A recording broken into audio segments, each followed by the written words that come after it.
Hey friends, hope you're all doing well. We're doing okay too, just really tired since we've been working non-stop.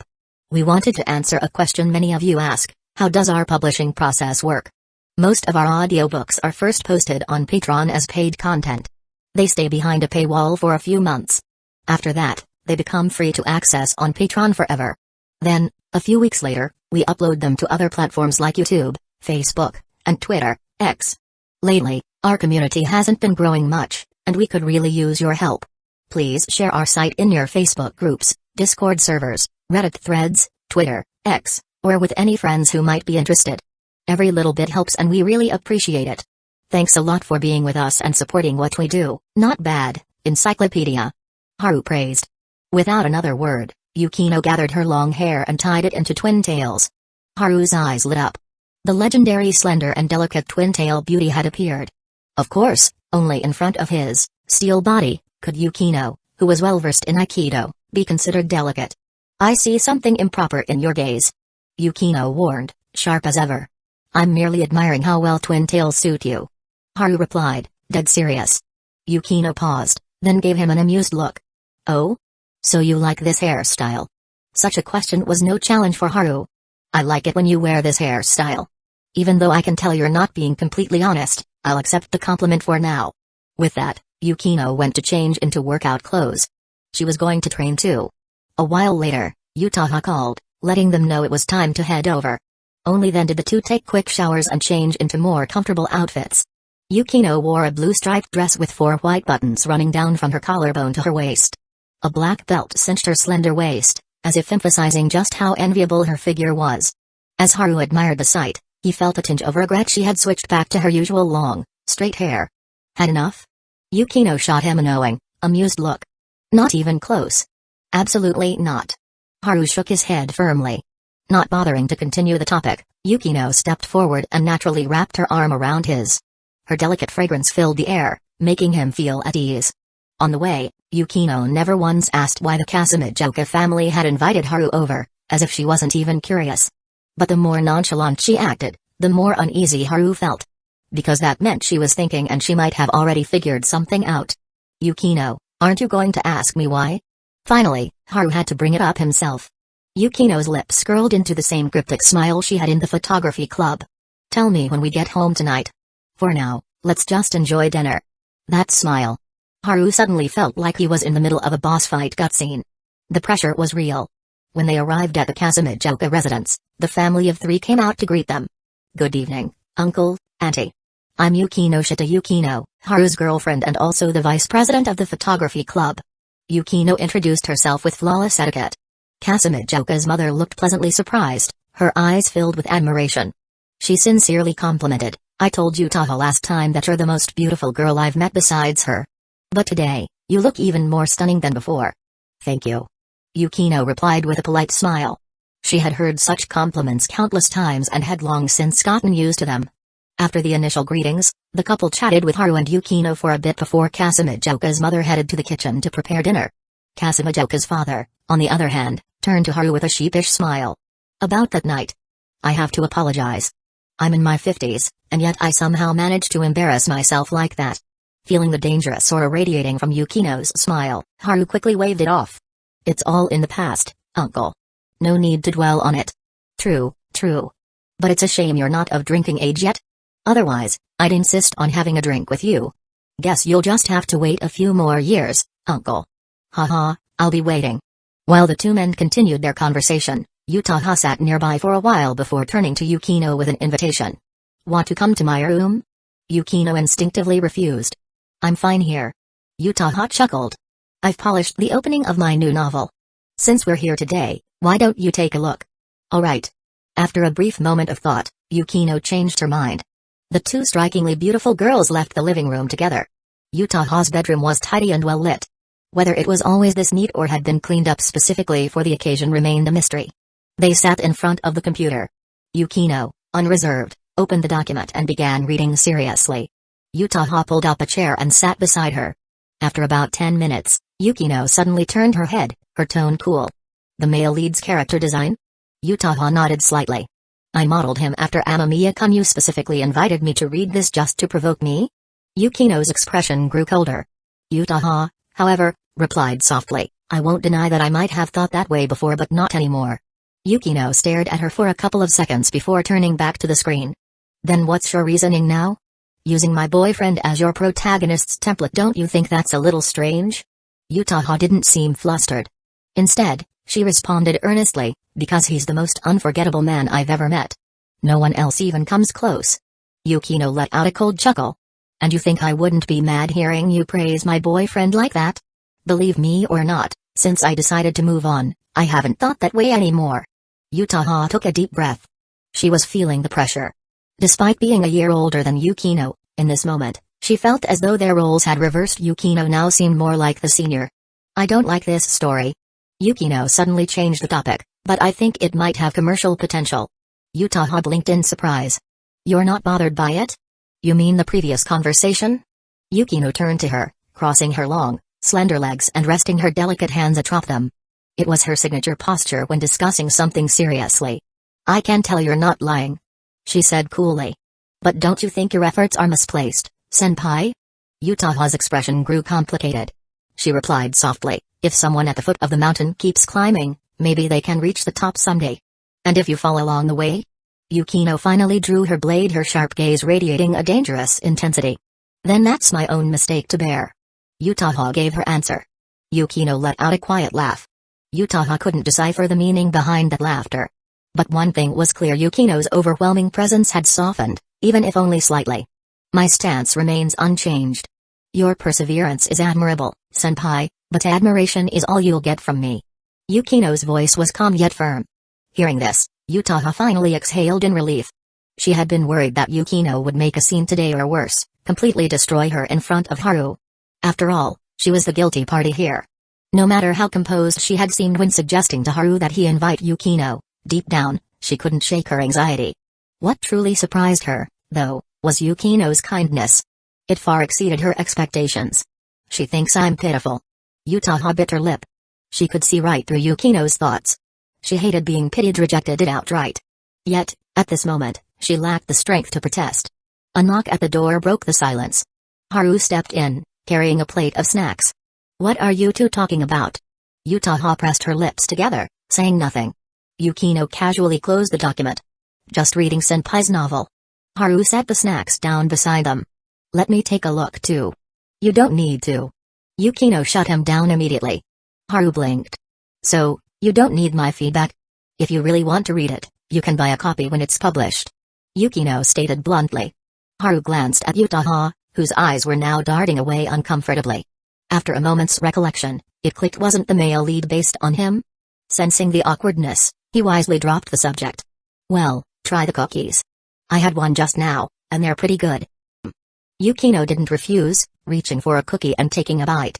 Yutaha suddenly spoke. Before, Amamiya-kun helped clear up the misunderstanding with my parents. Out of guilt and embarrassment, they insisted I invite him for dinner. Yukino gave her a faint smile. Thanks for explaining, senpai, but if I ever want to know something, I'll just ask Haru myself. That undisputed air of a rightful girlfriend suddenly spread throughout the room. Yutaha was caught completely off guard. Meanwhile, Haru focused on eating, minding his own business. Chapter 71, Yukino's thoughts are hard to guess. After dinner, Haru and Yukino took the initiative to leave. Coincidentally, Kasumijoka's father also stepped out at the same time. As they parted ways, the man let out a helpless chuckle. My boss just called me out for drinks. What a hassle. Haru and Yukino naturally expressed their understanding. Where to next? Once inside the car, Haru glanced at Yukino, who had been exuding an undeniable aura of a rightful girlfriend since earlier. The baseball stadium, she said, motioning toward his pocket, where the voucher her sister had given him was tucked away. A baseball stadium? On Tanabata? Haru was a little puzzled. Yukino, however, remained calm. I've never been to one before. He understood instantly she wanted to spend their rare date trying something new with him. Then let's go. Seeing how decisively he gave the driver their destination, Yukino's eyes softened with a smile. Just like when they were kids, he was always the one who understood her best. But the thought of Yutaha suddenly crossed her mind, dulling her mood slightly. A pitiful yet admirable girl. That was Yukino's evaluation of her. After today, and after Yutaha had opened up to her back in her room, Yukino found herself uncertain. Before today, her stance had been clear, Senpai is making an effort to change for the better, but since she's blinded by love, it's ultimately pointless. But now, she wasn't so sure. She stole a glance at Haru, who was looking up details about the batting center on his phone. Maybe Senpai's efforts aren't as futile as I thought. The realization left her slightly irritated. Meanwhile, on the other side of town, Yutaha was in the kitchen, helping her mother wash the dishes. Her mind was a tangled mess, frustration simmering beneath the surface. After all, today was Tanabata, and she couldn't stop wondering what Haru and Yukino were doing together. Would they go home together in the end? Or, given their relationship, were they already living together? She had prepared herself for this. She had vowed to move forward, to become a better version of herself. But no matter how much she braced for it, the thought still stung. Yutaha. Her mother's voice pulled her from her thoughts. She turned to see her mother's usual gentle yet knowing expression. An inexplicable sense of unease crept into her chest.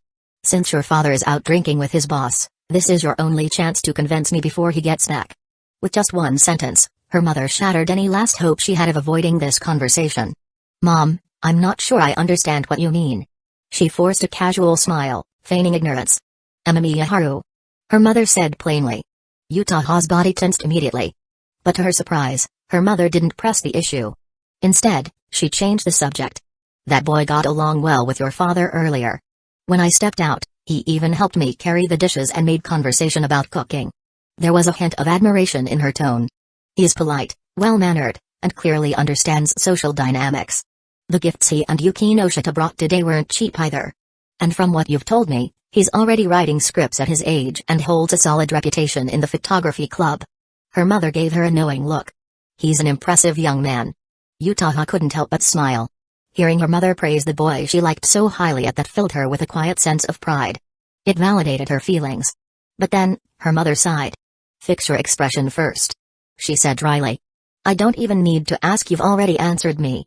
Yutaha's face flushed. But in the next moment, she chose to be honest. I like him. Her mother let out a much heavier sigh this time. He has a girlfriend. And not just anyone, your classmate. Your clubmate, even. I know. Yutaha lowered her gaze. This was exactly why she had wanted to avoid this talk. I haven't spent much time with Yukinoshita, but from my first impression today, she seems like a charming and remarkable girl. Almost as outstanding as my own daughter. Yutaha felt a mixture of warmth and exasperation at that. Of course, to her parents, no one would ever surpass her. Do you understand your position here? Her mother asked. I do. Yutaha took a deep breath, her voice steadier this time. Her mother rubbed her temples. Do you really? Yutaha, you need to realize you're the third party in this. Yutaha bit her lip. Seeing her daughter's distress, her mother softened her tone. I'm saying this because you don't have to do this to yourself. You're exceptional, Yutaha, whether it's your academics or your looks, you're leagues ahead of most your age. So why put yourself in this position? Yutaha lowered her head, her hands stirring the soapy water in the sink in silence. Seeing her like this, the woman beside her let out a sigh. It seems you're not willing to listen to me. Yutaha bit her lip tightly. I will become better. So, you're not going to convince me, nor do you have a way to do so, is that right? Yes. Her gaze was apologetic, but deep inside, her resolve only grew stronger. Bowing deeply, she apologized to her mother. Please don't tell father for now. I really am trying my best to improve. Looking at her normally proud and confident daughter in such a state, her mother felt both heartache and frustration. Do you think that by doing this, Amamiya will like you? Do you think this is some kind of game you young people are playing? Yukinoshita is just as outstanding as you. How do you plan to win? As a mother, how could she not see that her daughter was feeling inferior? Her daughter was an exceptional girl. For her to feel insecure yet still be determined to catch up to that boy. She must really like him. I'm not trying to win. Her mother was caught off guard. Yutaha shook her head calmly. Under her mother's stunned gaze, she spoke softly, I just want to become better so that I can stand beside him. You really are. Her mother was too exasperated to continue. Yutaha bowed again before silently resuming her dishwashing. The kitchen fell into a brief silence. Eventually, her mother's love for her daughter won over her reasoning, and she let out a resigned sigh. I won't tell your father for now. Thank you. A genuine smile appeared on Yutaha's face. But her eyes were red. Back in her bedroom, the weight in her heart only grew heavier. She walked to the window, eyes still red, and pushed it open. Outside, the familiar street lamp flickered in the night, bringing back memories of that evening when she had felt so helpless until he had stood there, waiting, ready to lend her a hand. He had handled everything beautifully. Not only had she avoided her parents' interrogation, but they had also taken a liking to him. She turned back suddenly, only to find that the same light was there, glowing as always, but this time, the figure she longed for was nowhere to be seen. If she didn't like him, then why did it hurt so much? She gripped her phone, scrolling unconsciously until she stopped on a contact labeled "that guy."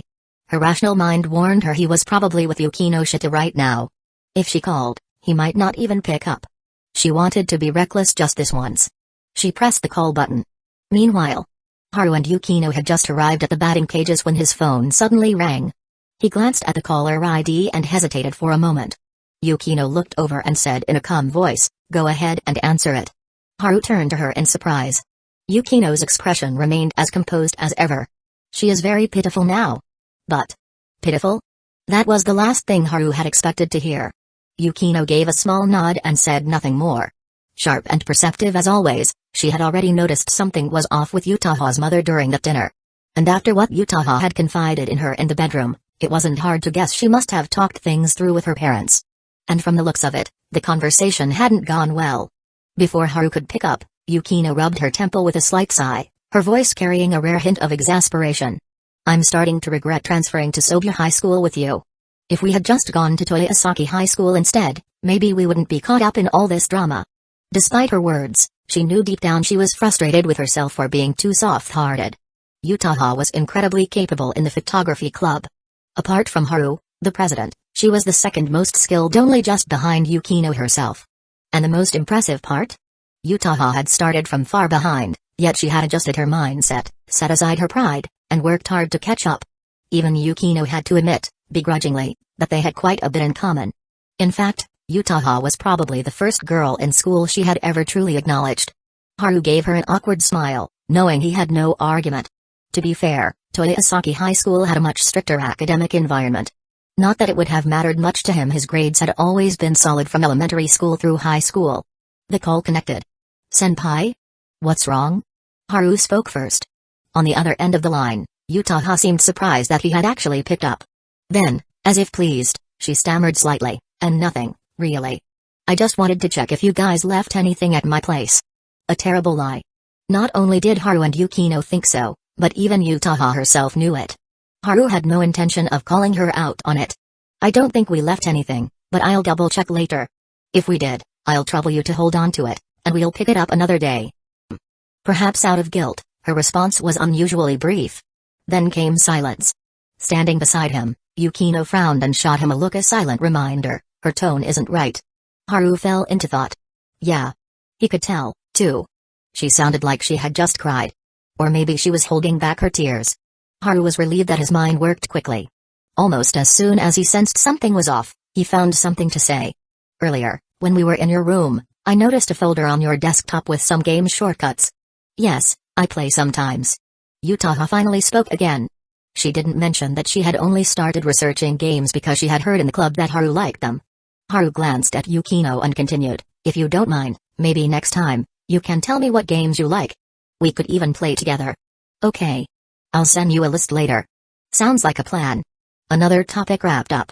Yukino gave him a look. "My patience is running out. If this goes on, I might stop feeling sympathetic and start getting jealous." Haru chuckled awkwardly and said, "Senpai, do you have anything else? If not, I'll hang up now." "Have fun." "Thanks." As the call ended, Haru let out a breath and turned to Yukino, feigning unease. "Did I do terribly?" It was acceptable. Of course, Yukino could see right through his act. Haru nodded, pretending to be relieved. "Phew, I thought you were going to kill me." "That was close." Yukino rolled her eyes but still linked arms with him as they headed inside. Seeing that she seemed to be in a good mood, Haru hesitated before voicing his biggest question. "You seem to have a pretty good impression of Senpai? If I say yes, how would you respond?" Let's go. Time to show you my unbeatable baseball skills." Dodging the topic with an awkward smile, he led the way.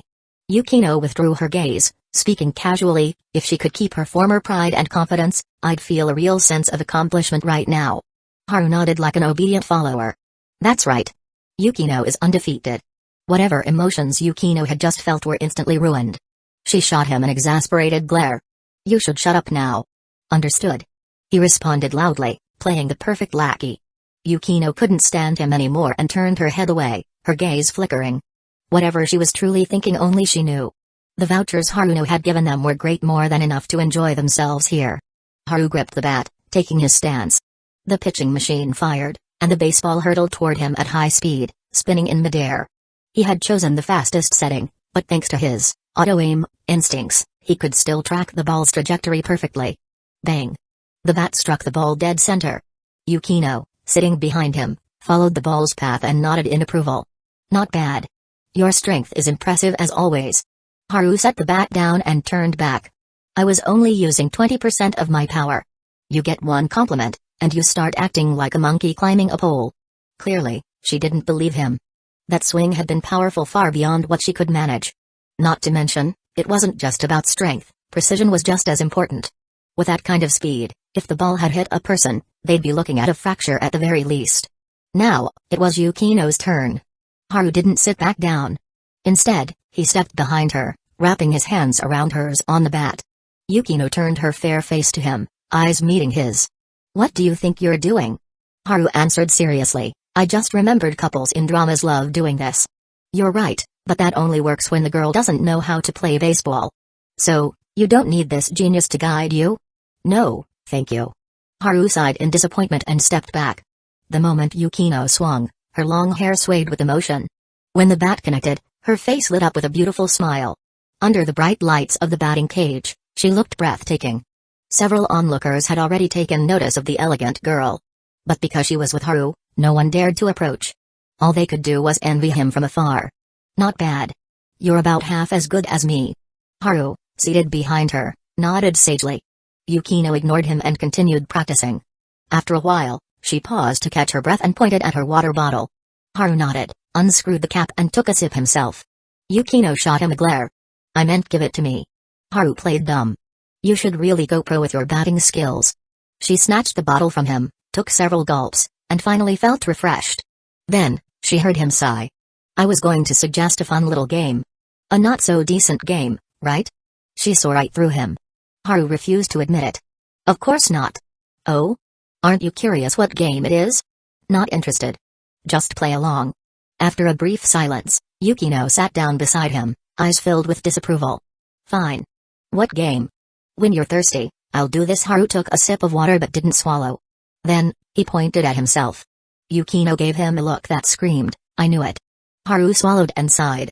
Too bad you won't play along. Such a fun game. Wasted. MPH. Before he could finish, a pair of soft, warm lips pressed against his. Satisfied now? Yukino's cheeks were pink, and her eyes sparkled with amusement. Haru held up a finger. Too fast. I request a redo. No chance. This was a public place. Doing it once was already pushing her limits. There was no way she'd indulge him again. She grabbed her bag and stood up. I'm going to the restroom. The batting cages were fairly crowded. As she stepped out, she noticed a group of people coming in, boys and girls in pairs, chatting and laughing. She moved aside to let them pass but soon felt a lingering gaze on her. Following the stare, she saw a stylishly dressed young man smiling at her. It was an arrogant, self-satisfied smirk. And behind it a barely concealed excitement. Yukino's expression turned icy. She had seen plenty of looks like that over the years. She wasn't some fragile, helpless bird in a gilded cage. She had a strong heart. And the ability to protect herself. Take your disgusting gaze elsewhere. She said coldly. Chapter 72, Bro, you smell amazing. Yukino's words were sharp and merciless, leaving the young man with dyed blonde hair and an earring momentarily stunned. His two friends immediately burst into laughter. Told you, Ishiyama. You were dreaming if you thought you had a chance. She's got a boyfriend, man. Now look at you, completely humiliated. Ishiyama's pride took a hit. Seeing Yukino's cold expression as she moved to leave, he quickly stepped in front of her, blocking her path. Her voice dropped even further into an icy chill. If you don't move, you're going to have a problem. Ishiyama forced a casual laugh, trying to ignore the jeers of his friends. What kind of problem? You gonna hit me? Just so you know, I don't go easy on girls. If you throw a punch, I'll hit back. Yukino's patience had worn thin. She lifted a hand but just as quickly, she lowered it again. Because she saw something. A figure was approaching rapidly from behind the young man. People who think they're clever usually don't realize how foolish they actually are. Yukino murmured, shaking her head. What the hell are you talking about?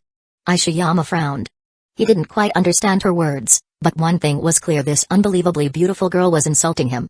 Just as he reached out to grab her wrist, he felt a sudden weight on his shoulder. Someone had just placed a hand on him. Instinctively, the young man turned his head only to come face to face with Haru. "What do you want?" "I want to fuck you up." Haru said it in Chinese. Before the words even settled in the air, Haru gripped the fabric of the guy's shirt and yanked him backward. A massive force spread instantly. His supposedly high-quality designer t-shirt tore apart, and in the next second, his entire body was lifted off the ground. With a loud thud, he crashed onto the pavement, rolling twice before coming to a stop. The whole scene had that exaggerated, poetic feel, like an old man getting bullied by village kids and casually yeeting one 2 miles away. Haru glanced at Yukino, silently checking if she was all right. She shook her head, signaling she was fine. From the ground, the blonde youth groaned. Maybe it was because his friends were around, or maybe it was just sheer wounded pride, but he turned his anger into determination, spitting out, "I'll fucking kill you both.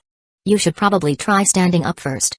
Haru took a step forward and drove a kick straight into the guy's stomach. He immediately crumpled, clutching his abdomen in pain, unable to get up again. Then, Haru turned his gaze toward the 2 guys standing dumbstruck in the background. "If either of you wants to fight, now's your chance." The 2 men in button-ups frantically shook their heads. They weren't idiots. Haru's display of strength just now was downright terrifying, way beyond anything an untrained guy like them could handle. Seeing that they had some common sense, Haru reached out and took Yukino's hand. As they walked past the groaning blonde, Haru chuckled. "Wanna give him a kick too?" Yukino blinked, surprisingly tempted. Haru coughed. Never mind. Big boss Yukino, kicking him would just dirty your shoes. If my mom found out, she'd totally blame me for corrupting you." Yukino's lips curled up slightly. She looked like she wanted to laugh but let him pull her along. Truthfully, she wasn't the type to hold back if needed. Haru grabbed her half-finished bottle of water, and together, they left the baseball center. "Leaving already?" There was amusement in Yukino's eyes. Not curiosity, more like approval. Haru grinned. "If we don't make a run for it now, what if he calls for backup?" "You're lying, Haru." Her smile deepened. It reminded her of when they were kids, filling her with a familiar sense of security. All right, fine. I'll tell the truth." Haru raised his hands in surrender. "Your mood's already ruined, so I figured you wouldn't be interested in playing anymore. Since we still have time, how about I take you shopping? This time, you're being honest."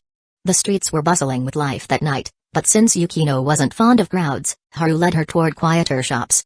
She actually seemed to be in the mood for browsing while checking out shoes. She even picked out a couple of outfits for him. Yukino had always had great taste. Plus, Haru's tall, well-built frame maintained through years of training made sure that every outfit looked good on him. Even the store clerk's compliments sounded genuine. Holding several shopping bags, Haru peeked inside one of them, looking thoughtful. Yukino, who had just finished trying on shoes, noticed and walked over in mild confusion. "What are you looking at? Seems like you forgot to buy something." "What?" "Stockings." Lowering his voice, Haru smirked. "Didn't I, rip the last 2 pairs you bought?" Before he could finish, Yukino's face turned bright red. She covered his mouth with her hand, glaring at him fiercely. "No more ripping them next time." Blushing furiously, she shot him one last warning glare before heading off to pick out new stockings. That night, after an evening filled with food and shopping, Yukino took a quick shower as expected from someone who couldn't stand feeling unclean. When she walked into the living room, Haru was drying her hair. But then, she saw him sneaking into their room, clutching a notebook with a suspiciously secretive expression. Her curiosity was immediately piqued. She had a feeling he was putting on an act. But she still wanted to find out what he was up to. So, when Haru came back out, Yukino was already waiting by the door. "What were you up to just now?"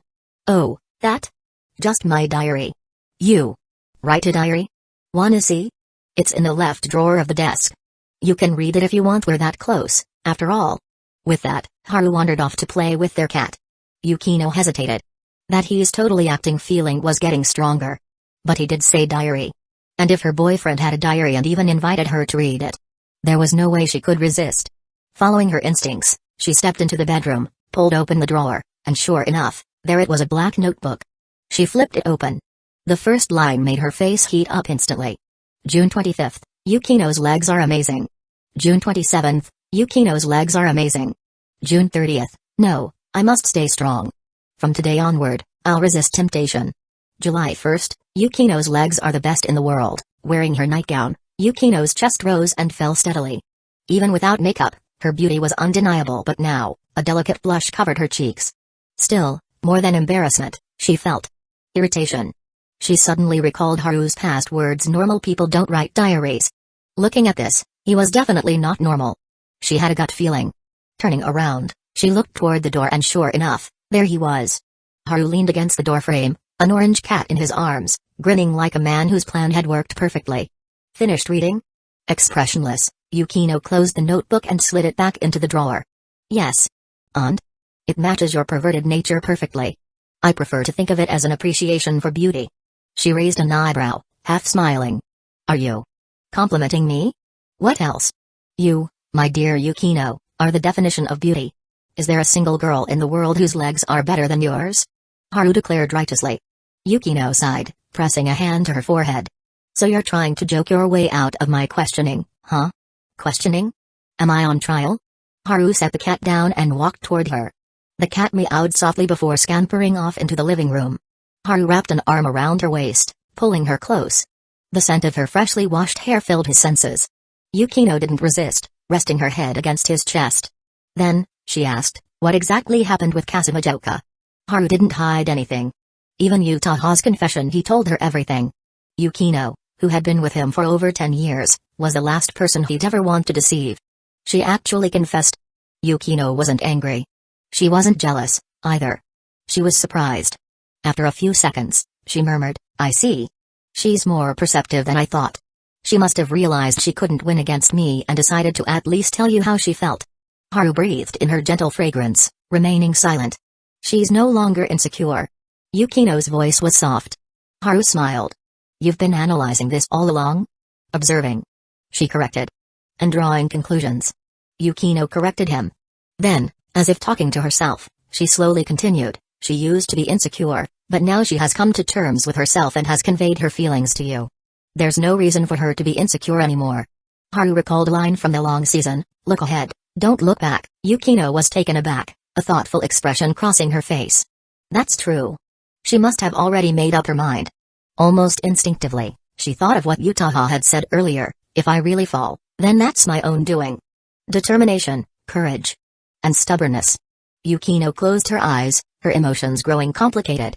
Such an honest upperclassman, ironically, it made it difficult for her to strike with a blade she had long been sharpening. Once again, she found herself troubled by her own kindness. Haru was right. I always hide my gentle side, but sometimes, I just can't help letting it show. She opened her eyes, her cheeks flushed, and lifted her chin slightly. What are you waiting for? Haru responded with a straight face. I'm waiting for you to put on stockings and charge up my combo meter. Yukino. Overcome with embarrassment and frustration, she turned around, wrapped her arms around Haru's neck, and fiercely kissed him.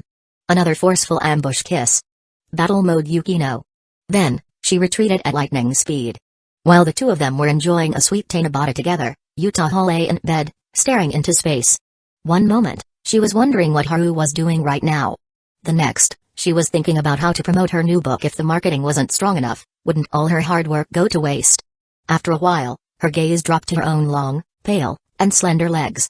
She had observed Haru carefully in the photography club. Others might not have noticed, but she had seen it countless times. He had a particular fondness for girls with beautiful legs. Like Yukino's. My legs aren't bad either. She picked up her phone and snapped a picture of her snow-white legs under her nightgown. Just one photo, nothing more. Then, she sat there, holding her phone, lost in thought. Meanwhile, Kato Megumi held her phone, searching for videos and news related to Hooded Hero. The more she read, the more convinced she became that Haru wanted to be a hero of justice. Otherwise, why would he go out of his way to help others without expecting anything in return? With the current online buzz and even the police speaking highly of him, she was certain that if Haru chose to reveal his identity, he could easily become famous. The school would benefit too, attracting attention and opportunities. Funding for the photography club? That wouldn't even be a concern anymore. In fact, as long as Haru asked, the school would likely grant any reasonable request. What's he doing on Tanabata, I wonder? Kato Megumi glanced at the video playing on her screen, then turned her head. Beside her sat a swirling patterned mask, one she had bought on her way home today. Thanks to Haru, these masks, along with hooded sweatshirts, were selling like hotcakes. After Tanabata, Haru's life returned to its usual rhythm. Club activities, sparring with the karate club, grinding for experience at home, teaming up with Yukino for online games, and occasionally participating in photography shoots. Everything was back to normal. One notable change, however, was that Kasumijoka Utaha seemed to be working even harder than before. Almost like one of those obsessive characters from TV dramas. And yet, no matter how relentless she was, she excelled in every aspect, so much so that even Yukino couldn't find any faults. Time passed, and soon, summer break began. Yukino had decided that for the first 3 days of vacation, she wouldn't contact anyone from the photography club. After all, it was a rare break, and everyone deserved to relax. She herself had no problem diving straight into work, but under Haru's insistence, she ended up spending the first 3 days having fun with him instead. They visited the zoo, amusement park, and even a haunted house, hitting up every fun spot they could think of. That afternoon, Yukino lounged on the sofa, lazily stroking a cat while scrolling through research materials on her phone. Haru emerged from the kitchen, carrying a plate of freshly sliced apples. Back to work already? I took 3 days off. It's time to get serious again. She sounded calm and composed. Want me to feed you? Haru picked up a piece of apple with a toothpick. Yukino shot him a knowing look and smiled. I can eat by Ms. MMPH. Before she could finish, Haru stuffed the apple into her mouth. Chewing on the crisp, sweet fruit, she glanced at him with rare annoyance in her gaze. Haru, pretending not to notice, casually asked, isn't the next scene supposed to be filmed in a classroom? Yeah, we need extras. I'm trying to figure that out. Yukino nodded.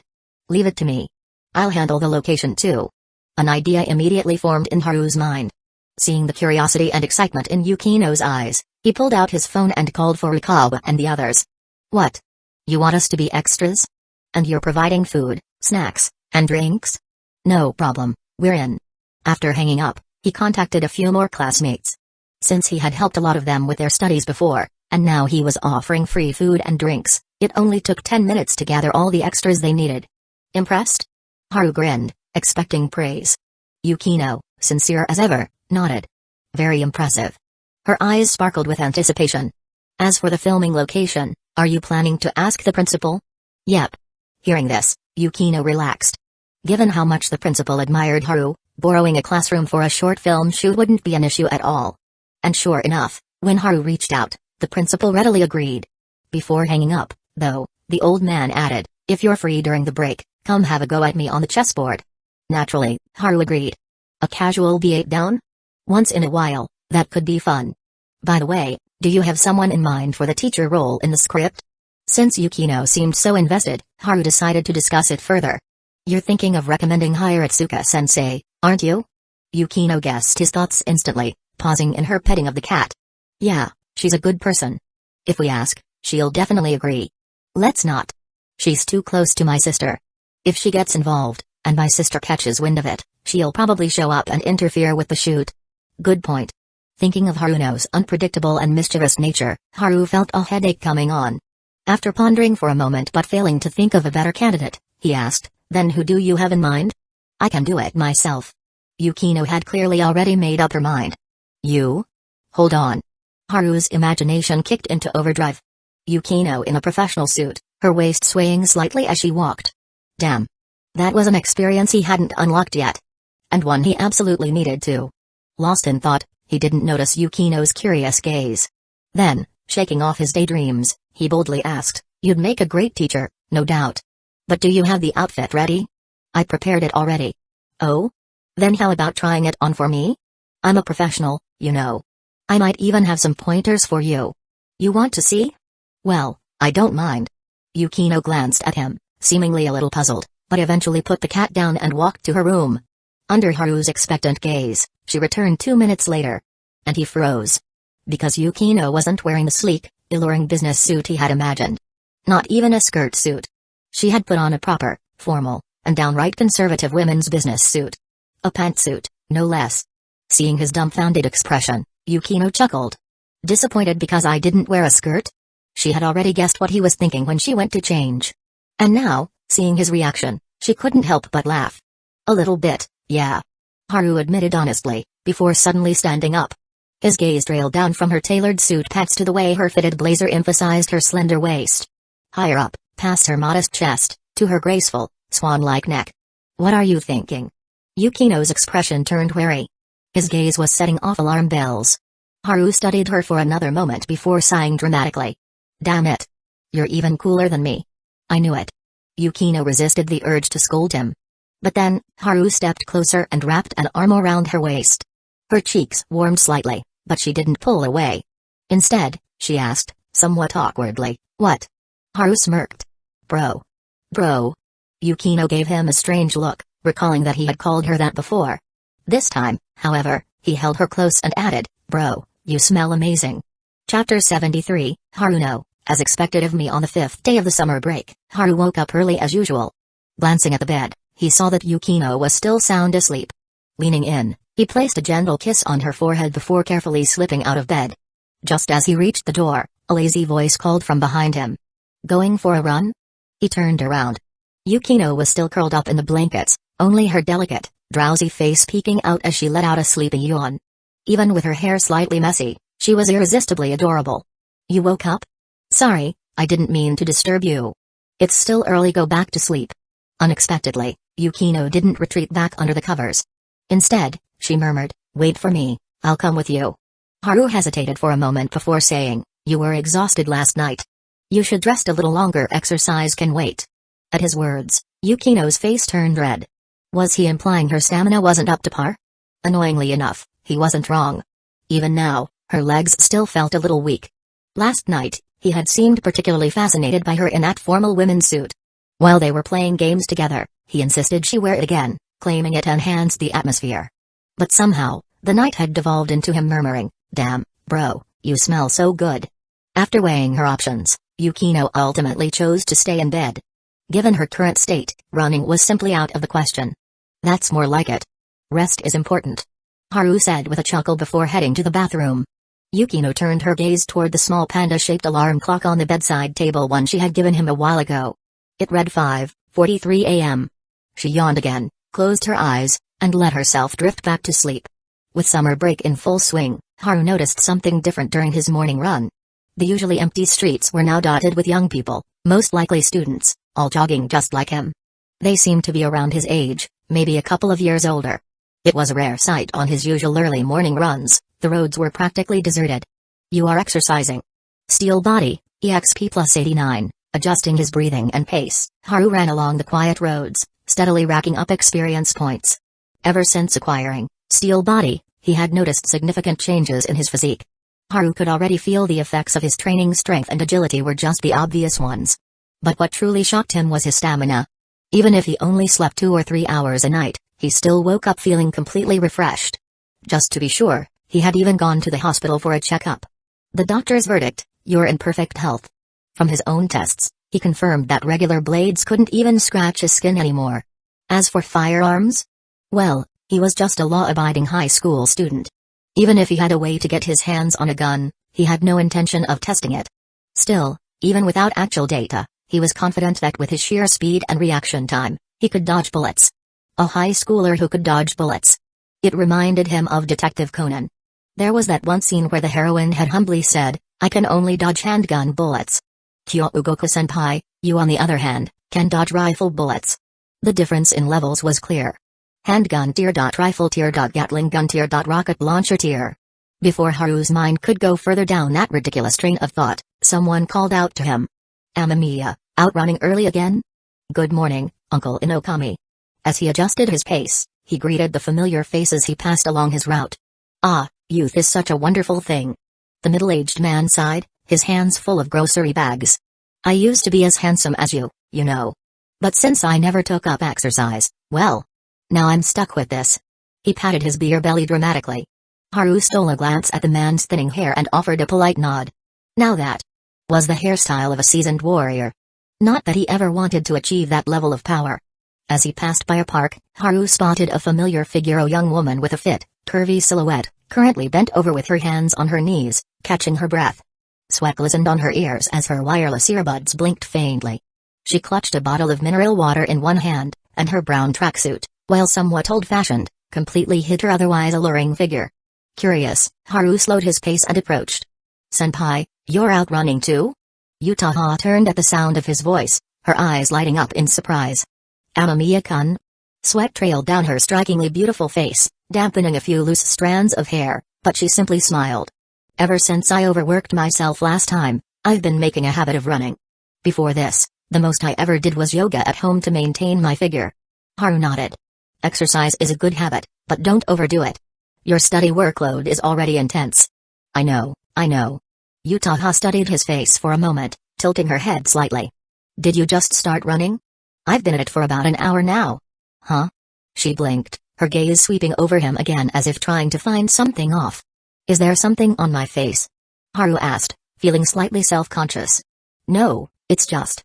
She took another deep breath, wiped the sweat off her forehead, and spoke in disbelief. You've been running for an hour, and you've barely broken a sweat? You're not even tired? Only then did Haru realize he really wasn't tired. Not even a little. This wasn't just an improvement in endurance anymore. Has my steel body level 1 leveled up again? It wasn't the kind of thing he could explain, so he brushed it off with a vague response and changed the subject. We've got an indoor shoot this afternoon. You ready, senpai? Yutaha smirked and lifted her chin proudly. Of course. I've been prepared for ages. I'm looking forward to it, then. See you later. See you in the afternoon. As Haru jogged away, Yutaha watched his tall, broad figure disappear into the distance. If he's this physically strong. She suddenly thought, her cheeks heating up. Can Yukinoshita even handle him if they're really living together? Yukino was delicate and slender, and during their chats in the film club, she had once admitted that physical endurance wasn't exactly her strong suit. Before she could entertain that thought any further, a voice interrupted her. Excuse me, miss, I've been noticing you for a while now. Would you mind if we got to know each other? A young man in sportswear stood before her, eyes filled with hope. Yutaha's expression remained perfectly composed. Sorry, I have a boyfriend. Her tone was polite, but the message was clear. Don't bother. Ah, my bad. The guy awkwardly scratched his head and hurried off. Yutaha took one last glance in the direction Haru had gone before turning for home. She only bloomed for one person. No other man would ever get to see her true smile. 7:30 a.m. Haru returned home, took a quick shower, and started preparing breakfast. By the time he was done, Yukino had finally gotten out of bed. I ran into Yutaha-senpai this morning. As they ate, Haru casually brought up his morning encounter. Yukino remained unfazed. I figured. With her competitive nature, it was only a matter of time before she started pushing herself to improve just like I did. Comprehensive self-improvement? Haru raised a brow, his expression anything but innocent. Yukino narrowed her eyes. What's with that look? Oh, nothing. Just admiring you. Admiring? Yeah. Compared to how weak you were at first, you've made so much progress under my guidance. Shut up. 2:00 p.m. Haru and Yukino arrived at school together, where the rest of the film club was already gathering. Today's an indoor shoot. Yukino announced, standing before the group with an air of quiet authority. We've secured the filming location with the principal's approval. As for the extras. She glanced at Haru. Taking the cue, Haru continued, I reached out to some classmates to help out. If everything goes smoothly, we'll have them join us next time. Try not to get too nervous. The atmosphere in the room shifted. Until now, the only people involved in filming had been the core members. They had grown used to each other's presence, but the idea of performing in front of a larger audience clearly put some on edge. I'm fine with it. Yutaha spoke first. I don't mind either. Added Megumi Kato, ever composed, though she never volunteered to speak first. One by one, the others nodded in agreement. Satisfied, Yukino gave a small nod. Good. Then let's begin. Haru, you're in charge of drinks and snacks. Got it. They had already discussed it beforehand. Given the high summer temperatures and the effort everyone was putting into the project, they needed to ensure good working conditions. Yukino was strict and fair, but she wasn't unreasonable. With so many girls in the club, it wasn't just about keeping them cool, it was about understanding that some days, certain conditions made everything just a little harder to deal with. Wait, the president is providing drinks? Then I want iced strawberry juice. Hashimoto, aren't you on your period? You still want something cold? Don't just say things like that so casually. Amid the lively atmosphere, the group moved to a classroom that had been approved for use by the principal, and the filming proceeded smoothly. Kasumijoka Yutaha was absolutely terrifying when she went all out. Her performance far surpassed Kato Megumi's. It was clear she had put in a lot of practice at home. Yukino originally thought the day would continue without any disruptions. But then, someone appeared, someone who completely changed the mood. Excuse me for interrupting. A beautiful figure stood at the doorway, smiling warmly. In her hand, she carried a bag, and from the semi-transparent material, It was easy to tell that it contained the ultimate summer favorite ice cream. Who is she? She looks a lot like Yukinoshita. Could they be sisters? Look at her chest. She's definitely the older one. No way the younger sister has a figure like that. Hashimoto, what kind of ridiculous logic is that? The girls whispered among themselves. Although Utaha and Katamegami didn't join the discussion, both of them were visibly impressed as they gazed at the newcomer. On-san, why are you here? Yukino took the initiative to greet her, providing an answer to everyone's curiosity. Haru was slightly surprised. He was certain that Haruno hadn't contacted him in the past few days, and their group wasn't even filming in the photography club today. Yet, she had managed to find them without any trouble. Did Yukino tell her? He glanced at Yukino, who looked resigned. I came to check in on you all. Haruno smiled confidently and gracefully waved at the others, who were still watching her with curiosity. Hello, everyone. I'm Yukino's older sister, Yukinoshita Haruno. Thank you for taking care of my little sister these days. Her warm and open attitude instantly boosted everyone's impression of her. Oh, no. Yukinoshita-san is amazing. She and the president have been taking care of us, if anything. Under the group's attentive gazes, Haruno stepped inside, placed the bag on the table, and grinned. A friend of mine once told me that summer is incomplete without ice-cold soda and ice cream, so I brought some for everyone. There's a variety of flavors, help yourselves. Once again, her popularity soared. Even Katamegami couldn't help but whisper, Yukinoshita's sister is incredible. Seated beside her, Utaha nodded in agreement. Even though this was only their first meeting, Haruno had already demonstrated remarkable social skills. She seems like a kind person. Utaha commented. Kind. Megami hesitated for a moment before replying cautiously, I don't think we should judge so quickly, senpai. Let's observe a bit more before deciding. Since she was Yukino's sister, Kato Megami felt it was best to observe her more before making any judgments. After all, Yukino hadn't revealed her true personality right away either. It had taken time gradually getting to know each other, bit by bit. You're right. I was too quick to judge. Utaha admitted. She then found herself glancing at Kato again. Ever since Megami had given her that little reminder last time, Utaha couldn't shake off a certain feeling like Megami's perceptiveness was on an entirely different level. But the problem was, Kato Megami always seemed so quiet and unassuming. She had this gentle, harmless aura, the kind of demeanor that made it look like anyone could take advantage of her. And yet, Utaha just couldn't bring herself to finalize her opinion. Haruno's arrival brought a wave of energy to the photography club. She was incredibly sharp and socially adept, the complete opposite of Yukino in this regard. In just 10 minutes, she had already earned the trust of everyone present. Of course, she didn't necessarily see it that way herself. Yukino, what's the deal with that girl? Pulling Yukino aside to a corner, Haruno subtly gestured toward Kato Megami with her eyes. Just moments ago, while she had been admiring Utaha's beauty and chatting with her, Megami had somehow appeared right beside her. She had nearly jumped in surprise, wondering, when did this cute little girl sit next to me? So even you feel that way, sister? Seeing the rare look of confusion on Haruno's face, Yukino couldn't help but smile genuinely. What are you laughing at? It's nothing. I just remember feeling the same way when I first met Kato-san, completely caught off guard by her ability to appear out of nowhere. Appear out of nowhere. That's actually quite an accurate way to put it. Haruno mused over the description, then casually shifted her gaze first to Utaha, then to Haru, who was busy picking out an ice cream. As expected of me. I've only been here a few minutes, and I've already found my little sister's love rivals. Chapter 74, Sisterly Conversation. Haruno found herself quite intrigued by Utaha. Just like how both of them had impressive figures. A beautiful girl, curvy and perfectly proportioned, ending up in the same club as her little sister, it was more than enough to catch her interest. But most importantly, it was the way Utaha kept sneaking glances at Haru. That look in her eyes, it was just like how her sister used to gaze at Haru when they were younger. The only difference was that Yukino and Haru had been childhood friends. Even if she got caught peeking, she could maintain a composed front, at least on the surface. But Utaha was different. Is it a crush? Or has she already confessed to Yukino?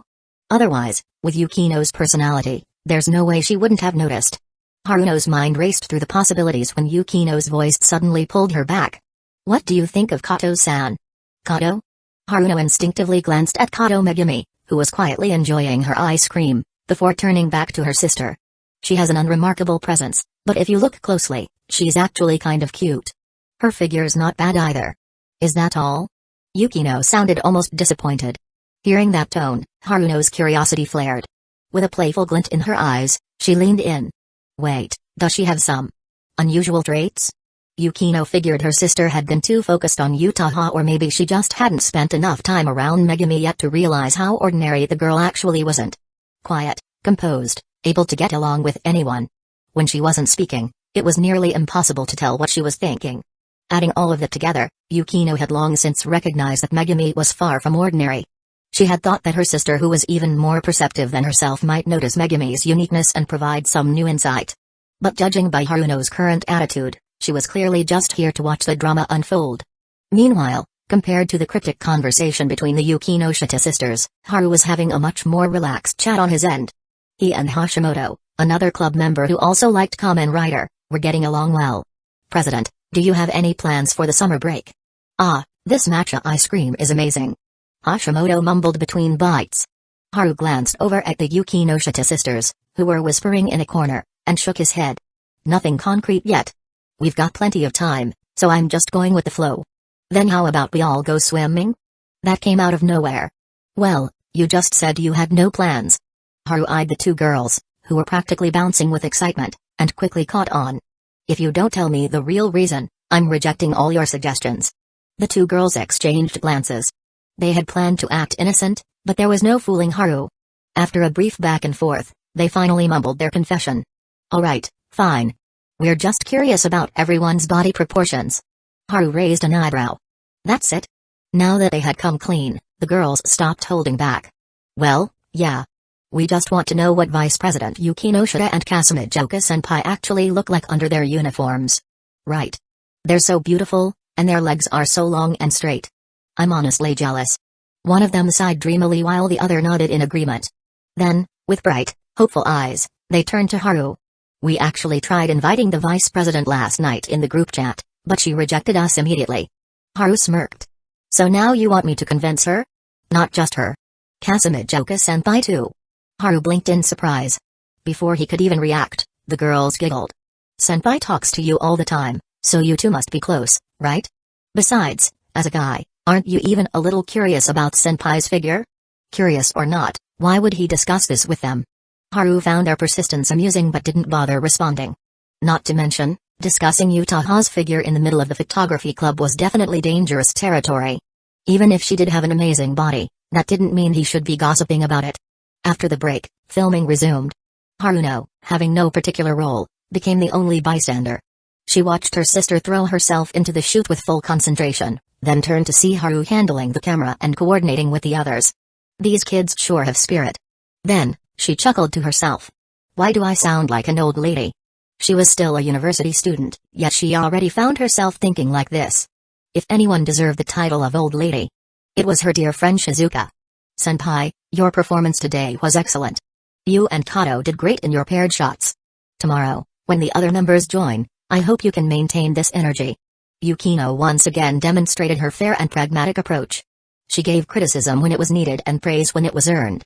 She hadn't always been like this. But Haru had once told her, there's no harm in giving someone a compliment. As long as it's honest, it won't cost you anything. So she had changed. Haruno, watching from the side, noticed this immediately. She was surprised, but even more so, she felt proud of her sister's growth. By 5:30 p.m., they had finished all the individual shots for the two lead actresses and the supporting male role. The remaining scenes required more background characters, so Yukino called it a day. Thank you all for your hard work, she said sincerely. As Haru packed up the equipment, he glanced at Haruno, who didn't seem in a hurry to leave. You have a lot of free time today? Yukino finally asked. Well, university life is pretty laid back. Haruno answered with a lazy smile. Yukino wasn't buying it. More likely, her sister was just smart enough to finish her coursework ahead of schedule. Something Yukino herself could easily do, too. Kasumijoka. Haruno suddenly called out. Utaha, who had been preparing to leave, stopped and turned politely. Miss Haruno, is there something you need? Haru and Yukino also looked over. Haruno's smile was warm and inviting. Would you like to join us for dinner? Me? Utaha blinked in surprise, pointing at herself. She had noticed Haruno watching her all afternoon. Given that she was Yukino's sister, Utaha had assumed she wouldn't exactly be welcome. Yep. What do you say? Haruno asked again. Utaha glanced between Haru and Yukino before smiling. Next time, perhaps. You and your sister don't get to eat together often, so I wouldn't want to intrude. How polite. Haruno didn't push any further. Behind her, Haru gave Yukino a look. Did you say something to her? Yukino subtly shook her head. I didn't mention senpai at all. Haru nodded knowingly. So this was all Haruno's own doing. Probably just her natural curiosity at work. Or maybe, like a mischievous little gremlin, she simply enjoyed watching the drama unfold. That night, they had dinner at Yukino's place. Yukino cooked, Haru assisted, and Haruno did absolutely nothing, lazily lounging on the couch. Over dinner, Haruno casually brought up Haru's earlier conversation with the girls. Haru, seeing that Yukino seemed curious, answered honestly. They were planning a swimming trip over the break and wanted me to invite everyone. Yukino gave a small "oh." They actually messaged me about it yesterday. I declined. Why? Summer is practically synonymous with the ocean. Haruno asked. Yukino remained unfazed. I don't like crowded places. Haruno grinned. Then I'll just rent out a private pool for you guys. Haru gave a thumbs up. You're really generous, Haruno-san.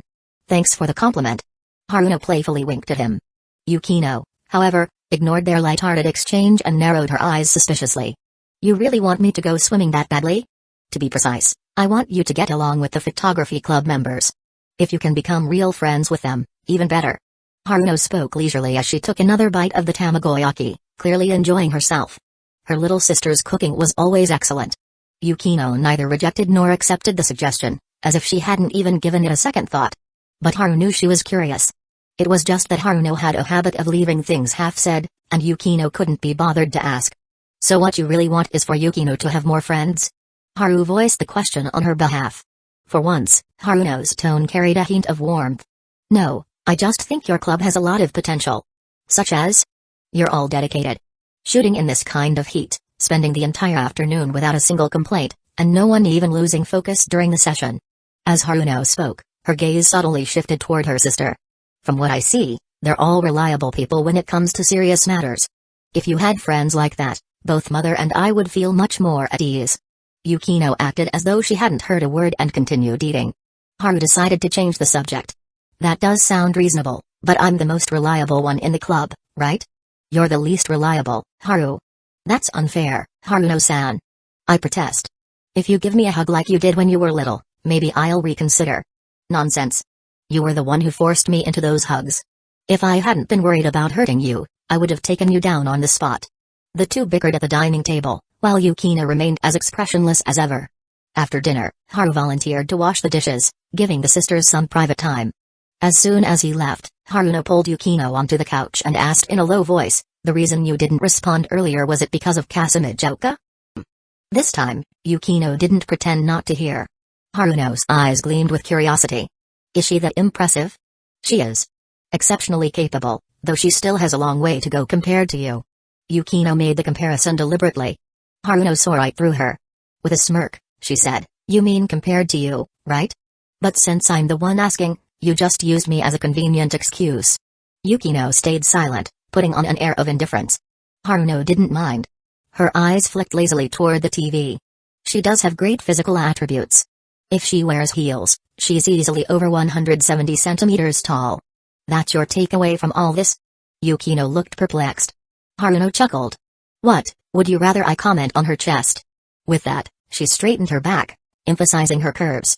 Yukino's expression darkened instantly. Haha. Your face right now is priceless.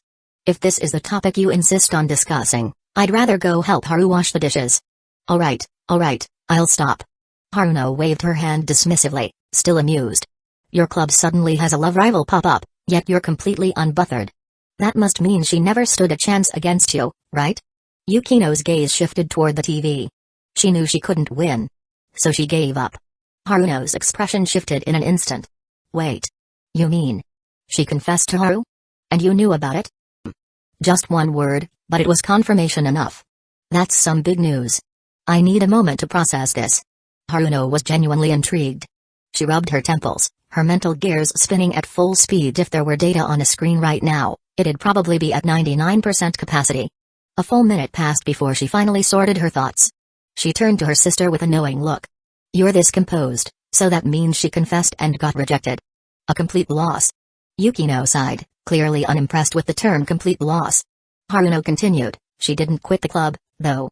Instead, she stayed. And based on her attitude today, she must be incredibly resilient. Yukino's eyes flickered slightly. Haruno caught the change and smirked. I see. You two must have had a frank conversation.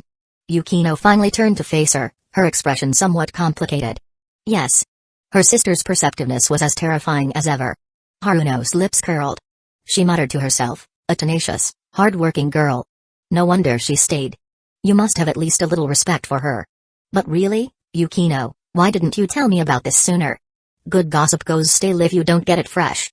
Yukino stared at her for a few seconds before suddenly asking, that's all you noticed? What do you mean? Is there someone even more impressive? Haruno blinked.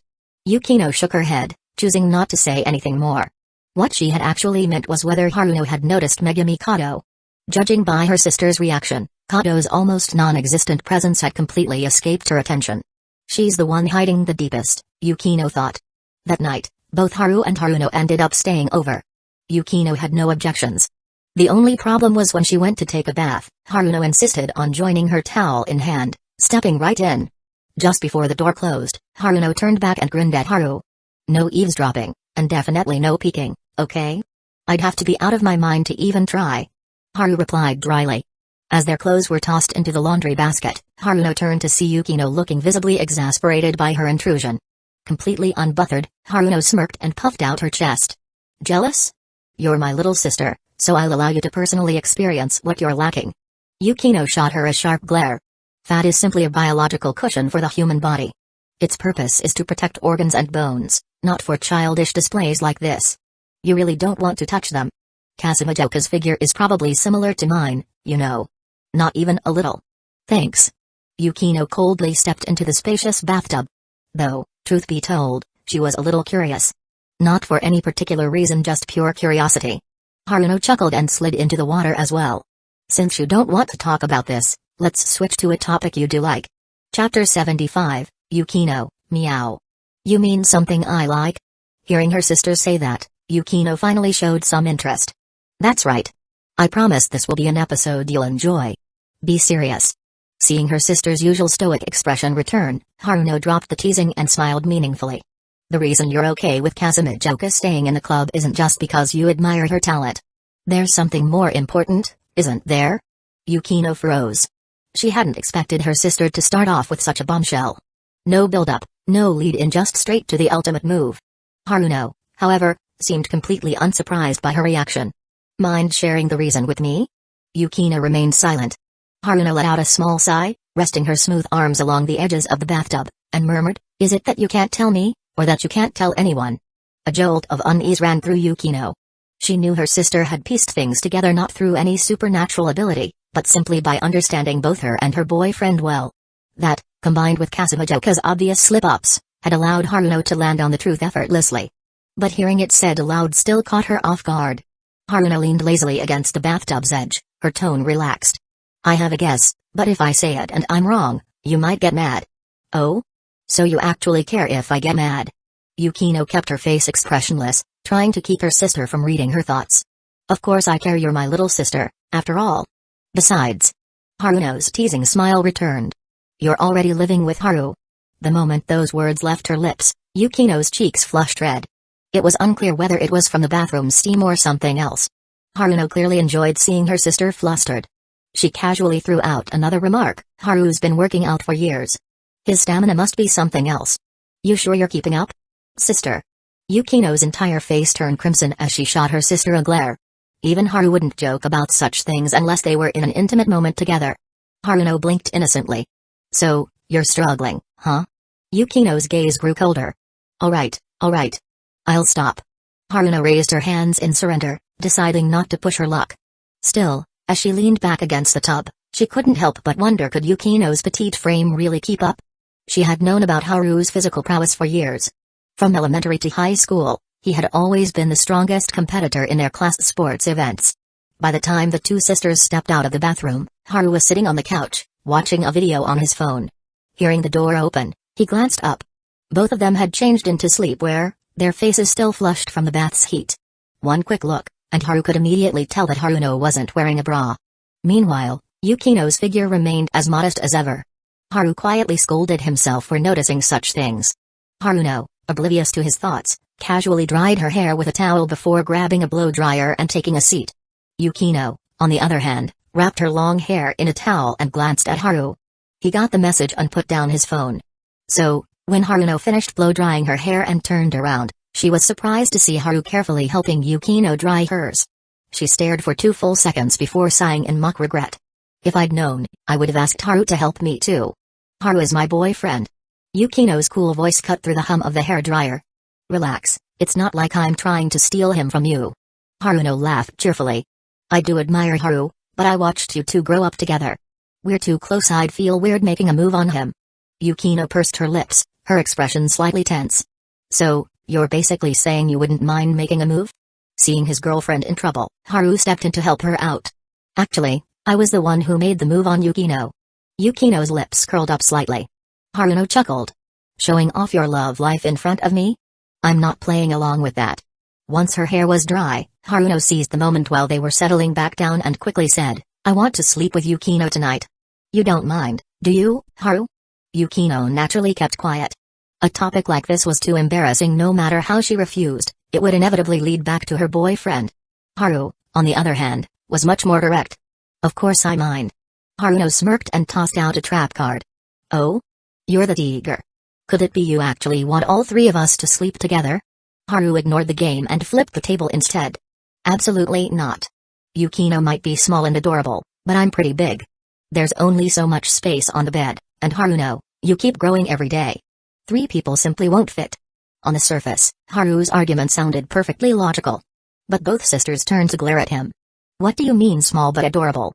Are you sure you're complimenting me? Yukino thought to herself. Growing every day. Is he calling me fat? Haruno, puzzled, wondered if this was some kind of internet slang she just wasn't familiar with. In the end, the sisters took the master bedroom, and Haru was exiled to the guest room. That night, Haru received an unexpected call. It was Officer Yuki. Amamiya, last time you said if we ever had a tricky suspect, you'd be willing to help, right? If they're particularly tough, even better. Haru replied. The stronger they were, the more experience points he'd gain. I wouldn't dare let you take on a violent criminal head-on. But at the end of the month, there's a luxury cruise party in Hokkaido. The man we're after will be attending. His name is Junjin Hisada, a businessman. His status makes it difficult for you to investigate? Exactly. That guy is tied to multiple armed assault cases and some nasty corporate competition, but he's too cunning. And with his connections, we've never been able to pin him down. So, what do you need me to do, Officer Yuki? The technique you used on Koga the other day. You mean verbal therapy? Oh, right. That. I was wondering, if you could get on that cruise, would you be willing to try it on him? Yuki's tone carried a hint of doubt. He didn't fully believe in this so-called verbal therapy. To him, what Haru had done at the station seemed more like hypnosis. But he quickly dismissed that idea. After all, the police had done their research. Successful hypnosis requires full cooperation from the subject, often with the help of drugs. Even when both conditions were met, success wasn't guaranteed. So, despite his shock at what Haru had done that day, he had simply chalked it up as some kind of special ability unique to him. After a short call, Haru agreed. A luxury cruise party would definitely require an invitation, so he'd have to ask his parents for help. Perfect opportunity to let Yukino relax a bit. She's been pushing herself too hard lately. With that thought in mind, Haru made his decision. The next morning, after breakfast, Haruno left, while Haru called his parents to ask for 2 cruise tickets. But to his surprise, his mother told him their family had already been invited. They just hadn't decided whether to attend since neither of them particularly enjoyed such events. If you and Yukino want to go, I'll have the invitation sent over this afternoon, she said. Thanks, Mom. After hanging up, Haru told Yukino about the event. A ball? Do you really want to go? She didn't seem interested, but she left the decision to him. Well, aside from filming and sparring at the karate club, I don't have much else planned for the break. So I figured, why not experience it together? All right. Seeing that he was keen, Yukino agreed without hesitation. The days passed quickly, and the filming for the photography club's project went smoothly. At first, everyone was a bit uncomfortable with the extras on set, but after a few shoots, they got used to it. Of course, Yukino didn't make them come to school every day. She knew they all had their own lives. Before long, the end of the month arrived. And in that time, 2 major events happened. First, The World's Mysterious Tales officially aired. Initially slated as a late-night show, Its solid ratings boosted by Haru's ample funding and promotion quickly pushed it into a primetime evening slot by episode 3. The second event was Yutaha's new book release. While arranging publicity for the drama, Haru had also helped promote her novel. Not one to waste her talent, Yutaha's book sales skyrocketed. The name Kasumi Yutako had finally made its way into the public eye. That night, Yutaha sat on her bed, staring blankly at her phone. She had just received a call from her publisher. The editor-in-chief had been thrilled the book was selling incredibly well. Halfway through the call, the editor had even asked, "Did you get a friend to help with promotion? I've seen ads for your book all over social media and video platforms. Whoever they are, they really did you a huge favor." That one remark had left Yutaha stunned. Who would help her? And who had the kind of influence to pull this off? It can only be him. She tapped open her contact list and stared at Amamiya Haru's name. She had already learned from Yukino that he had started a film company with his parents' backing. The drama currently airing, she had heard that he was the one who decided its core story and framework. While she had been worrying about her book sales, he had quietly given her a huge boost without even mentioning it. It was just a small thing. She could already imagine his response. But still, she typed out a message, "Thanks for your help. When do you have time? I'd like to treat you to a meal." No reply. He was probably busy. "Your phone's ringing. Could be something from the company. I'm busy right now. Ignore it." In the bedroom, Haru held a flushed, breathless Yukino in his arms, responding quickly. Tonight, after much persuasion, she had finally agreed to wear a catgirl outfit. Cat ears, a tail, paw gloves paired with her embarrassed, flustered expression. At this moment, nothing in the world could be cuter than her. "Yukino, I have one more request. It's not too much. I refuse. I haven't even said it yet. Because I already know what it is." Rejected at lightning speed, Haru looked disappointed. Seeing his expression, Yukino hesitated for a few seconds. Then, cheeks burning, she raised her paw-gloved hands and softly meowed. Meow, her voice was heavenly. And in Haru's mind, one thought echoed, charge forward. No mercy. At that moment, he truly got busy. Chapter 76, cool, but not critical. On the night of the cruise ship ball, Haru put on a suit for the first time in a while Yukino wore a striking black gown with a cinched waist, perfectly accentuating her slender figure without an ounce of excess. She always had an impeccable sense of fashion. Though she rarely wore black dresses around him, tonight's outfit made her fair skin stand out even more against the dark fabric. She didn't even need to board the ship under the glow of the dock lights, she was already the most beautiful person there. Without a doubt. "What are you looking at?" Yukino glanced at Haru, who was holding their invitation while staring at the ship's bow. Her voice carried a hint of curiosity. Haru grinned and lowered his voice. "I was just wondering. If we recreated that famous scene from Titanic, would people curse us out?" Yukino immediately understood what he meant. "You want to hold me at the bow of the ship and let the cold wind blast us in the face." Correction, it's called recreating an iconic romantic moment. Seeing him chuckle as he explained, Yukino let out a soft sigh. She took his arm and started walking forward, her tone filled with disdain. "I don't know if people would curse us, but they definitely think we're idiots." "Why?" "Because the scene you're talking about is a bad omen." Before stepping onto the ship, Haru activated his auto-aim level 4 skill and scanned the crowd. Within moments, he spotted his target. Officer Yuki was sitting in a car nearby with a few colleagues. Their eyes met briefly, but neither spoke. A simple nod was enough to communicate their understanding.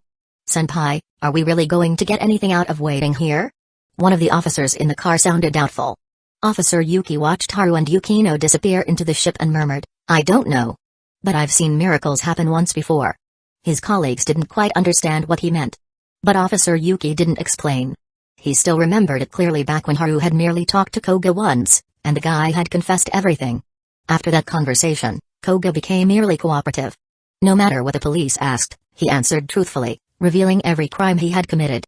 He even provided evidence to back up his statements. For days, he continued to confess without resistance until his trial date approached. Then, out of nowhere, Koga exploded with rage, shouting that he had been forced into a false confession. That he never committed any crimes. That the police had coerced him. But by then, it was far too late. Officer Yuki thought back to that moment and couldn't help but feel relieved. At least he had chosen the right side back then. Otherwise, if I had a therapy session with the kid, wouldn't all my secrets be exposed? Good thing we're friends. If Amamiya-kun and I were enemies, I'd probably have been kicked out of the police force by now. Once again, Officer Yuki found himself grateful for his luck. Meanwhile, Haru and Yukino stepped into the grand, resplendent hull of the cruise ship. The luxurious decor made the entire vessel feel like a floating palace. Above them, intricate glass skylights offered a clear view of the endless night sky. Countless crystal chandeliers flickered to life, creating a miniature galaxy right inside the ballroom. The two moved through the elegant strains of music and found a relatively quiet corner to sit. Let's eat something first. Both of them had skipped dinner to make it on board in time. Yukino nodded and gracefully picked up a pastry, glancing at him curiously. You were so eager to come here, but do you actually have a plan?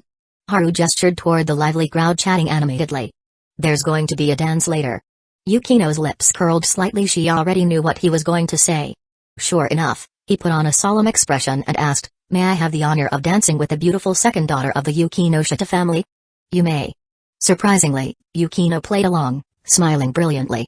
Just as they were about to continue their conversation, Yukino's handbag vibrated. She pulled out her phone, and a look of surprise flickered across her flawless face. What's wrong? Haru noticed her reaction. My mother and sister are attending the ball too. Do you want to go say hello? No need.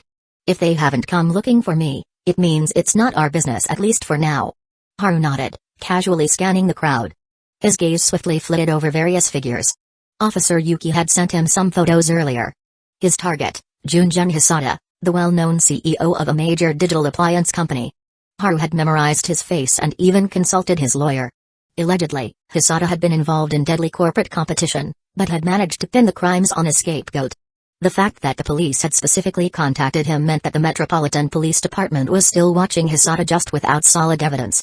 Thanks to auto-aim level 4, Haru quickly spotted Hisada Junjun, who was accompanied by a female companion. He also noticed Yukino's mother and Haruno in the crowd. His emotions remained steady. Making Hisada Junjun confess would be simple. Even if the man had brought bodyguards, they wouldn't pose any threat.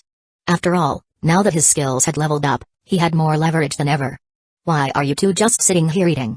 Not long after, Haruno, now dressed in full evening attire, approached them. Her gown was also a cinched waist design, perfectly complementing her fresh, chic short hair. Already a beauty, she now exuded an even more captivating charm. And, of course, the tight waistline only emphasized her ample chest. Because we skipped dinner. Haru provided a reasonable explanation. Haruno let out a knowing "oh," then sat down beside Yukino with a playful smile. Are you two planning to dance later? Does Haru even know how to dance? I taught him before. Yukino responded confidently. Haruno's eyes lit up. Then I can dance with him too. Yukino frowned slightly and turned to her sister. Are you trying to cause trouble? Of course not. Haruno feigned innocence. Think about it, someone as beautiful as me is bound to receive countless invitations later. But I don't want to dance with any of those guys. Haru immediately caught on. I see. You need a shield. Haruno grinned. No, you're more like a tool. Wait, that's even worse than a shield. No way, I'm not doing it. I'll treat you to dinner. Haru still shook his head. Forget the fact that he had no romantic interest in Haruno. Dancing with this cunning and unpredictable woman could easily turn into a trap. Who knew what she might pull during the ball? Just then, Yukino suddenly spoke up. If people really bother my sister, Haru, you can be her temporary dance partner. Both Haru and Haruno froze. What's wrong? Did I say something strange? Yukino remained as composed as ever. Haruno blinked, then eyed her sister from head to toe. I was just joking, you know. I love teasing you two, but I'd never actually interfere in your relationship. Haru said nothing, but he gave Yukino a skeptical look. That feeling of not being able to see through her was back. Just like that time when they returned from the Kazumajoko house. If you don't want to, then forget it. Yukino said indifferently. Haruno flashed a charming smile. Oh, I don't mind at all. Little Haru may be dumb sometimes, but he definitely fits my taste when it comes to looks. Then, she subtly shot him a glance. What's going on with her? Haru shook his head. He had no idea either. Haruno casually picked up her glass of juice, taking a small sip as if savoring the taste. But in reality, she was deep in thought. After a moment, she suddenly said, By the way, Mother wanted to talk to you earlier, Haru. But since you two had just boarded, I told her to let you enjoy yourselves first. Haru instantly understood her hint and stood up. Then I'll go say hello to Auntie. Haruno smiled and nodded in approval. As soon as he left, she turned to Yukino and, in an almost offhand manner, asked, Did you and Haru have a fight? No. Our relationship is just fine. Yukino replied without hesitation. Haruno narrowed her eyes. Then why did you? You should know by now, sister. Yukino's tone was calm, almost indifferent. When I don't want to answer, You won't get an answer. Her response was effortless, as if she had anticipated this exchange and was already mentally prepared for it. Haruno sighed, muttering something about how her little sister was getting less and less adorable. Yukino continued eating, her gaze slightly lowered. As his girlfriend, if she couldn't satisfy him properly, wasn't that a failure? That thought surfaced again, just as it had many times before. She had been thinking about this a lot lately. Every time, she had to push herself to exhaustion just to barely meet his expectations. It left her feeling frustrated and dejected. It wasn't like she disliked their intimacy, far from it. She genuinely enjoyed being with him, felt pleasure in it. And yet, she couldn't make him completely satisfied. Is there something wrong with my body? For the first time, Yukino felt that she wasn't as perfect as she had always believed. She would never voice these thoughts to Haru, though. She knew him too well. If she even hinted at this, even in the most roundabout way, he would definitely get upset. Honestly, just having these thoughts made her feel like she was catching his occasional idiocy. They were utterly ridiculous. Yukino took a sip of juice, exhaling quietly. She knew it was silly. She knew he wouldn't care. But she also knew no matter how irrational, it wasn't something she could just ignore. Outside, under the night sky, Haru stood next to Mrs. Yukinoshita. The cool sea breeze rustled his hair as he glanced at the elegant woman beside him, her gown making her look even more striking than usual. "What did you want to talk about?" he asked. Mrs. Yukinoshita gave a gentle smile. "I was just thinking. After all these years, you and Yukino have finally ended up together." Haru smirked. "Good thing you didn't say I stole your daughter, or I might have run for it. In my impression, you're not the type to run away. That's because I pretend to be brave. In reality, I have a coward trait built in." Mrs. Yukinoshita chuckled at his playful remark but soon turned thoughtful. "Your parents don't like places like this, so I assumed you and Yukino wouldn't either. That's why I didn't invite you. But you didn't expect us to come anyway." Haru caught on immediately. She nodded. "So? How do you find it? Glittering jewels on the women, well-dressed dogs among the men." Mrs. Yukinoshita fell silent for a few seconds before laughing. "You really haven't changed." Then, her gaze softened as she looked at him. "But you are very capable when it comes to serious matters. Others might not know, but your family's business only took off because of your efforts behind the scenes." "That's not true. I'm just a second-gen rich kid who freeloads off his parents' hard work," Haru said, feigning humility. Mrs. Yukinoshita reached out and lightly tapped his forehead with a finger. She didn't finish the sentence. Perhaps she found the topic too childish, or perhaps she simply thought it wasn't worth saying. Instead, she suddenly changed the subject. "To be honest, at first, I had hoped you and Haruno would end up together." Haru inhaled sharply, genuinely startled this time. Mrs. Yukinoshita chuckled. "Your reaction is amusing. I can only say thankfully, you didn't make that decision. Haruno and I are completely incompatible. And in a fight, I wouldn't stand a chance against her. If she bullied me, I'd be running to you for help every day. I suddenly don't feel like talking to you anymore." At that moment, Mrs. Yukinoshita bore an uncanny resemblance to Yukino when she looked at him with that concern for the idiot expression. Truly, like mother, like daughter. Just then, a voice interrupted them from behind. "I've been looking for you, Mrs. Yukinoshita. Didn't expect to find you getting some fresh air. Are you feeling tired?" Both Haru and Mrs. Yukinoshita turned around. A young man with a neatly tied ponytail approached them, smiling in a friendly manner. Beside him stood a tall, well-built man in a sharp suit, clearly a bodyguard. At a glance, he was at least 190 centimeters tall. Mrs. Yukinoshita maintained a polite, distant smile. "What can I do for you, young Master Si?" Haru immediately recognized this particular expression of hers. He had seen it plenty of times before whenever his parents dragged him to social gatherings. This was how Mrs. Yukinoshita dealt with acquaintances. Polite, professional, but never truly warm. Asai chuckled, his gaze briefly lingering on Haru before shifting away. "Have you been rejecting my pursuit of your daughter because of this man?" Mrs. Yukinoshita's smile didn't falter. "No. I simply think your personality doesn't suit my daughter, which is why I declined." "A suitor?" Haru studied the young man. "Does he mean he wants to steal my girl? How interesting. That whole incompatible personalities excuse sounds like something straight out of a TV drama." The young man murmured to himself, but he didn't seem particularly upset. Just then, Haru stepped forward. The young man blinked in surprise, and the bodyguard beside him instinctively took a step forward as well. Mrs. Yukinoshita frowned and was about to speak, but Haru beat her to it. "Andy, let me handle this. After all, I'm the one who's dating your daughter." "Huh?" For a moment, Mrs. Yukinoshita looked genuinely taken aback. Wasn't this boy always calm and composed? Then, as she processed his words, she understood. He was her daughter's boyfriend. Now that a suitor had shown up right in front of him, it was only natural that he'd step in. Ah, this is just the kind of sharpness you'd expect from a young man. Mrs. Yukinoshita mused to herself. So, you two are already together? The young man finally looked Haru in the eye, then chuckled. I can tell you've got some fight in you, but I wouldn't recommend getting reckless. As he spoke, he subtly signaled to his bodyguard with a glance. If you get too carried away, you might end up embarrassing yourself in front of Mrs. Yukinoshita. Haru took a look at the towering, stone-faced man standing beside him. Cool guy, but no crits. The young man hesitated. What? I mean, you might make for a decent experience drop. Haru's sharp remark made the young man's expression darken. Even though he didn't fully understand the meaning, he could sense the hostility. He turned to Mrs. Yukinoshita and asked directly, so, if he makes a fool of himself here, you won't hold it against me? Blind confidence is never a good thing. Mrs. Yukinoshita replied with a polite smile.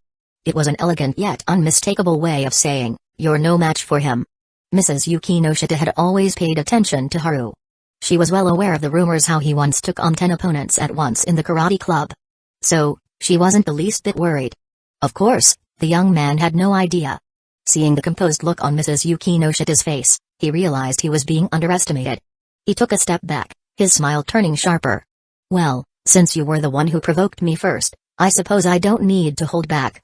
Haru tilted his head in confusion. You're not fighting me yourself? The young man scoffed. You look younger than me. I don't like picking on kids. Haru's eyes flicked toward his pants. You're lying. You're obviously pretty small yourself. The young man's expression instantly turned pitch black. He had caught the glance Haru just threw at him. There was no mistaking the implication.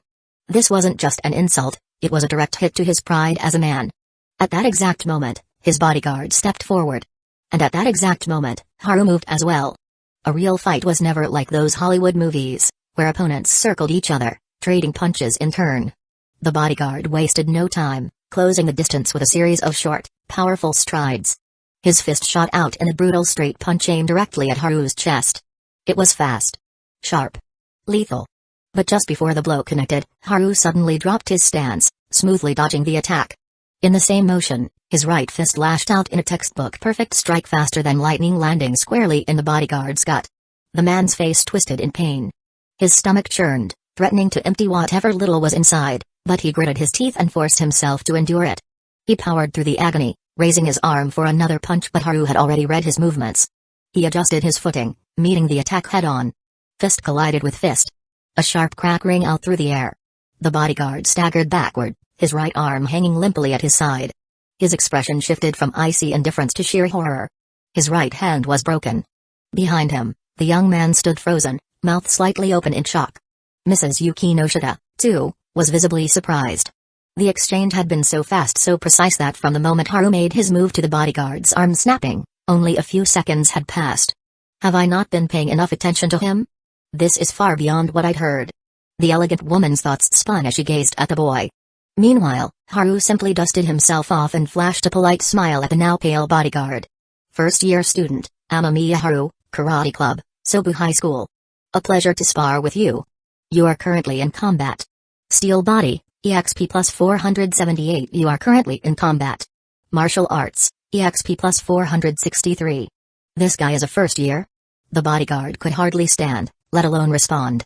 His stomach ached, his arm throbbed, and his mind was clouded with disbelief. Haru looked him over and chuckled. Cool guy. Still no crits, though. And with that, he made his move again. Chapter 77, Mrs. Yukinoshita. My daughter's boyfriend might be Superman. Haru had spent enough time sparring in the karate club to master his inhuman strength and speed. During that brief exchange, he hadn't intended to use too much force. But after realizing just how sturdy the bodyguard was, he decided to hold back a little less. With a single heavy punch, he had disabled the man's arm. Now, utilizing a swift step from karate, Haru surged forward again.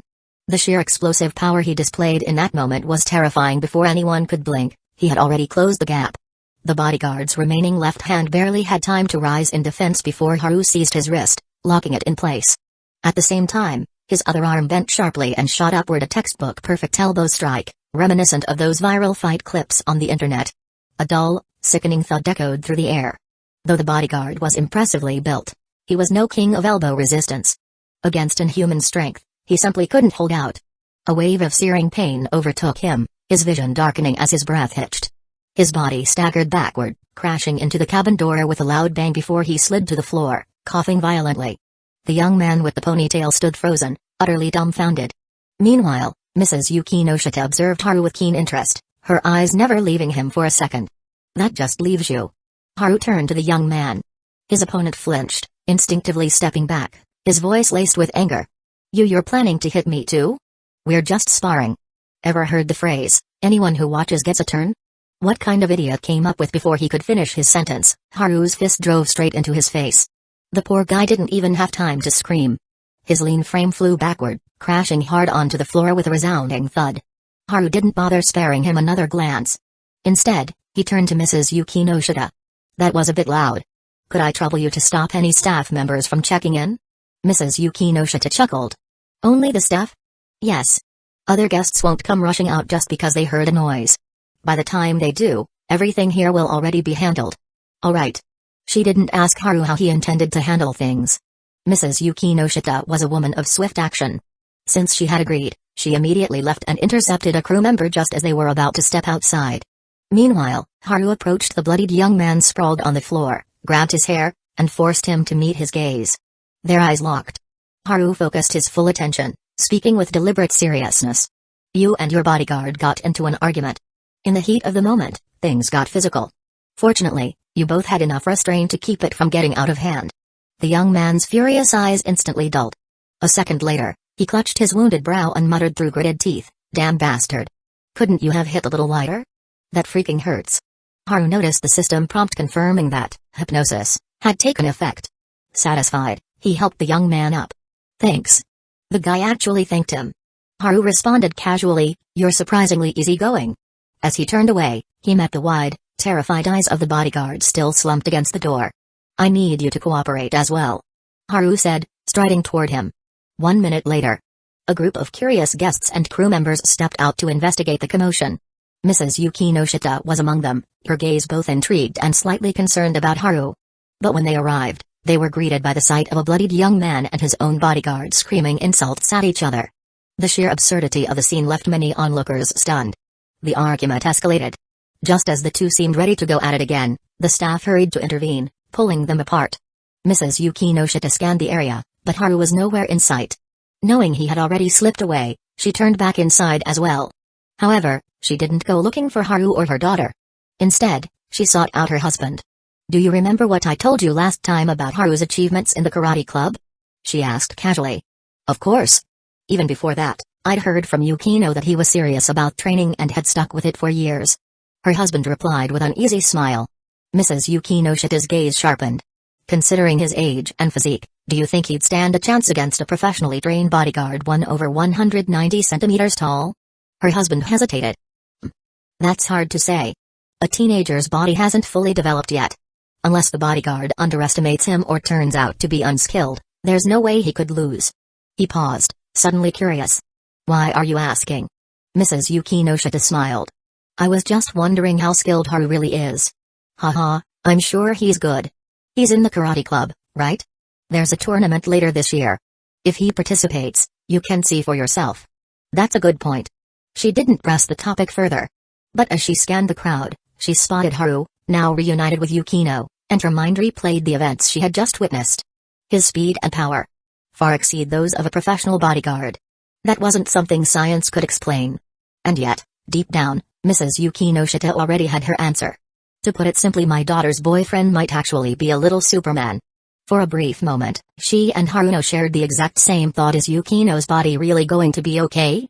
Then, Mrs. Yukinoshita chuckled to herself. After all, she hadn't told Haru one very important detail: the young man he had just beaten to a pulp had actually been pursuing Haruno, not Yukino. But teenage love rivalries were amusing to watch, so she decided to keep the secret to herself. "Where did you two run off to?" "There was quite a commotion outside, but we were too lazy to check. No idea what actually happened." As soon as Haru sat down, Haruno tugged at him, eager for gossip. Yukino didn't say anything, but she, too, looked at him curiously. "I got jealous and got into a fight." Haru picked up his juice and took a sip. The lemon was a bit too sour. The Yukinoshita sisters simultaneously looked away. Haruno smirked at her sister. See? He's making stuff up again. Yukino's cold stare signaled her agreement. Haru sighed. I'm telling the truth, and they still don't believe me. A while later, the guests and staff who had gone to investigate the commotion returned.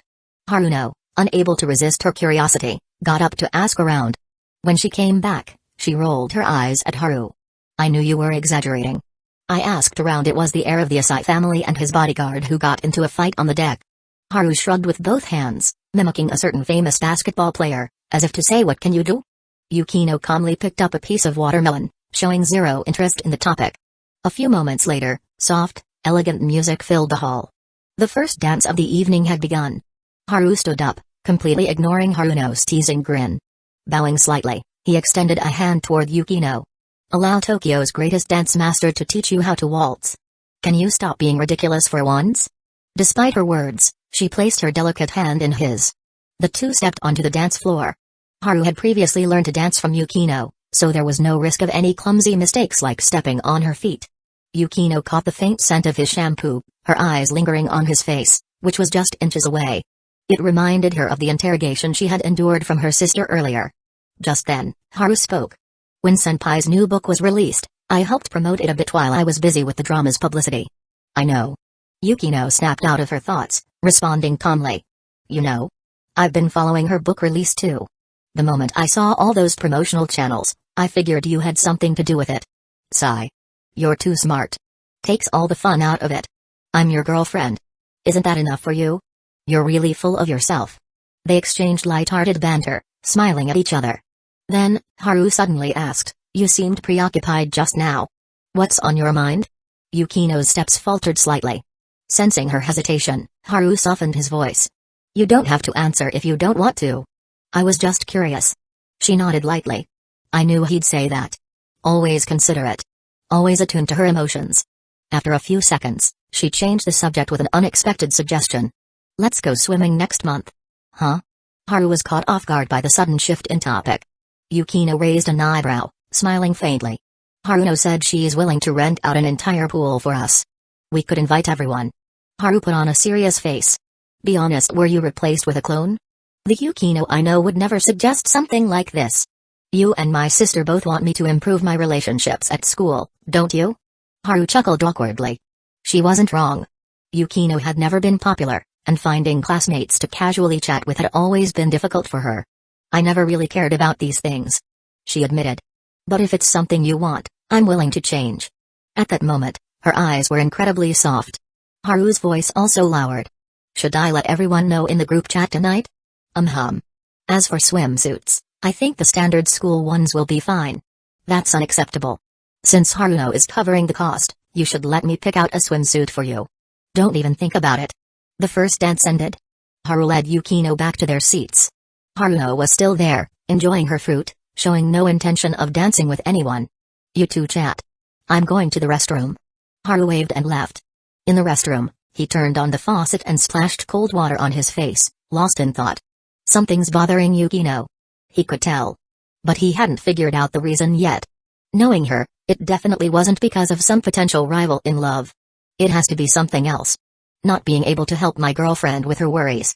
That's a failure on my part. Ironically, his thoughts mirrored what Yukino had been thinking earlier. Just then, a voice came from beside him. Excuse me. Haru looked up. What a coincidence. The man standing next to him was none other than Hisada Junjin, the businessman currently under police surveillance. Haru stepped aside, watching as the man turned on the faucet and began washing his hands. Smiling, Yu spoke casually. Mr. Hisada? The man glanced at him, puzzled. That's me. And you are? I heard you were involved in a few deaths recently. But in the end, you found a scapegoat to take the fall, didn't you? Hisada's face instantly darkened. He abruptly straightened, leaving the faucet running, his gaze turning sharp and dangerous. I'd advise you to be careful with your words. Haru wiped the water off his hands leisurely. I'm not in a great mood today. How about this? Get on your knees and apologize. If you do, I'll hand you over to the police without laying a finger on you. Chapter 78, Because he is kind. Amidst the cheerful and relaxed atmosphere of the luxurious cruise, a sudden boom echoed throughout the ship. The guests were startled. Some, out of instinct, ducked down and covered their heads.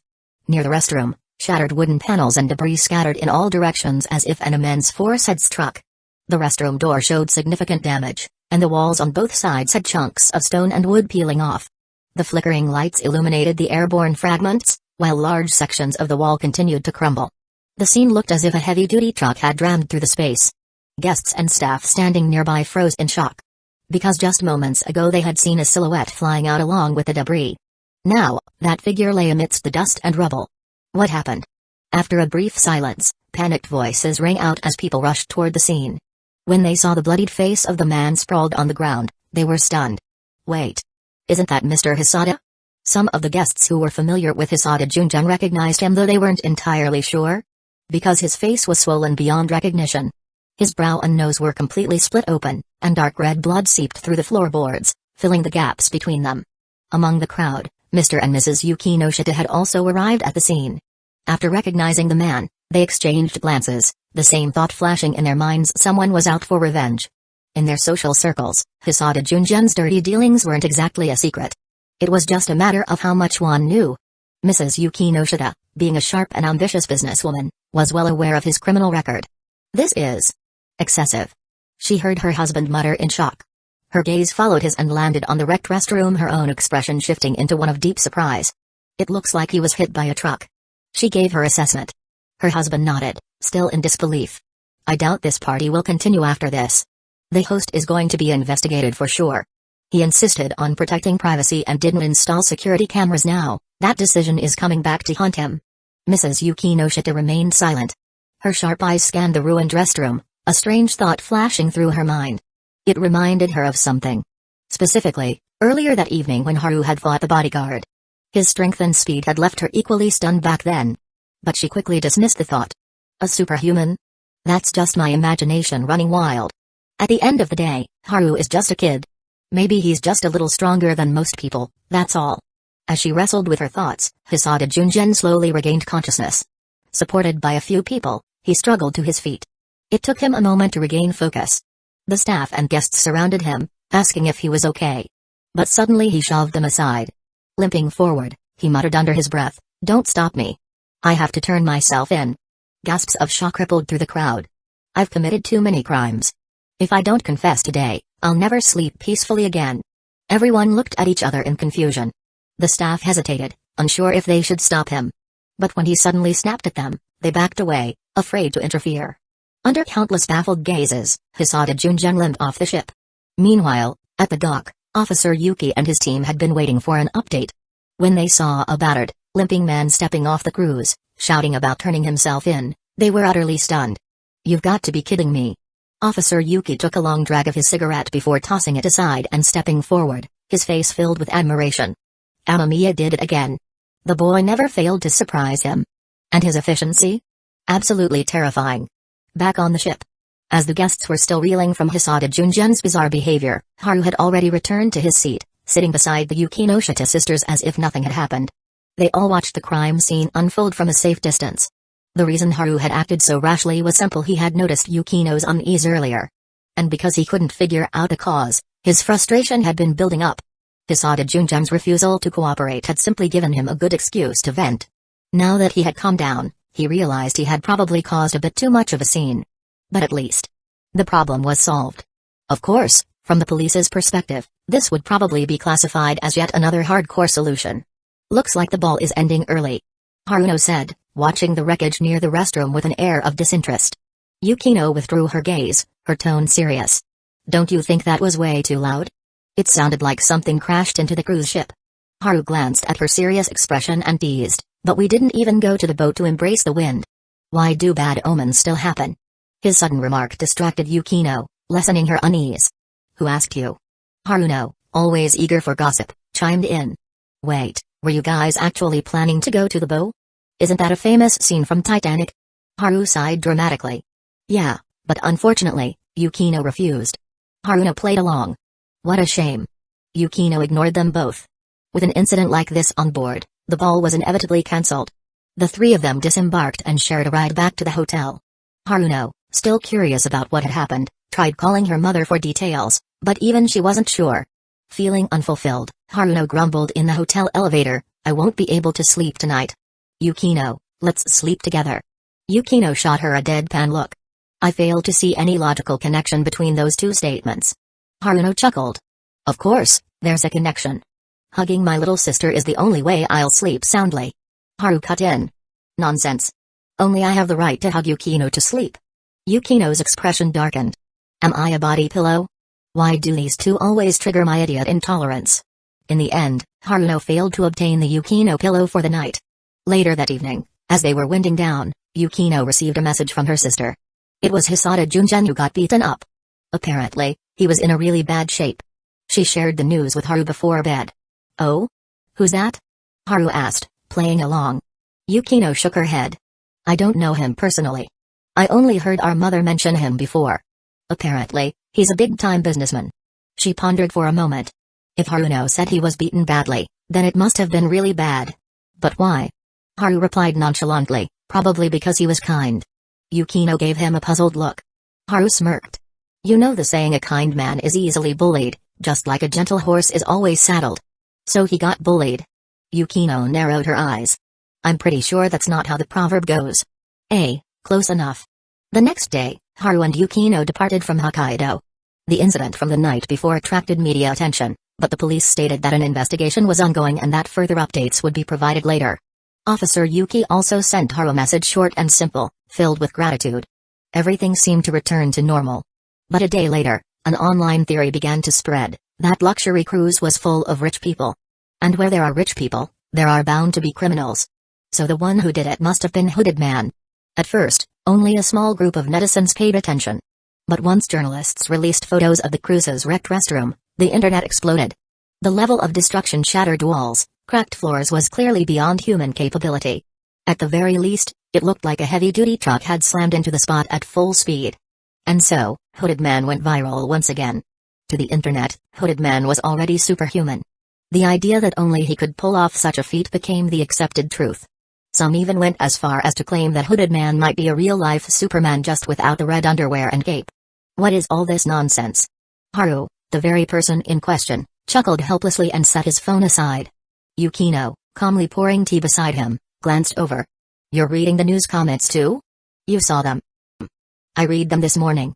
If they hadn't used the word Superman, I could have almost accepted their theory. Blowing on her tea, she added in a matter-of-fact tone, but their claims are way too exaggerated.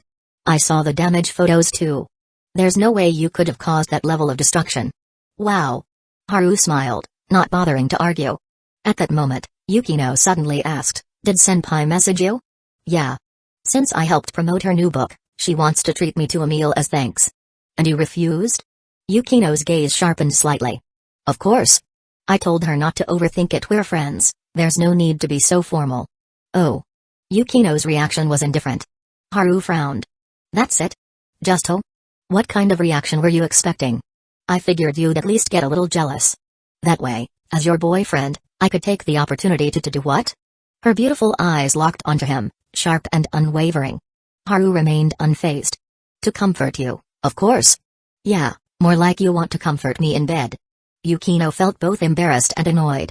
Since she hadn't gone out today, and there were no guests at the Amamiya house, she had only put on a slightly shorter dress. The hem barely reached her knees.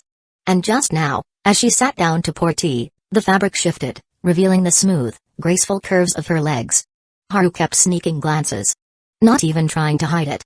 Yukino took a sip of tea, then lazily picked up the orange tabby cat lounging nearby. She sighed. I'm seriously starting to suspect you have a major leg fetish. Haru denied it without hesitation. Impossible. I'm not into legs. Oh? Then why do you keep staring? Yukino's gaze was full of doubt. Haru remained composed. If I were obsessed with legs, wouldn't I have died at yours long ago? Idiot. That sounded absurd, yet it oddly made sense. So Yukino couldn't refute him. Not that she wanted to. She knew full well that her legs were beautiful. She had taken great care of them over the years, smooth, flawless, practically perfect. Otherwise, there's no way Haru would become noticeably bolder every time she put on stockings. Currently, Yukino's filming schedule was set at twice a week, a balance between maintaining progress and not taking up too much of her classmates' summer vacation. Thanks to Haru's connections, all the extras were perfectly arranged. On top of that, his ability to lighten the mood during shoots had gradually dissolved the classmates' previous biases against Yukino. At the very least, They now understood that while she was strict, she was also fair. And fairness was something everyone appreciated. By mid-August, there were only 10 days left of summer break. After another day of filming, Yukino and Haru were packing up the equipment when Yutaha stayed behind. Yukino paused. "Senpai, you need something?" Yutaha spoke naturally. "Last time, Haru rejected my offer to treat him. Since you're both here today, how about dinner together? Tonight?" Yukino didn't refuse immediately. She recalled that, after wrapping up filming, Haru had mentioned plans to go swimming with the photography club. Could this sudden invitation be related? As if confirming her suspicions, Yutaha added, "Yes, tonight." Haru said, "You're all going swimming in 2 days, right? I don't swim often, so I was hoping to get some tips from you." Yukino remained expressionless. "What makes you think I'm good at swimming?" Yutaha glanced at Haru, who was still tidying up the table. "He told me you're an all-rounder. A walking encyclopedia." Yukino nodded lightly. "That's not incorrect." Yutaha's eye twitched. She just admitted it so casually. Yukino then said, "But tonight won't work. My sister's picking me up soon. Why don't we all have dinner together after swimming? All of us?" Yutaha hesitated slightly. Yukino tilted her head. "Is that a problem?" Yutaha sighed. "I'd rather not let everyone know I write novels." "Oh, that's easy. We just won't bring it up." "All right." And just like that, the two girls reached an agreement. Haru, despite being the one who helped make Yutaha's book a bestseller, and the person originally invited, remained silent the entire time. After school, Yukino was picked up by Haruno. Haru had initially thought about hitching a ride, but as soon as he approached the car and spotted Mrs. Yukinoshita sitting in the front seat, he immediately understood this was a family gathering. So, after a simple greeting, he wisely stepped back. "Guess I'll just head home and grind some more XP." These days, he had leveled up, auto-aim, to level 6 and, jump, to level 8. Both skills had improved significantly. The former made it ridiculously easy for him to pick people out of a crowd or, more importantly, to target weak spots with pinpoint accuracy. As for jump, he could now double jump in midair with ease. He even had a hunch that triple or quadruple jumps weren't out of the question. "At this rate, will I eventually be able to step on my own foot and launch myself into the sky?" Amamiya-kun. As he walked down the street, lost in thought, a familiar scent drifted past him. He turned around to see Yutaha's beautiful face. Before he could ask anything, she spoke first. "I was going to head home with Megumi, but she got dragged off by someone else last minute." Chapter 79, A Sudden Chase. "You followed me just because of that?" Haru looked at the beautiful senior walking beside him, but his attention caught on something else. Without thinking, he asked, "Megumi? Since when did you two get that close?" "We're friends. And in the photography club, she's the one I get along with the best." Yutaha answered honestly. Haru found it amusing.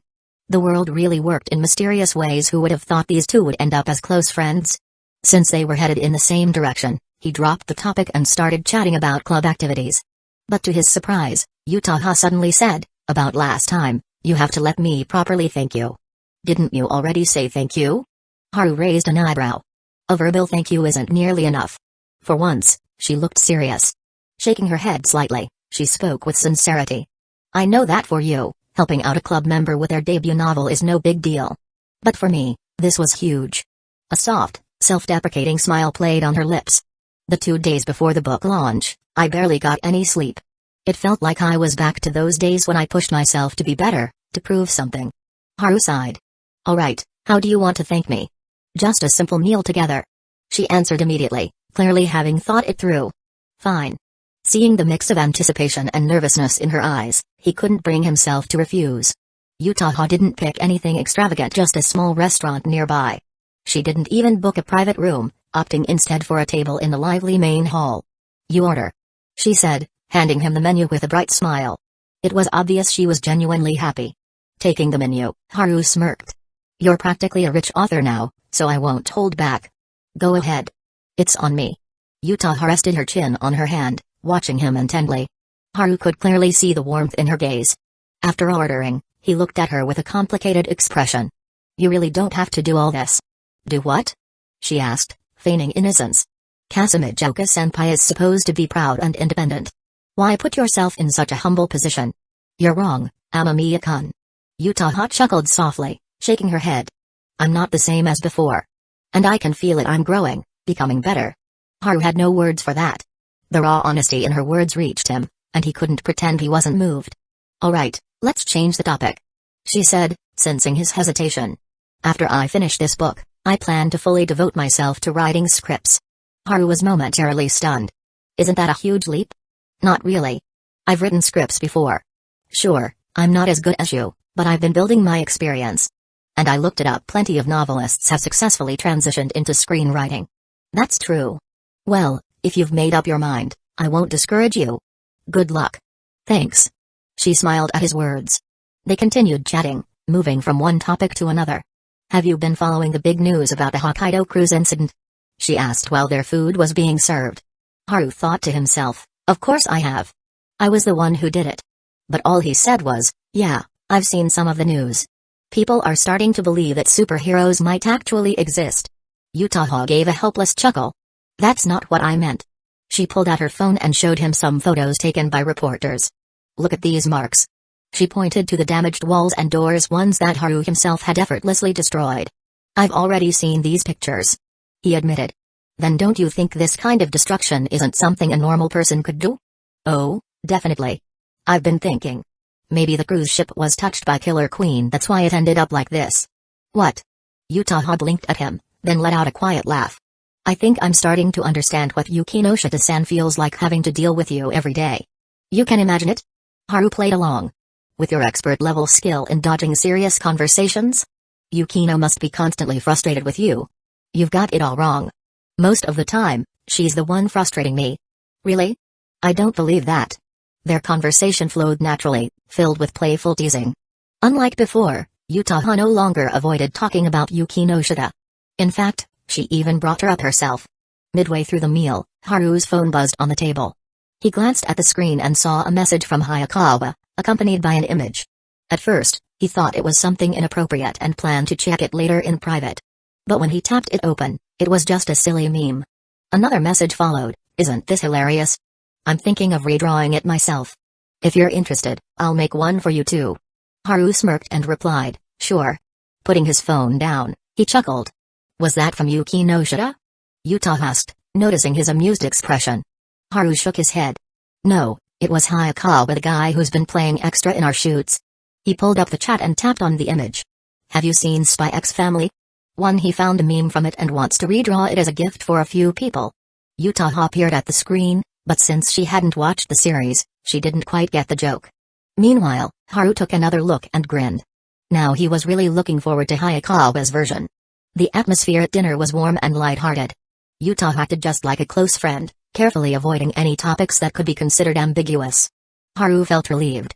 He thought the evening would pass without issue until, just as they were finishing their meal, Yutaha suddenly suggested, wouldn't a pleasant dinner like this pair well with some beer or sake? Underage drinking is prohibited. Haru responded formally. Yutaha pouted. I don't believe for a second that you follow that rule. Haha, you're right, I never really planned to. But I don't like drinking, so I just never touch alcohol. Haru smiled, covering up the deeper truth. The real reason he disliked alcohol was the countless social obligations in his past life that had forced him to drink until he was sick. Ever since reincarnating, he had chosen never to touch the stuff. Alcohol only brought back memories of past struggles he had no interest in reliving. Seeing his clear reluctance, Yutaha dropped the idea of asking someone else to buy them drinks. The restaurant was at its liveliest, filled with the sounds of customers drinking, laughing, and playing small games at their tables. Yutaha paid them no mind. She rested her chin on her hand, her delicate face slightly enhanced by makeup turned toward the window. The soft, warm lighting above cast a glow over her features, making her appear even more stunning. Her silky hair cascaded down her back, and her well-fitted uniform accentuated her elegant figure. Her lips parted slightly, lost in thought. In her deep, wine-red eyes, flickered emotions far beyond her years. Occasionally, couples passed by outside, holding hands or whispering intimately. A subtle change flickered in Yutaha's gaze, an unspoken longing, but it faded just as quickly as it appeared. She retracted her gaze, turning back to Haru, who was still finishing his meal. Then, in an unusually gentle voice, she asked, are you heading straight home after this? Her tone held a rare emotion, one that wasn't usually there. Haru paused, looking up to meet her trembling eyes. The ease he had felt earlier disappeared. She wasn't desperate. She wasn't proud. She was simply sincere. Haru almost sighed. Why? Yutaha lowered her eyes, murmuring as if speaking to both him and herself. That night. Do you remember what you told me? Haru, always one to avoid heavy atmospheres, took the initiative. Yeah. I told you that with your qualities, you'd definitely meet plenty of amazing suitors in the future. Just as he was about to continue, she lifted her gaze and looked straight into his eyes. But that's the future. Right now, I have no intention of changing my feelings. I have a girlfriend. For the first time, Haru stated it plainly in front of her. I know. She replied with a smile. But I like you. And that's my own business. Haru fell silent. Her feelings were bold and intense, yet she didn't back down just because he made his stance clear. A moth flying toward a flame didn't necessarily mean it had no hope. Why? She repeated. But this time, she already knew the answer. Liking someone didn't need a reason. When she was with him, she was happy. When she didn't see him, she missed him. That was all there was to it. She refused to look away and softly said, before today's shoot, we hadn't seen each other for 5 days. Haru was about to respond, but she continued, this is the first time I've ever liked someone, and I got rejected. I don't want to give up so easily. Her gaze shifted back to the passing pedestrians outside as she murmured, liking you today is one day. Liking you tomorrow is another. Time flies fast. Maybe by the time I graduate and step into the real world, you'll realize that what you said that night doesn't really apply to me. What started as a pleasant dinner ended in silence. The sky had darkened. Under the streetlights, 2 figures walked side by side, speechless. The lively crowds and affectionate couples passing by only made Yutaha feel a quiet sorrow. One more intersection, and they would have to part ways. Amamiya-kun, Yutaha stopped in her tracks. She had been about to ask if he would come to her new book signing when a sharp voice suddenly interrupted. It's him. That bastard from last time. He's the one who beat me up. Yutaha turned around, startled. A group of people at the entrance of a nearby convenience store was now staring in their direction. The one who had shouted the loudest was a blonde-haired young man with earrings. As soon as he spoke, the group immediately started marching toward them in an intimidating wave. A quick glance revealed there were about 10 of them. Haru's voice sounded beside her. Can you run? Yutaha hesitated for only a moment before responding quickly, I can. Without another word, Haru grabbed her hand and took off. Seeing them run, the group behind them picked up their pace as well. The blonde guy yelled, don't run, you bastard. Weren't you so tough back at the batting cages? Haru had already recognized him. It was the same guy who had tried to hit on Yukino at the batting center. The area was bustling with people. Kids were playing on their phones, and plenty of young adults were chatting, taking pictures, and eating. The last thing Haru wanted was more attention. The whole hooded hero thing was already a hot topic online. He didn't need to add more fuel to the fire. Beating up a dozen people once was enough for the internet. No need for an encore. So, instead of fighting here, he pulled Yutaha toward a nearby park. Lots of trees. Fewer security cameras. A great spot to grind some XP. They sprinted across 2 intersections. Yutaha was already struggling for breath, her breathing ragged. The intense running was clearly too much for her. Gasping, she managed to say, you can let go of me. They probably won't bother a girl like me. Besides, I can always call the police. Before she could finish, she suddenly felt her body lift off the ground. Haru had scooped her up effortlessly. Her heart instantly went into disarray. Don't say something stupid. His voice was firm. Yutaha felt reassured yet oddly reluctant to leave the warmth of his arms. What she didn't realize was that, with her in his arms, Haru was actually running even faster. Meanwhile, the group chasing them was panting and struggling to keep up. By the time they finally reached the park, Haru gently set Yutaha down behind a tree. The pursuers, now completely out of breath, bent over, clutching their knees as they gasped for air. Damn it. How the hell is he so fast? Is this guy a marathon runner or something? One of them barely managed to complain before Haru, looking completely unfazed, charged straight toward them. What the hell? One guy? Wait. He ran that fast. While carrying someone? And he's not even tired? Before most of them could process the situation, the blonde-haired guy, the loudest of the bunch, was already on the ground, taken down by a single elbow strike. He didn't even have time to scream. The entire group stood frozen in shock. Haru turned his gaze to the rest of them. So, what's next? They were dumbfounded. Just a moment ago, he was the one running. They had the numbers advantage. How had the situation flipped so fast? The blonde guy lay on the ground, groaning, trying to say something tough, but the pain in his chest was too much. In the end, he couldn't even get a full sentence out. Haru stood in front of them, composed, exuding the aura of a lone warrior blocking an entire army. Behind him, Yutaha watched with bright, shining eyes full of trust and admiration. Chapter 80, Scumbag. Before today, Yutaha never had a clear idea of how strong Haru really was. When he grabbed her hand and ran earlier, she thought they were in trouble otherwise. Why would he choose to flee first? But after they reached the park, she saw him set her down under a tree and say, "Stay here. Give me 3 minutes." And then, just like that, the blonde guy who had been shouting the loudest collapsed onto the ground. It happened so fast, too fast. He didn't even have time to raise his arms, let alone fight back. It was like watching a video game character bug out and fall over. Seeing this, Yutaha finally recalled the rumors about Haru taking on 10 people at once in the karate club. If even those athletes who had trained hard for the national tournament weren't his match, then this gang of street punks, who didn't even seem like they knew how to throw a proper punch, didn't stand a chance. That was why, when Haru made his move, Yutaha felt nothing but a deep sense of reassurance. But as the fight unfolded, she realized she had still overestimated these guys. They weren't just bad at fighting, they were completely clueless. They flailed their fists wildly, some even attempting high kicks that ended up hitting their own teammates. One guy actually managed to kick another's shoe off. Haru saw it too. These were the kind of people who were only brave when they had the upper hand. The moment they lost their advantage, they crumbled. He held back his strength, taking them down with well-placed knee strikes, elbows, and hooks. One by one, the thugs cried out and collapsed. When the last of them hit the ground, Yutaha instinctively checked her phone. Not even 3 minutes had passed. She widened her eyes in disbelief. Haru turned to her and gestured. Only then did she snap out of it and rush to his side. "Are you hurt? You saw everything, didn't you?" "I'm fine." He took out his phone. "You're calling the police?" she guessed. "Yeah. Even if we don't, someone else will."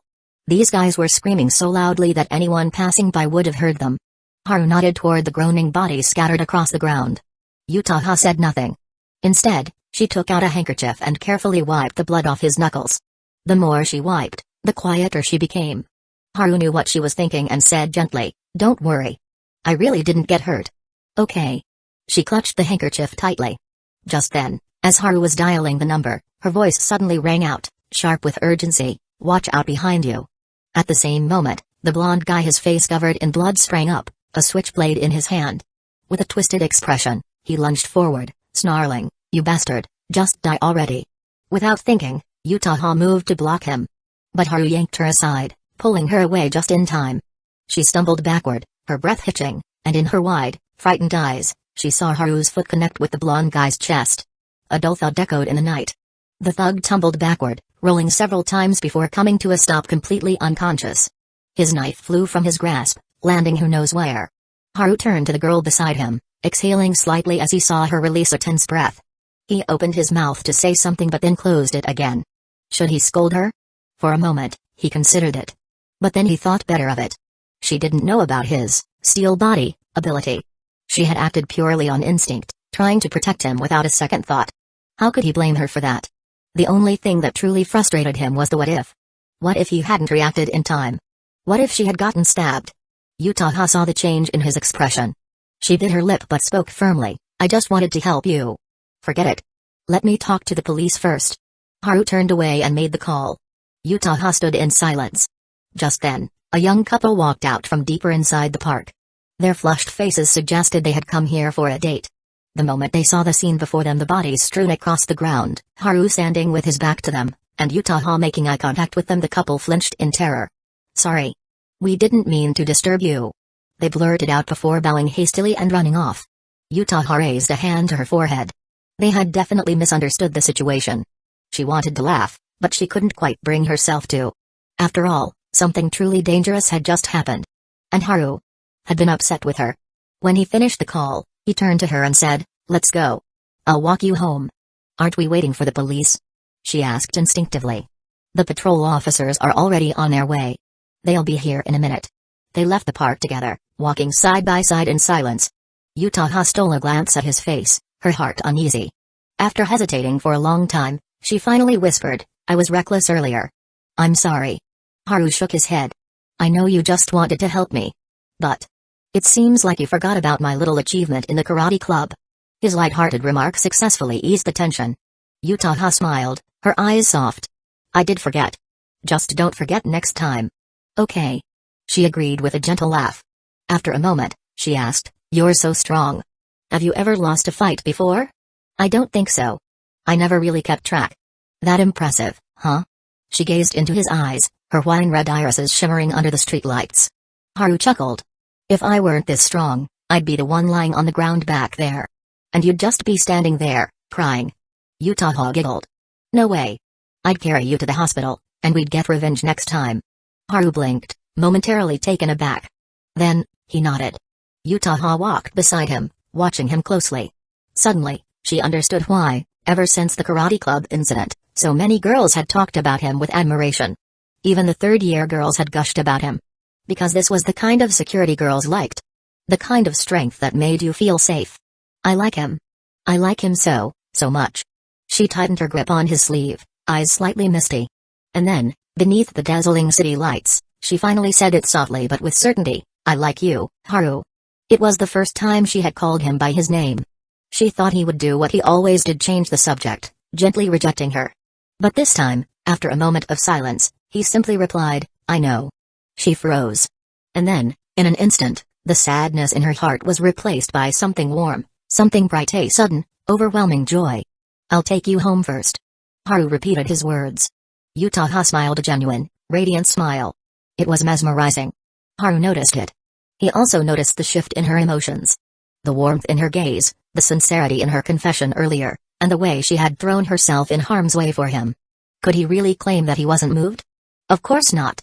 He could try to convince himself that gratitude and love were different, that just because he was touched didn't mean he shared her feelings. But lying to himself like that would be ridiculous. Haru knew the truth. The moment she risked herself for him, something inside him wavered. And that meant he was already a scumbag. If he had feelings for her, even the slightest, then he had to admit it. What about Yukino? He took a deep breath, for the first time feeling an emotion he despised, self-loathing. It wasn't self-pity. He simply hated the sense of unease. When they arrived at the Kasumigaoka residence, they stopped at the entrance. You should go inside. I need to. Before he could finish, she stepped forward. A familiar fragrance filled the air. On her tiptoes, she cupped his face gently. I like you, Haru. Her cheeks flushed, her smile bold yet brimming with happiness. The moonlight cascaded down, blending with the glow of the street lamps. It was as if an unseen artist had painted the world in soft, dappled light, making everything feel dreamlike. And in that moment, Haru suddenly understood why there were no stars in the night sky tonight. Because every single one of them had fallen into her eyes, glittering like tiny diamonds. You can have all of me, truly. She whispered. Her voice grew softer, her gaze holding a shy, uncertain plea. She leaned in again. Don't turn away from me. Soft words, tinged with hesitation, then she kissed him. A fleeting touch. No overwhelming heat, no deep entanglement. Just the lightest brush of lips before she pulled away. Then, as if she had just realized what she'd done, she glanced nervously toward her house. Haru, who had been drowning in complicated emotions, nearly laughed at her guilty expression. It was the first time he had seen Yutaha look so flustered, like a thief afraid of being caught. Tonight was a good night. She murmured, her cheeks still warm, her crimson eyes filled with joy. Yeah, it was. Haru found himself staring at her, at the girl who had just given him her first kiss without hesitation. I should go. If I stay out here too long, my mom might notice. She waved at him and turned to leave, her skirt swaying with the motion of her slender waist. But after a few steps, she stopped again and looked back. I won't tell Yukino. And I won't make things difficult for you. Then, this time, she truly left. Haru watched her disappear inside. He lowered his head and muttered to himself. But I will. As he walked home, memories of his past relationships surfaced. Before his reincarnation, he had only been in one serious relationship, which ended for all sorts of trivial reasons.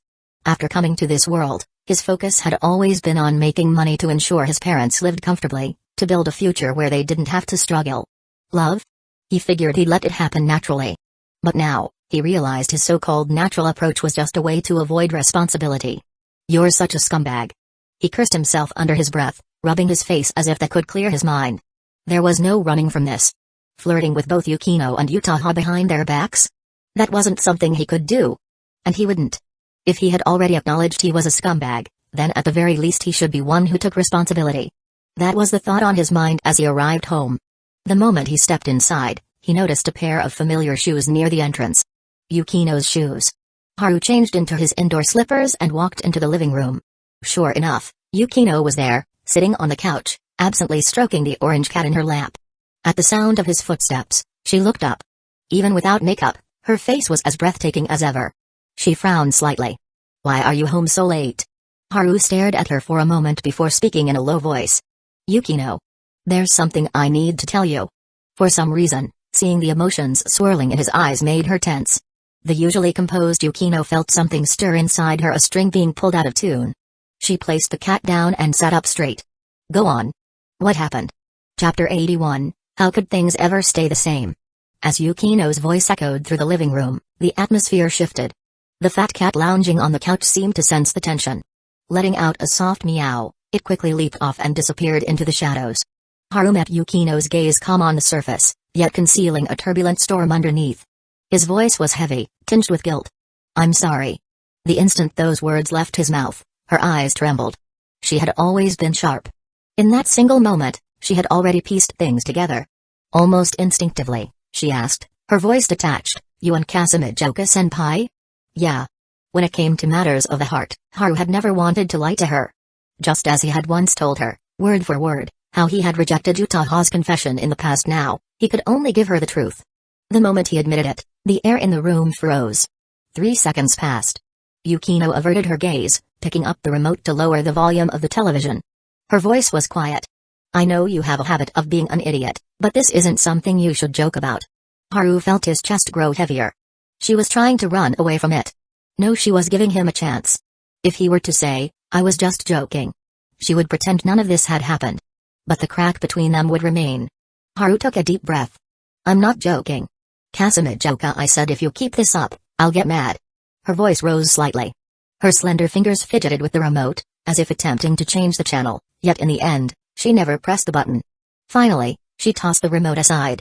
Her sharp eyes locked onto his, piercing straight through him. But Haru's response remained unchanged: guilt, regret. I'm not lying. A second passed. Then 2. Then 5. Yukino closed her eyes for a brief moment before opening them again. Why? Haru had no answer. He couldn't tell her that it was Utaha's unwavering devotion, her reckless love, her willingness to give him everything those feelings had shaken him. He could have shifted all the blame onto Utaha. If he did that, Yukino would probably forgive him. But that would be a coward's way out. He had already accepted it when he was moved by Utaha, he had already become a scumbag. At the very least, he should take responsibility. Yukino waited. When no answer came, her carefully maintained composure finally began to grumble. She stood up, her voice cold. Why aren't you saying anything? You're not usually like this. Haru let out a slow breath. Because if I speak, it'll only sound like an excuse. And I don't want to lie to you. Scumbag. Her voice was emotionless. Haru didn't refute it. The television, now muted, continued playing its program. The ceiling lights illuminated the living room, but the divide between them was stark, the television screen acting as an invisible wall of separation. Yukino opened her mouth as if to say something, but when the words reached the tip of her tongue, she found that, for the first time, she couldn't articulate them. She sat back down, fingers pressing against her temple as if trying to ease an oncoming headache. Her teeth bit down on her lower lip. Have you told anyone else? No. Then why are you telling me now? Her voice cracked, her usual control slipping. Her eyes, usually so composed, burned with disbelief and fury. If you hadn't told me, then it wouldn't have changed anything, Yukino. Haru forced a bitter smile. Yukino froze. She understood him too well. And she understood what he meant. When it came to love, he would never deceive her. And because she understood that, she let out a quiet, almost mocking laugh. A sentimental scumbag? She murmured. Amamiya Haru, when did you become this kind of person? It wasn't just a question for him, it was a question for herself. She was searching for an answer. Searching for an excuse. Something, anything to smooth over what had happened tonight. But no matter how hard she looked, she found nothing. Haru. She called his name softly. But before he could respond, she turned away. And without another word, she walked into the guest room, closing the door behind her. After a while, she appeared in Haru's sight once more. She had changed out of her nightgown and into a tracksuit, carrying a bag in her hand. Without saying a word, she walked past Haru and headed toward the door. Just as she passed by him, her wrist was suddenly grabbed. If you're thinking of lying to me now, I can only tell you it's already too late. Her voice was devoid of emotion, as if telling him, I already gave you a chance to lie to me. Haru didn't try to argue. Instead, he spoke in a low voice, with everything that's happened because of me lately, it's not safe for you to go out alone at night. Stay for the night and leave in the morning. Yukino remained silent. She understood what he meant. With the growing fame of Hooded Hero, there were plenty of opportunistic streamers and people with bad intentions prowling the streets at night, looking for trouble. "Let go of me," she said. "I insist." Haru didn't release his grip. Another moment of silence passed. In the end, Yukino gave in.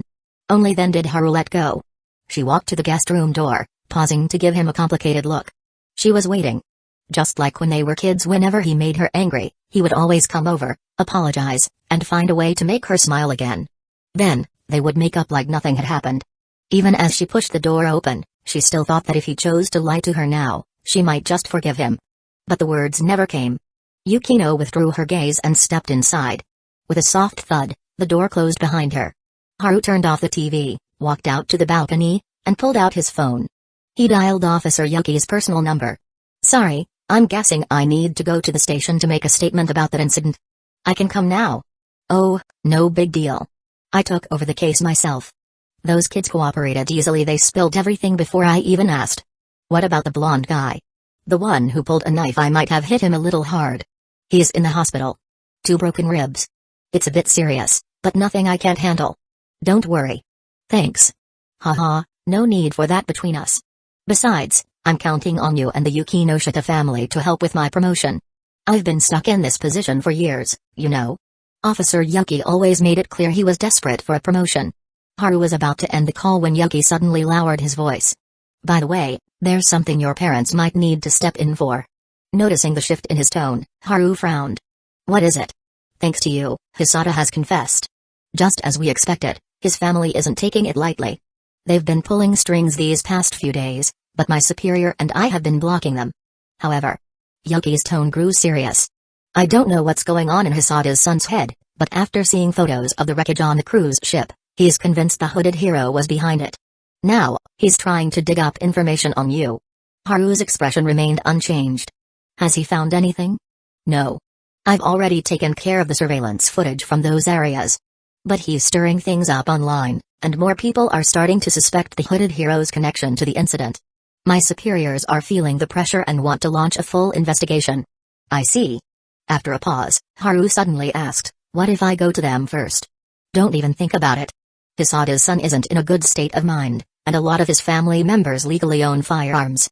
I don't want anything happening to you. I wouldn't even know how to explain it to your parents. Relax. I know what I'm doing. I'm not that reckless." "True. You do tend to be pretty hardcore." Haru chuckled. "I'll reach out in a few days. I'll take care of it." "All right. Just stay safe." After hanging up, Haru gazed at the bustling street in the distance, his eyes flickering with thought. At 5 in the morning, he was already up. After what happened last night, he knew Yukino probably didn't sleep well. Given her anger and disappointment in him, she would undoubtedly leave as early as possible. When he finished making breakfast, he saw her stepping out of her room just in time. "Good morning. Eat something first. I've already called a driver to take you home," Haru said. Yukino responded with a single syllable. They ate breakfast in silence. It wasn't until she stood by the car, luggage in hand, that she turned to him. "I thought you'd put up more of a fight to stop me. I guess your guilt got the better of you, and now you don't even have the nerve to be shameless about it?" "I'm sorry." That was all he could say. Yukino took a deep breath, then looked away. Without another word, she got into the car. Haru gave the driver a look, silently asking him to keep an eye on her mood. The driver nodded in understanding. As the car disappeared from view, Haru returned to the house and sat in the living room, lost in thought. Meanwhile, in the car, the driver glanced at the rearview mirror to check on the silent girl in the back seat. Just as he was about to say something, Yukino suddenly spoke. "You don't need to worry about me. I'm fine. Just a little tired." Caught off guard, the driver awkwardly nodded. He hadn't expected her to be so perceptive. Still, as a married man, he could tell at a glance that his boss had fought with his girlfriend. So, pretending to recall something, he said, "I used to argue with my wife a lot too. But in the end, we always made up. After knowing someone for so many years, the feelings don't just disappear. Please just focus on driving." Yukino interrupted him curtly. The driver's mouth twitched. He sighed inwardly. "Boss, it's not that I don't want to help, but your girlfriend is just too hard to talk to." "Thank you." When the car stopped at her house, Yukino thanked the driver, grabbed her bag, and walked inside. She unlocked the door, changed her shoes, and stepped into the living room. Without a care, she dropped the bag full of clothes on the floor and flopped onto the couch. She didn't bother maintaining her usual grace or composure. Lying there, she stared blankly at the ceiling before curling up on the sofa. The bright morning light cast her solitary figure in stark contrast against the empty room. Alone again. She closed her eyes, her heart aching. Even though it was warm outside, she felt like all the warmth had been drained from her body. Such a half-hearted response. How boring. Oh well, since I'm your big sister, I suppose I have to take care of you too. I'll head over to Yukino's place in a bit. Thanks. Saying thanks won't cut it. Just remember to treat me to a fancy meal. After hanging up, Haru sank back into his seat. He had never intended to give up on Yukino, nor would he ever. And he certainly wasn't about to sulk at home like some tragic character in a melodrama. That would be stupid. Right now, Yukino was undoubtedly in a terrible state. As much as he worried about her, Haruno was the better person to handle the situation for now. As he sat there and thought, his phone vibrated. He glanced at the screen. A message from Yutaha, you should be awake by now, Haru. Haru, I've been up for a while. Yutaha, then let's meet up. I'll pick the place. No refusing me. Haru blinked at the message, momentarily surprised. She must have figured something out. And he was right. Last night, Yutaha had gone home and enjoyed a sweet, peaceful sleep. But the moment she woke up this morning, something clicked in her mind, something she had overlooked. He must have told Yukino the truth. Having spent enough time with Yukino, Yutaha considered herself one of the few people who truly understood her. If Haru had been honest, there was no doubt in her mind that he and Yukino would have argued, and that their relationship would now be on shaky ground. And she was the reason why. But instead of feeling satisfied, Yutaha found herself anxious. She had always known she was the third party in this equation. That knowledge alone had been enough to make her feel awkward at times. Now that her feelings had finally been acknowledged, it had thrown Haru into turmoil. She couldn't just sit back and do nothing. Yukino must be furious right now. She probably won't even look at Haru, let alone answer his calls.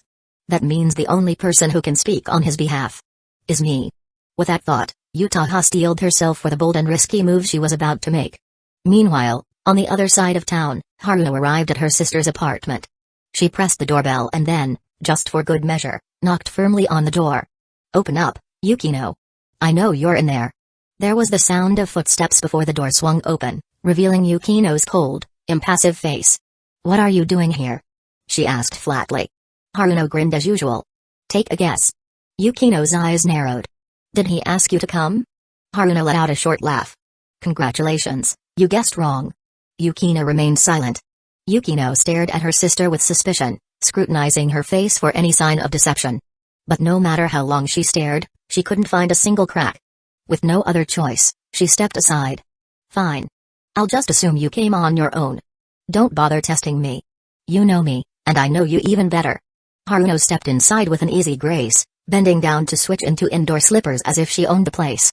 Didn't I mention before? I plan to book out the swimming facility for the photography club so everyone could relax over the holiday. I came today for that. As she finished changing shoes, Snow merely responded with a flat, I don't believe you. Well, believe it or not, I'm here. Haruno smiled brightly, dismissing the matter with her usual playfulness. Without giving Yukino a chance to argue, she took her hand and led her further inside. Under normal circumstances, Yukino would have retorted, unwilling to let her sister's sly remarks get the better of her. At worst, she might have lost the verbal battle but would have at least put up a fight. But today, she didn't resist. She let herself be pulled along in silence. As they entered the living room, Haruno's gaze flickered briefly to the bag carelessly toppled onto the floor. From her angle, she could clearly see the clothes stuffed inside. So it's gotten this bad? Even Yukino moved out? Haruno had already been aware of their cohabitation, but seeing this made her realize she had severely underestimated the depth of this conflict.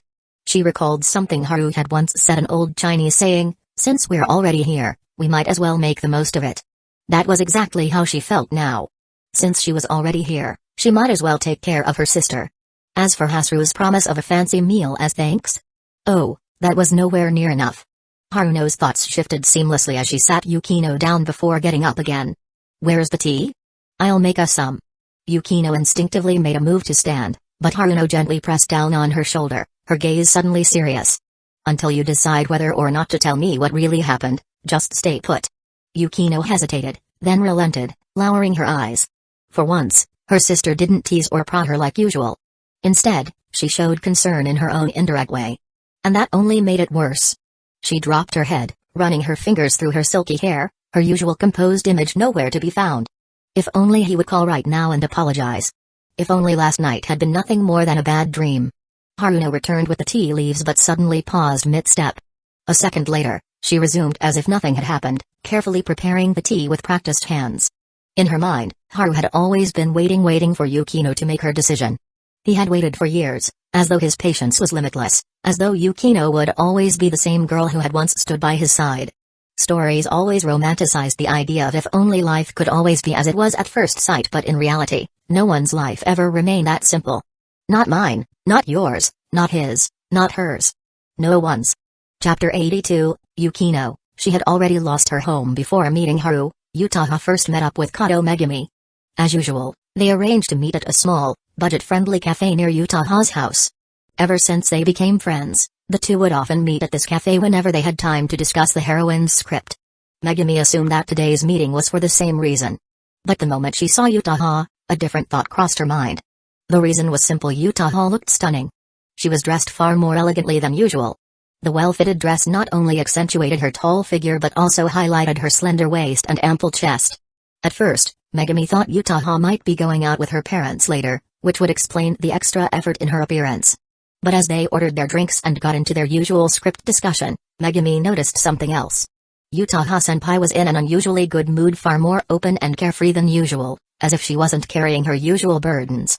After a while, Megumi casually asked, "Did something good happen to you, senpai?" Yutaha blinked. "Is it that obvious?" Megumi shook her head. "It's probably because we've been meeting so often that I can tell." It was a reasonable answer. Yutaha believed it. She smiled before admitting softly, "Something good did happen. But also something bad." "The kind of thing you can't talk about?" Megumi asked understandingly. Yutaha gave a small, apologetic nod. Megumi didn't press further, but she had already figured it out. Amamiya Haru. If there was anyone who could put Yutaha in such high spirits, it had to be him. Megumi was curious but kept her expression neutral. At this pace, the club's short film should be finished by the end of the month. Yutaha's gaze flickered. With the way Yukinoshita was acting lately, there was no way they'd finish by then. "Have you thought about what comes next, senpai?" Megumi asked. Yutaha frowned slightly. "Next? Well, Yukinoshita-san's short film is actually really interesting, and the story is quite touching. As long as it's properly promoted, I think a lot of people will enjoy it once it's released." That. Yutaha had never thought about it that way. At first, she had only wanted to improve herself. Taking on the role of the film's heroine was just her way of proving to Yukinoshita that she was just as talented and capable. But now, with her mind full of Haru, she hadn't given the film's future any thought.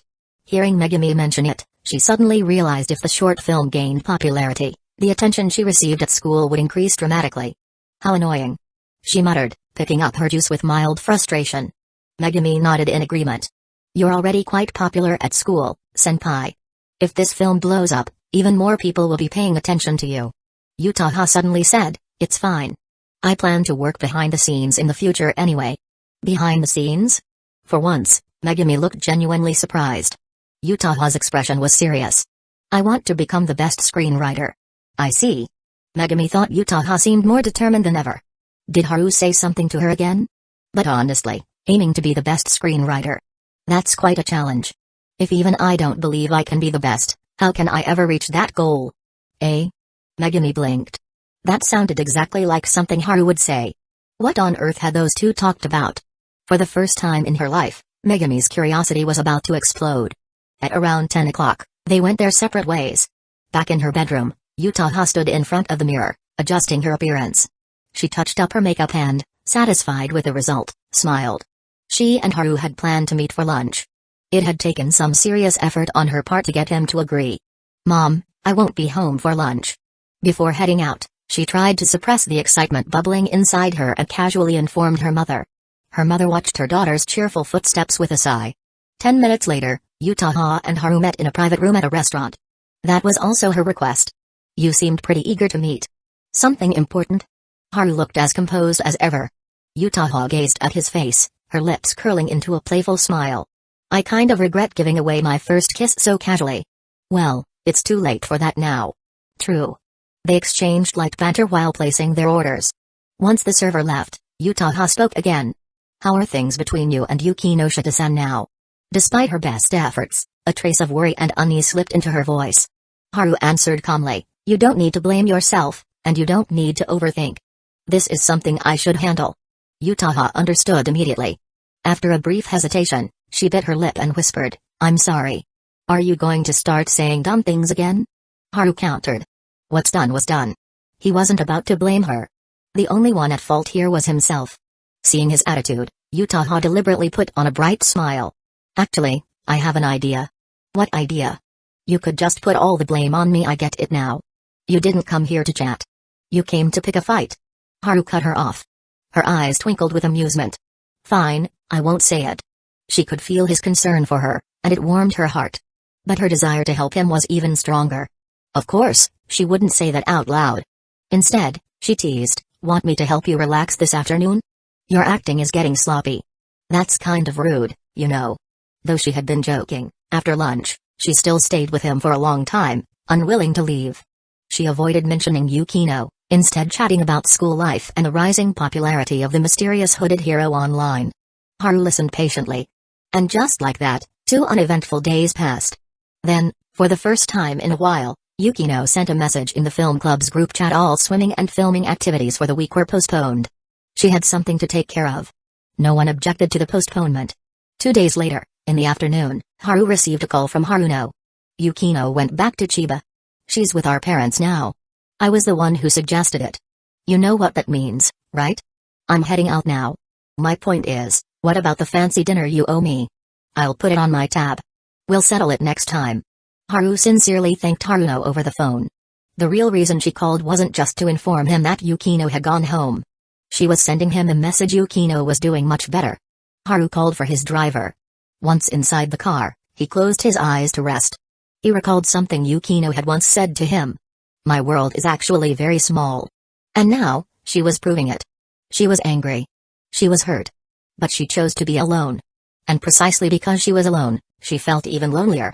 That was why she agreed to Haruno's suggestion and returned home for a while. It was Haruno's way of looking out for her. Seeing her little sister like this, she couldn't just let her isolate herself indefinitely. Home was the better option. On the way, the driver asked when Haru planned to return. "Drop me off and head back yourself. I might not be coming back. There's a good chance my 100-something pounds will stay in Chiba for good." The driver shuddered. "Boss, the way you say things is terrifying. If I didn't know better, I'd think you were going to the Yukinoshita house to start a fight. More like to get beaten up." Haru corrected. The driver suddenly remembered the compliment Haru had given him before. So, he put it to use. "You're badass." His pronunciation in Chinese was surprisingly crisp and accurate. Haru couldn't help but laugh. Yukinoshita residence, Chiba. Mr. and Mrs. Yukinoshita were upstairs. Their younger daughter was in her room downstairs. "There's something off about Yukino," her father said. His wife didn't reply immediately. She calmly poured tea and said, "I know Haru's personality well. He's pampered Yukino since they were kids. Occasionally, he'd tease her and make her mad, but..." Her husband hesitated. "But Yukino looks different this time. It's not like before. It's just a couple's quarrel. Besides..." She paused for a moment, still composed and elegant. "Haruno told me Yukino wanted to come home because she was in a bad mood." "So?" Her husband didn't quite follow. Mrs. Yukinoshita took a sip of tea and said flatly, "If Haruno told me, that means she told him too." Right on cue, her phone buzzed on the table. She glanced at the screen and smiled. "See? He's already on his way." Her husband peeked at the message. "Andy, can I crash at your place for dinner? Would that be okay? Didn't Haruno just call you a little while ago? He got here fast. No wonder Yukino got tricked into going out with him." He sighed, feeling a little resentful about his daughter being stolen. His wife smiled knowingly. "I'll see if he needs my help later. What about you?" Her husband chuckled. "I'm not helping him." He sounded so firm. But when Haru arrived, carrying gifts he had hastily bought along the way, he greeted them with a sheepish smile. "Sorry for the sudden visit. I brought some things for you." As he showed them the gifts, Mr. Yukinoshita's eyes lit up. "Haru, you have great taste. I've been eyeing this mechanical watch for a while now but kept forgetting to buy it." Haru grinned. "Well, doesn't this prove we're on the same wavelength? Otherwise, how could I have picked out something that just so happens to match your taste?" "Good point." Watching her husband and Haru chatting so naturally, Mrs. Yukinoshita maintained her gentle smile but didn't bother joining the conversation. "I'm not helping him." She had heard that line too many times before. Compared to her own strong-willed personality, her husband was much more easygoing. Since they had no sons, only 2 daughters, he had taken a liking to Haru from a young age. Haru had always been mature and reliable, earning his admiration. "Andy, this is for you," Haru said, handing over a scarf and some cosmetics. She took a quick glance at the gifts before accepting them. "How convenient," she murmured. Haru played dumb. "What do you mean?" She didn't answer. These were exactly the things she liked. She didn't need to guess. Haru had obviously sought outside help for this. And who was the best person to ask? The answer was obvious. "Haruno." "How much did you bribe Haruno?" Mrs. Yukinoshita led Haru inside, her voice gentle. "I didn't. Haruno and I are just good friends, no deals involved," Haru said righteously. Not a single word about his desperate plea for Haruno's advice on the way here. Mrs. Yukinoshita smiled. Then, her expression turned cold. "Should I call Haruno right now and ask?" Haru sighed dramatically. "Andy, please have mercy. Honest kids get rewarded." She patted his head like she used to when he was little. The 3 of them sat in the living room. While her husband happily chatted with Haru, she silently brewed some tea. She was a capable woman. In a way, the Yukinoshita sisters were like her, but a toned-down version. She was truly all-capable. Not an all-capable girl, but an all-capable woman. Naturally, her tea-making skills were impeccable. After handing Haru a cup, she finally spoke. "You'll stay for dinner. As for tonight, it's up to you whether you want to go back or not." Her husband nodded. "If you want to stay, I'll prepare the guest room like before." Haru sipped his tea, feigning shock. "Wait, I'm actually allowed to stay?" Mrs. Yukinoshita gave him a knowing smile. "You weren't planning on leaving, were you? I thought you'd just scold me and kick me out." "Oh, Haruno really wasn't lying about how smart you are." Then, her tone suddenly shifted, sharp and direct. "So? How exactly did you upset Yukino?" "She's furious this time. I'd like you to confess. That way, maybe I'll go a little easier on you." The abrupt change in tone and topic caught Haru off guard. He chuckled awkwardly. "That's why I'm here to apologize." She studied him for a moment, then smirked. "You? Apologize?" Without another word, she walked to Yukino's room and knocked. 5 seconds later, the door opened. Yukino stood there, her delicate features slightly puzzled. Her mother said nothing. She simply stepped aside, revealing Haru awkwardly sitting on the couch. Yukino blinked. Then, she froze. Her first thought, of course, this shameless guy showed up uninvited. That's just how he is. Her second thought, Haruno was working with him all along. She was still mad.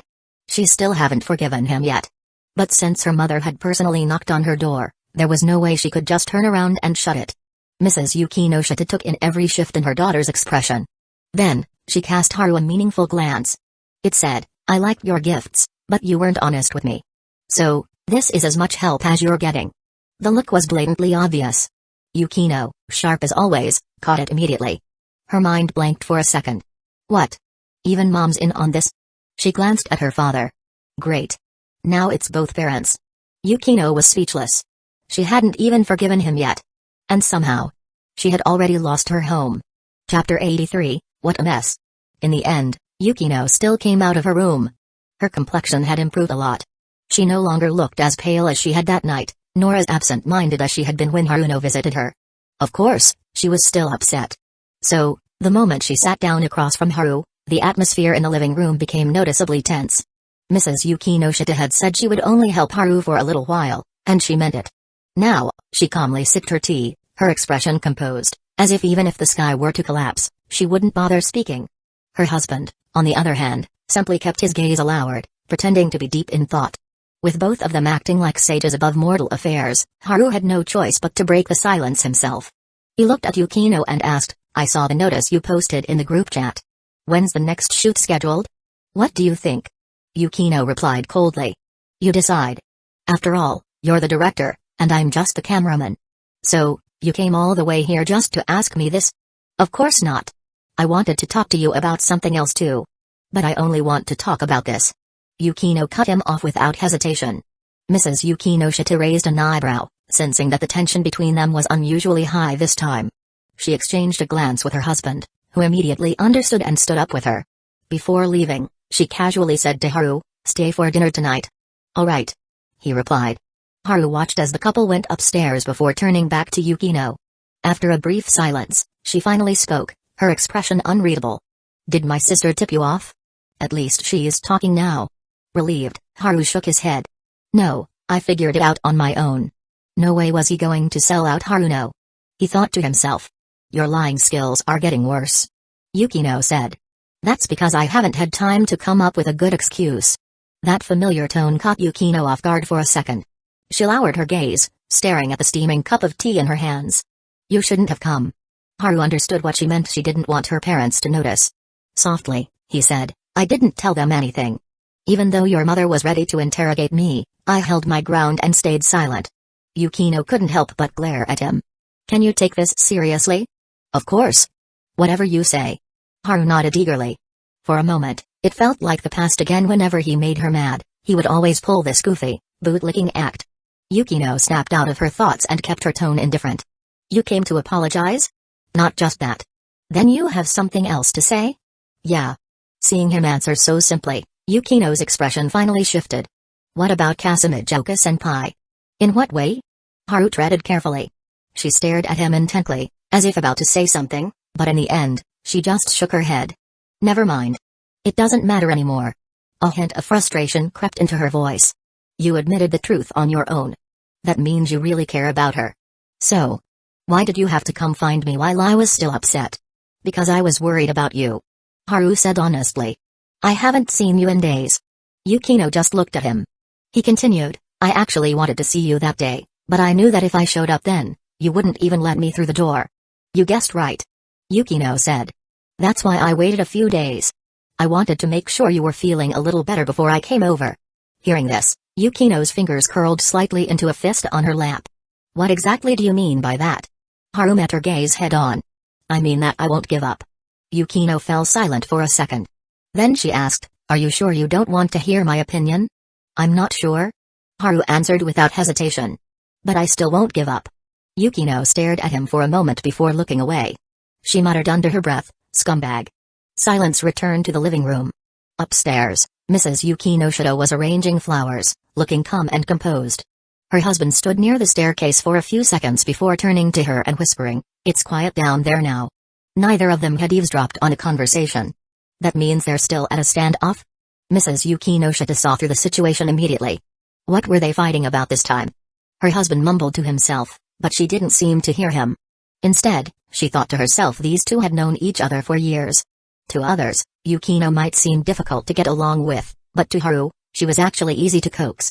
If even he couldn't smooth things over, then this time, it must be something serious. Mrs. Yukinoshita pondered for a moment before calling down to them. "There's still time before dinner. If you two want to go out for a walk, just make sure to be back on time." She had considered calling Haruno to ask, but then thought better of it. If Haruno had gone out of her way to tip Haru off, she probably wouldn't tell her anything yet. Or perhaps, even Haruno hadn't figured out the whole story. Whatever the case, she decided to let the kids handle it themselves. Downstairs. Hearing that voice from earlier, Haru turned to Yukino. "Do you want to go out?" To his surprise, she actually agreed. However, she called for her mother's driver first, and after receiving her mother's permission, the two of them got into a Toyota sedan. As the car pulled out of the residential area, both Haru and Yukino sat in the back. After a while, as if disliking the heavy silence, Yukino suddenly asked, "Aren't you curious about what I'm thinking right now?" "If you're willing to tell me, I'm willing to listen." Haru's response was utterly spineless. Yukino gazed at the passing scenery outside, her pale face reflected in the window. "Are you too afraid to ask?" "Yes." "That's not like you. Since when were you such a coward?" "My bravery is flexible. It adapts to the situation." Yukino seemed to lose interest in talking to him. At one point, the car stopped at her request. Haru followed her out and watched as she bought a few daily necessities. When they got back in, the car continued driving, going even farther this time. "Where are we going?" Haru noticed that Yukino was busy on her phone, typing away. "You'll find out soon enough," she replied. But even after a while, he still had no idea. Eventually, the car pulled up in front of an old, abandoned residential area. Haru leaned forward, taking a good look. He recognized this place. Most of the residents had already moved out, leaving the yards overgrown with weeds and the buildings in disrepair. "Get out." Yukino's sudden command caught him off guard. "What's she bringing me here for? Surely she's not so upset that she wants to go ghost hunting like those kids at school?" Without much thought, he stepped out of the car. Then click. A crisp locking sound rang out. The door had been locked. So that's what she was messaging the driver about. Still in shock, Haru turned to the now lowered car window, where Yukino met his gaze. I've spent the past few days adjusting my emotions. I do feel a little better now, she said calmly. But that doesn't mean I'm not still angry. Hey, isn't this a bit childish? Haru pointed at the completely deserted surroundings. Yukino ignored him and continued, her melodious voice carrying a hint of amusement. Didn't you just say my mother was interrogating you? Well, if you don't make it back in time for dinner, you'll get to enjoy another one of your favorite interrogation sessions. She chuckled softly. I look forward to seeing your unyielding spirit. With that, the car window rolled up, and the engine revved. The sedan drove off, leaving Haru stranded in the middle of the abandoned residential area. The driver, showing some concern, remarked, there aren't any taxis around here. If he tries walking back, it'll take at least an hour. Yukino glanced at her phone, where a new message from Haru had popped up. This is pure cruelty. The corners of her lips lifted slightly, but she quickly suppressed her smile. He's not that dumb, she murmured. There's no way he's walking back on foot. Stranded in an abandoned neighborhood, Haru let out a breath. And yet, he felt oddly relieved. Because if Yukino had the energy to pull a childish stunt like this, it meant she was willing to forgive him. TCH. This little distance? Not even a warm-up for me. Rolling up his bent legs, he prepared to run. A stray dog scurried out from a patch of weeds nearby. Haru suddenly called out, hey. Do you think my luck's about to turn around? The dog flinched in terror, tucking its tail between its legs and barking furiously, woof. Woof. Woof. Thanks for the encouragement, buddy. Without another word, Haru took off at full speed. In the blink of an eye, he disappeared. The stray dog, still mid-bark, stood frozen in shock. As it turned out, with his steel-like endurance, this distance was nothing. Yukino probably thought that even if he could run back, his legs would be too sore to move afterward. Yet, Haru didn't even feel tired. He steadily controlled his breathing and pace, treating the whole thing as a workout. Only when he reached the city did he finally slow down just to avoid looking like some kind of superhuman. By the time Haru returned to the Yukinoshita residence, sweat dripped from his forehead, but his breathing remained steady and controlled. Just as he expected, Yukino was waiting at the door. Already? Her eyes were filled with unconcealed astonishment. She quickly glanced at the time to make sure she wasn't imagining things. A journey that should have taken over an hour, he had finished it in less than 20 minutes. And judging by the way he wasn't even out of breath, his stamina was still going strong. Lowering her phone in disbelief, Yukino asked, you really ran all the way back? Haru hesitated for a moment. Do you want me to do it again? Isn't that a little much? She knew he was just putting on an act and shot him a habitual glare before pulling out a handkerchief and handing it over. Wipe your sweat, then go take a shower. Dinner will be ready soon. Haru accepted the warm handkerchief. I don't have any spare clothes. Turning away, Yukino smirked. You can wear mine. I've already made it clear cross-dressing is absolutely out of the question. Not even for the sweet and lovely Yukino. His tone was firm. And there you go, exposing your perverted nature again. Yukino sighed, exasperated. Taking advantage of the moment, Haru reached forward under the pretense of returning the handkerchief, gently taking hold of her soft hand. For an instant, she tensed. Then, she relaxed. Let go. Do you remember what I told you before? His voice was steady. I won't let go. So this was what he had been waiting for. Yukino was momentarily stunned. Looking at his sweat-drenched hair, she sighed. I really don't know what to do with you. Take your time figuring it out. That way, I get to hold your hand a little longer. Yukino. She barely resisted the urge to curse at him. Instead, she sighed again, this time in resignation. After all these years, she really did like him. Otherwise, she would have kicked him out today. Too bad he's a jerk. Inside the house, Mrs. Yukinoshita watched the two walk in hand in hand. She discreetly exchanged a glance with her husband. The look said, see? We should let the kids sort things out themselves. Mr. Yukinoshita, right. At dinner, while helping to bring out the dishes, Yukino heard her mother ask, so, have you two made up? She froze, unsure how to respond. Honey? She was still angry about the whole Kazumi situation. But she also wanted to forgive him. After a brief pause, Yukino pressed her lips together and gave an honest shake of her head. I don't know either. Mrs. Yukinoshita didn't press further. Back in the living room, Haru, now dressed in an old-fashioned set of pajamas, was chatting animatedly with Mr. Yukinoshita. Uncle, I have to say, you have an impeccable sense of style. This outfit. Absolutely top tier. The design, the color scheme flawless. Yukino bought that. I knew it. Only Yukino could have such refined taste. Wait, weren't you just complimenting me a second ago? But Yukino does have great taste. Mrs. Yukinoshita, for once, chuckled warmly. She turned to her daughter and said, he's probably the only one who dares to talk to an elder like that. Yukino had no response. She thought back to the message Haru had sent her earlier, this is pure cruelty. And suddenly, she felt like she should send that same message herself. Because once again, she was on the verge of forgiving him. Her resolve was wavering. Chapter 84, still under review. Dinner passed uneventfully. Yukino and her mother barely spoke, while Haru chatted with Mr. Yukinoshita. Haruno didn't return, as she was out having dinner with her classmates. After the meal, Haru had wanted to help with the dishes, but the Yukinoshita couple politely refused. And so, the living room was once again left with just him and Yukino. As always, she sat inside the coffee table area, while he sat outside. On the table were snacks, fruit, and some rather expensive tea. You really ran all the way back earlier? After watching TV for a while, Yukino suddenly asked. Haru nodded. You're still thinking about that? Expressionless, Yukino replied, because it's not very scientific. This is the result of years of disciplined training. Just like when I made you a workout plan, you improved noticeably, didn't you? That's true. Hearing the word stamina, Yukino's mood worsened. She was well aware that, even with regular training, her physical endurance wasn't at the top tier among girls her age. But it should still be decent. And yet, every time they did that, she always lost far too quickly. Now, seeing how he had run all the way back without even breaking a sweat, she realized her boyfriend. No, this guy's physical capabilities were practically inhuman. There was even a time when a ridiculous thought crossed her mind: if she alone couldn't satisfy him, would that mean she'd have to let him have someone else on the side? That absurd idea lasted only a second before she threw it away. Because she knew very well that her personality would never allow a third party to step in.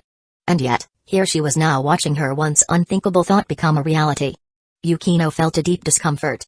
Just then, she noticed a hand extending toward her, holding a strawberry skewered on a toothpick. Want some? I tried it earlier.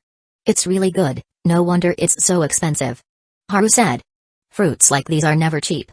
Yukino parted her lips and gently bit into the strawberry. Just like that, he slipped back into his usual rhythm of feeding her. Like feeding a cat. Yukino sat there quietly elegant, beautiful, and carrying a distant air, just like a cold and aloof feline. Haru continued, knowing she was still upset. She wasn't just angry, she was frustrated because she liked him. And worst of all, that frustration carried a sense of grievance. She might never say it outright, never show it on the surface, but deep down, she felt wronged. Sorry. His voice rang out in the quiet living room. Yukino's eyes trembled slightly. She refused the next piece he offered. I don't want any more. All right. Haru complied without hesitation. Yukino no longer focused on the television. She turned her chair around, her bare face looking directly into his. I'm starting to doubt my own judgment now. For example, what kind of girls do you even like? Huh? Where did that come from all of a sudden? Yukino gazed at him, her expression complicated. I'll admit, senpai is very beautiful. But did you really turn yourself into a jerk just because of her? Was it just for her chest? Haru almost choked. This was bad. This was really bad. They say love makes people dumber, and Yukino had never shown any signs of that before. But now, she was putting her own intelligence to the test. Noticing his expression, Yukino subconsciously tucked a strand of hair behind her ear. Clearly, she had also realized what a foolish question she had just asked. If he were really that shallow, he would have gone after her sister from the start. Forget what I just said. Yukino forced herself to maintain a stern expression. Haru nodded swiftly. Got it. Already forgotten. The atmosphere grew a little awkward. Yukino turned away, her cheeks tinged red. If you had just lied to me that night, you wouldn't even need to apologize right now. Haru spoke seriously. I couldn't, and I wouldn't, ever lie to you when it comes to feelings. That same answer. Yukino felt a whirlwind of emotions. Should she be happy? At the very least, he didn't try to hide it, didn't turn into a complete scumbag without an ounce of responsibility. Or should she be angry? After all, her boyfriend had gone and gotten entangled with another girl. Her thoughts were a mess. At that moment, she noticed Haru checking the time. Without thinking, she asked, You're not planning to stay? No. You're still mad at me, so it's probably better if I head back tonight.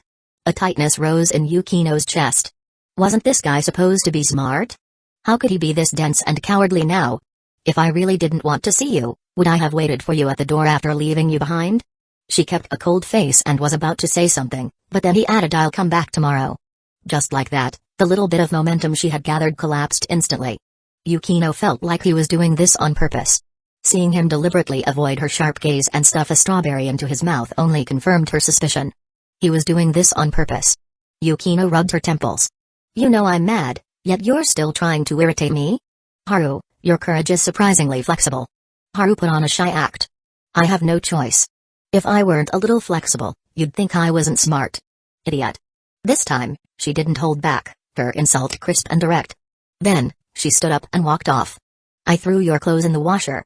They should be dry by now. A moment later, she returned with his clothes. Haru thanked her and went to the bathroom to change back into them. I'll walk you out. Yukino looked at his side profile and spoke up first. All right. By the time they stepped outside, the sky had already darkened, and the temperature had dropped considerably. A cool night breeze swept past them, ruffling their hair. Yukino accompanied him to the main gate, when suddenly, something occurred to her. Wait, why isn't your driver here? Her eyes filled with surprise as she continued, don't tell me. You actually ran all the way to Chiba today? Haru let out a helpless chuckle. Do you really think I'm that reckless? If we hadn't traveled to Hokkaido together last time, would you have assumed I swam across the sea to get there? Yukino crossed her arms, her tone indifferent. So, you just had your driver wait somewhere else? Yeah. Where? At his own house. This time, it was Yukino's turn to be speechless.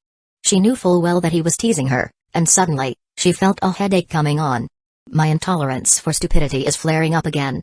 I'll shut up, I'll shut up. Haru grinned sheepishly. Yukino stood beside him, her eyes following the flow of traffic in the distance. How are you planning to get home? She asked. I'll take the subway. Haru replied matter-of-factly. Yukino nodded, satisfied that she hadn't heard something as dumb as I'll just run back. Then, as if recalling something important, Haru spoke in a low voice. The guy you mentioned before, the one who had bad luck on the cruise, Hisada, did you hear about him from your mother? Yukino paused for a moment. Yeah. They've met a few times because they move in the same circles, but she never really interacted with him. I got word from the police. His son has been acting strangely. He's been secretly stirring up public opinion online, trying to turn people against the hooded vigilante. Looks like he wants revenge for his father. What? Yukino's face instantly turned serious. Is he investigating you? Not yet. The police are helping me cover my tracks, so he shouldn't be able to trace anything back to me. Even though Haru spoke calmly, Yukino frowned, deep in thought. After a moment, she couldn't help but ask, should we talk to my mother about this? No need. It's just a small issue. I've already looked into the Hisada family. Haru didn't mention that this family had legal access to firearms. Yukino stared at him intently, her concern obvious. What are you planning to do? If he doesn't come looking for trouble, I won't go after him. Don't worry, I can handle it. Haru smiled. Yukino found herself momentarily dazed. She had always liked this side of him, the way he stayed calm no matter what, always confident that he could resolve any situation. And yet, it never felt like arrogance. It was because she was by his side. Because he wanted to reassure her, he always made sure to show this unwavering reliability. Suddenly, Yukino wanted him to stay. But in the end, she didn't say it out loud. She was still mad. And, in truth, she felt wronged. After he left, she remained standing at the entrance. Only when his figure completely disappeared from sight did she turn around and go back inside. When she entered the living room, she saw her mother sipping tea leisurely. Mrs. Yukinoshita glanced at her. So, you two made up? Yukino replied softly, still under review. To be able to answer so decisively instead of looking lost like before. He really is good at coaxing you. Mrs. Yukinoshita's casual remark made Yukino feel a little embarrassed. But she didn't press the topic further. Instead, she gestured for Yukino to sit beside her. There's something I forgot to mention, she said. Back in Hokkaido, he had a conflict with the heir of the Asai family. Yukino's eyes widened. You mean the guy who was chasing after my sister? Mrs. Yukinoshita nodded. Yes. He mistook him for your suitor and stepped in aggressively, even getting into a fight with the bodyguards. Was he hurt? This time, Yukino was genuinely worried. The bodyguards on that cruise had to be top-tier professionals. They weren't people an average karate club member could take on. He was fine. Mrs. Yukinoshita's eyes held a trace of surprise. Honestly, I was shocked.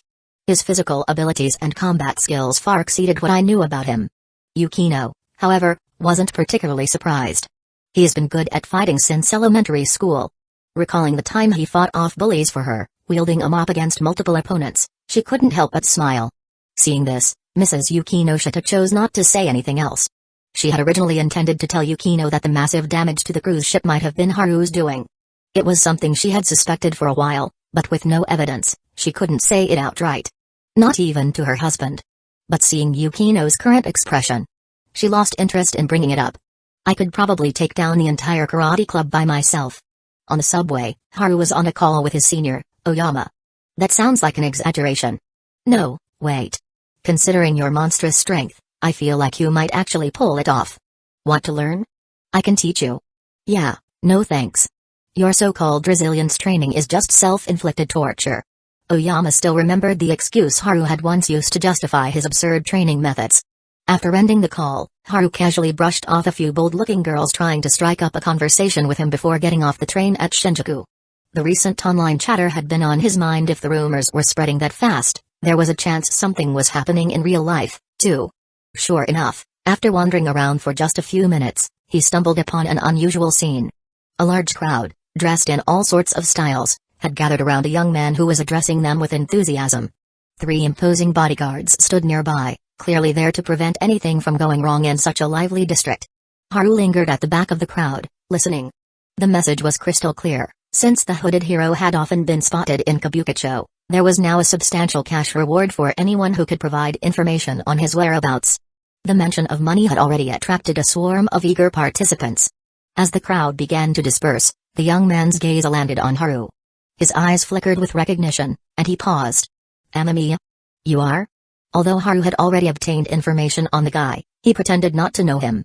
It's not surprising you don't recognize me. I'm Keisuke Hisada.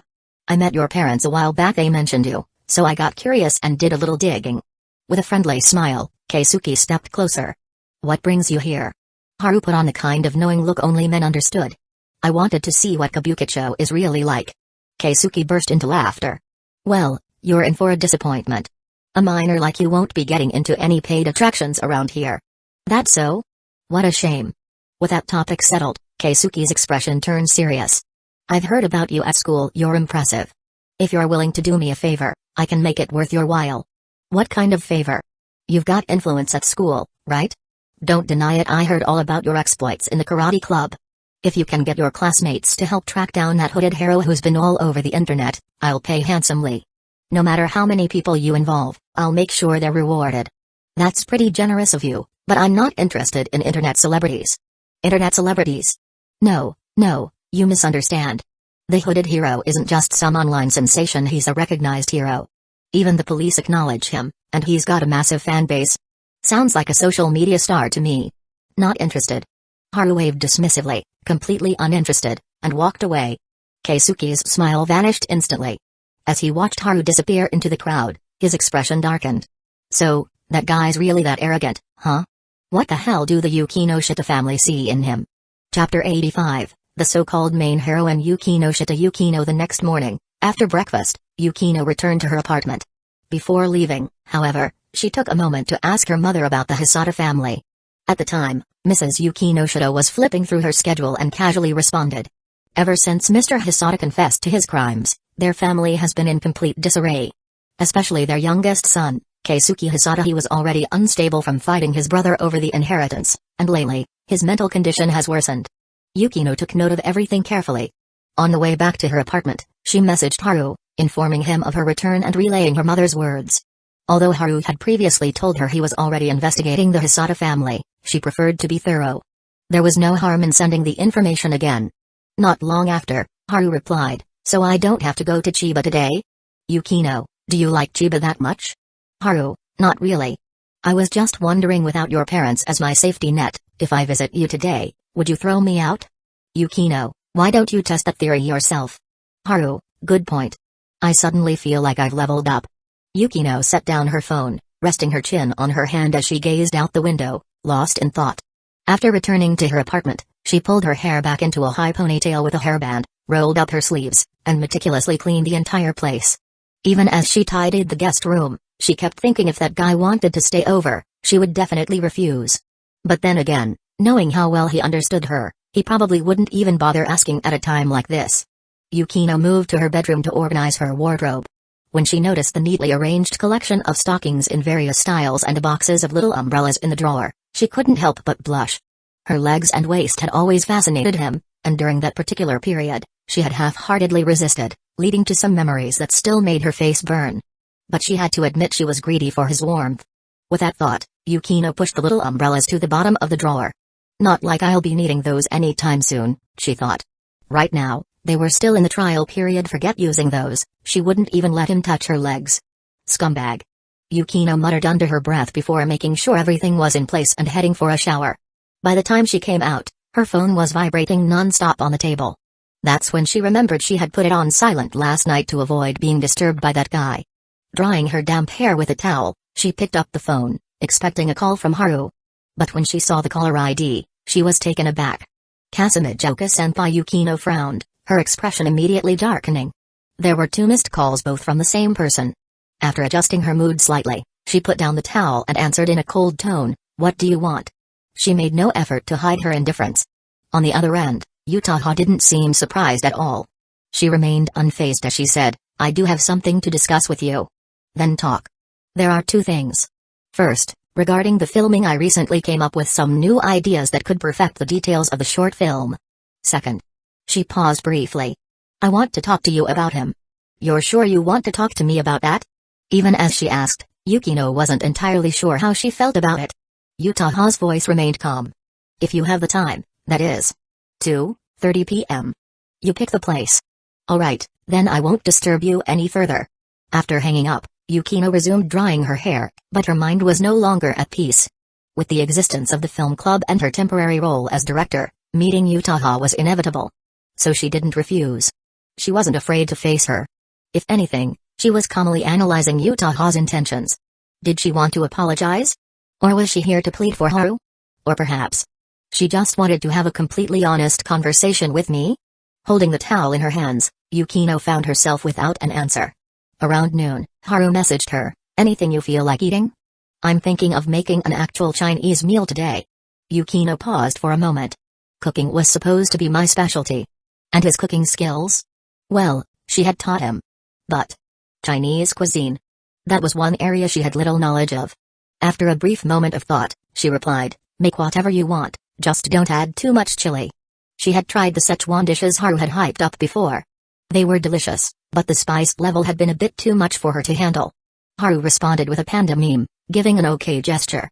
Yukino immediately felt a headache coming on. That stupid panda meme. Her phone's panda sticker collection had been his doing. She actually liked those adorable stickers. But the one he sent just now. Yukino rubbed her temples.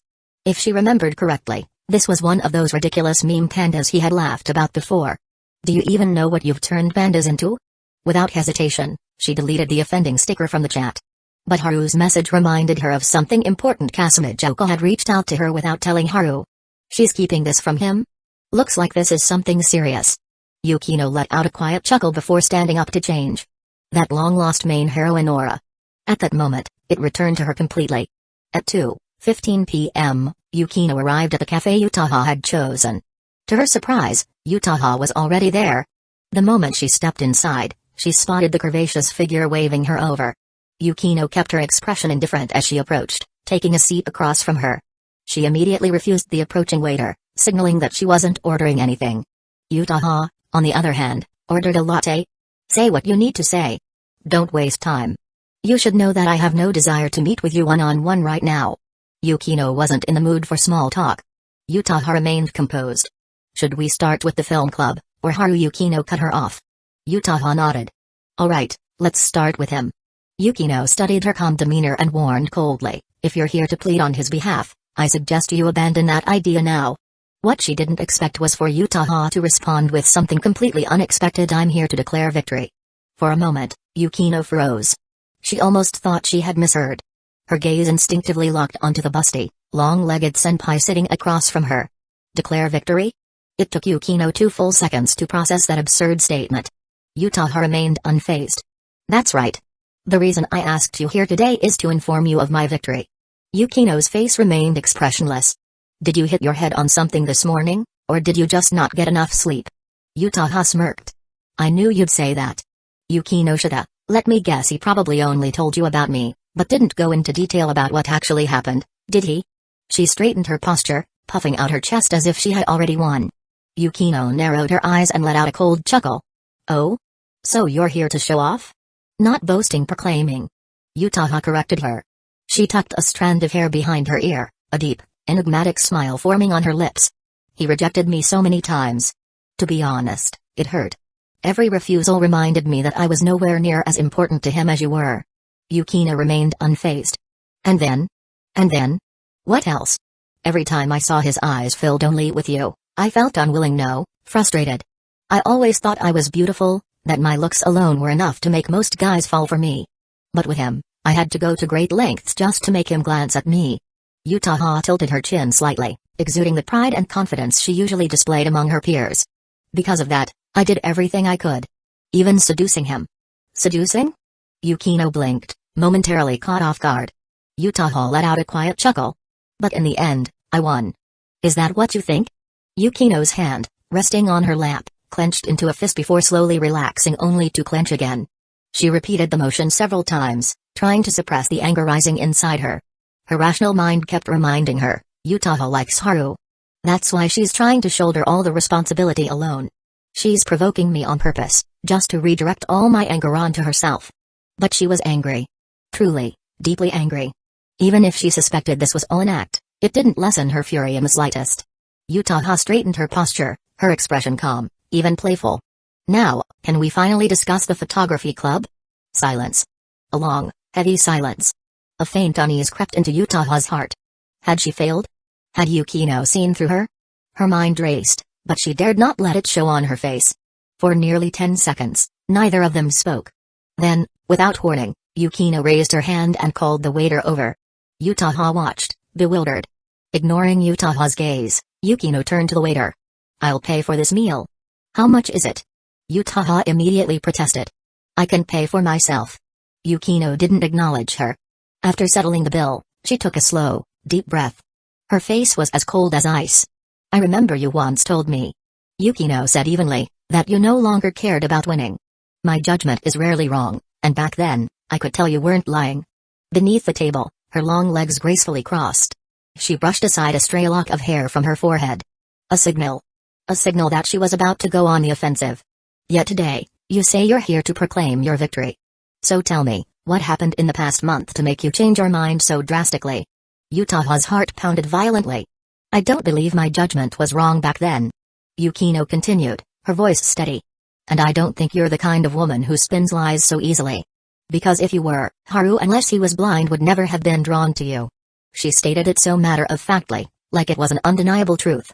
Yutaha bit her lip, her face growing pale. Yukino leaned back in her chair, crossing her arms. I don't care what you think, she said, voice quiet but sharp as a blade. As far as I'm concerned, he's already a scumbag. Even he admits that. And yes, I'm furious about it. Beneath the table, Yutaha's hands curled into tight fists. Her entire train of thought had been completely derailed. Yukino studied her, unhurried and composed.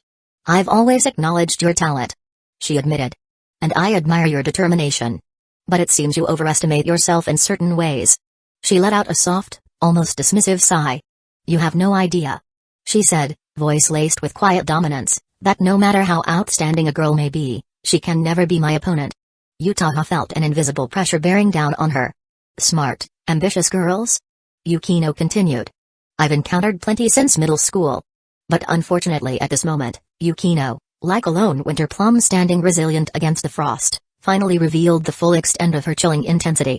Their skills, their schemes, yours included, I've already seen them all, countless times before. In my sister. Yutaha found herself utterly speechless. Yukino stood up and walked away. Her cold voice lingered in the air. This meal is on me. As for your new ideas for the script's characters, send them to me when you get home.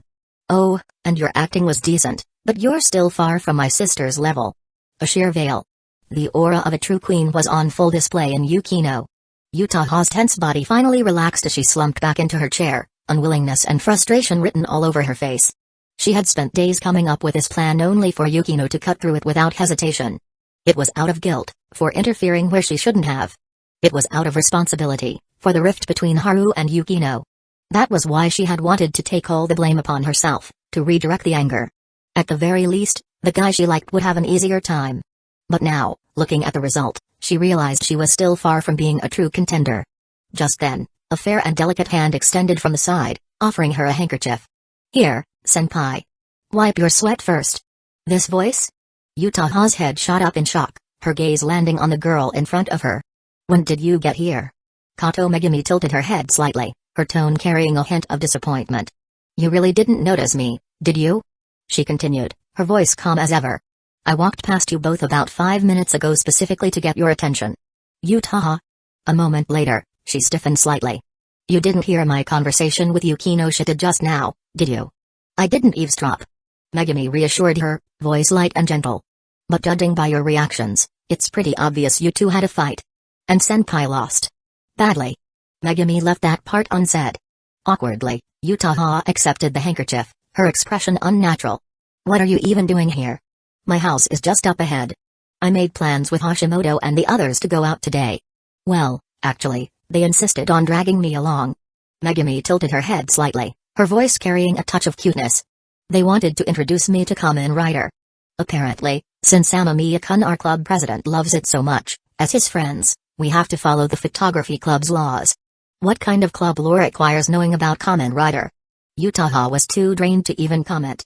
The battle earlier had left her utterly defeated. Megumi sat down across from her, her gaze gentle yet observant.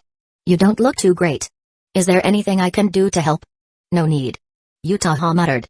"I have my own way to restore my energy." "Restore energy?" "MHMM.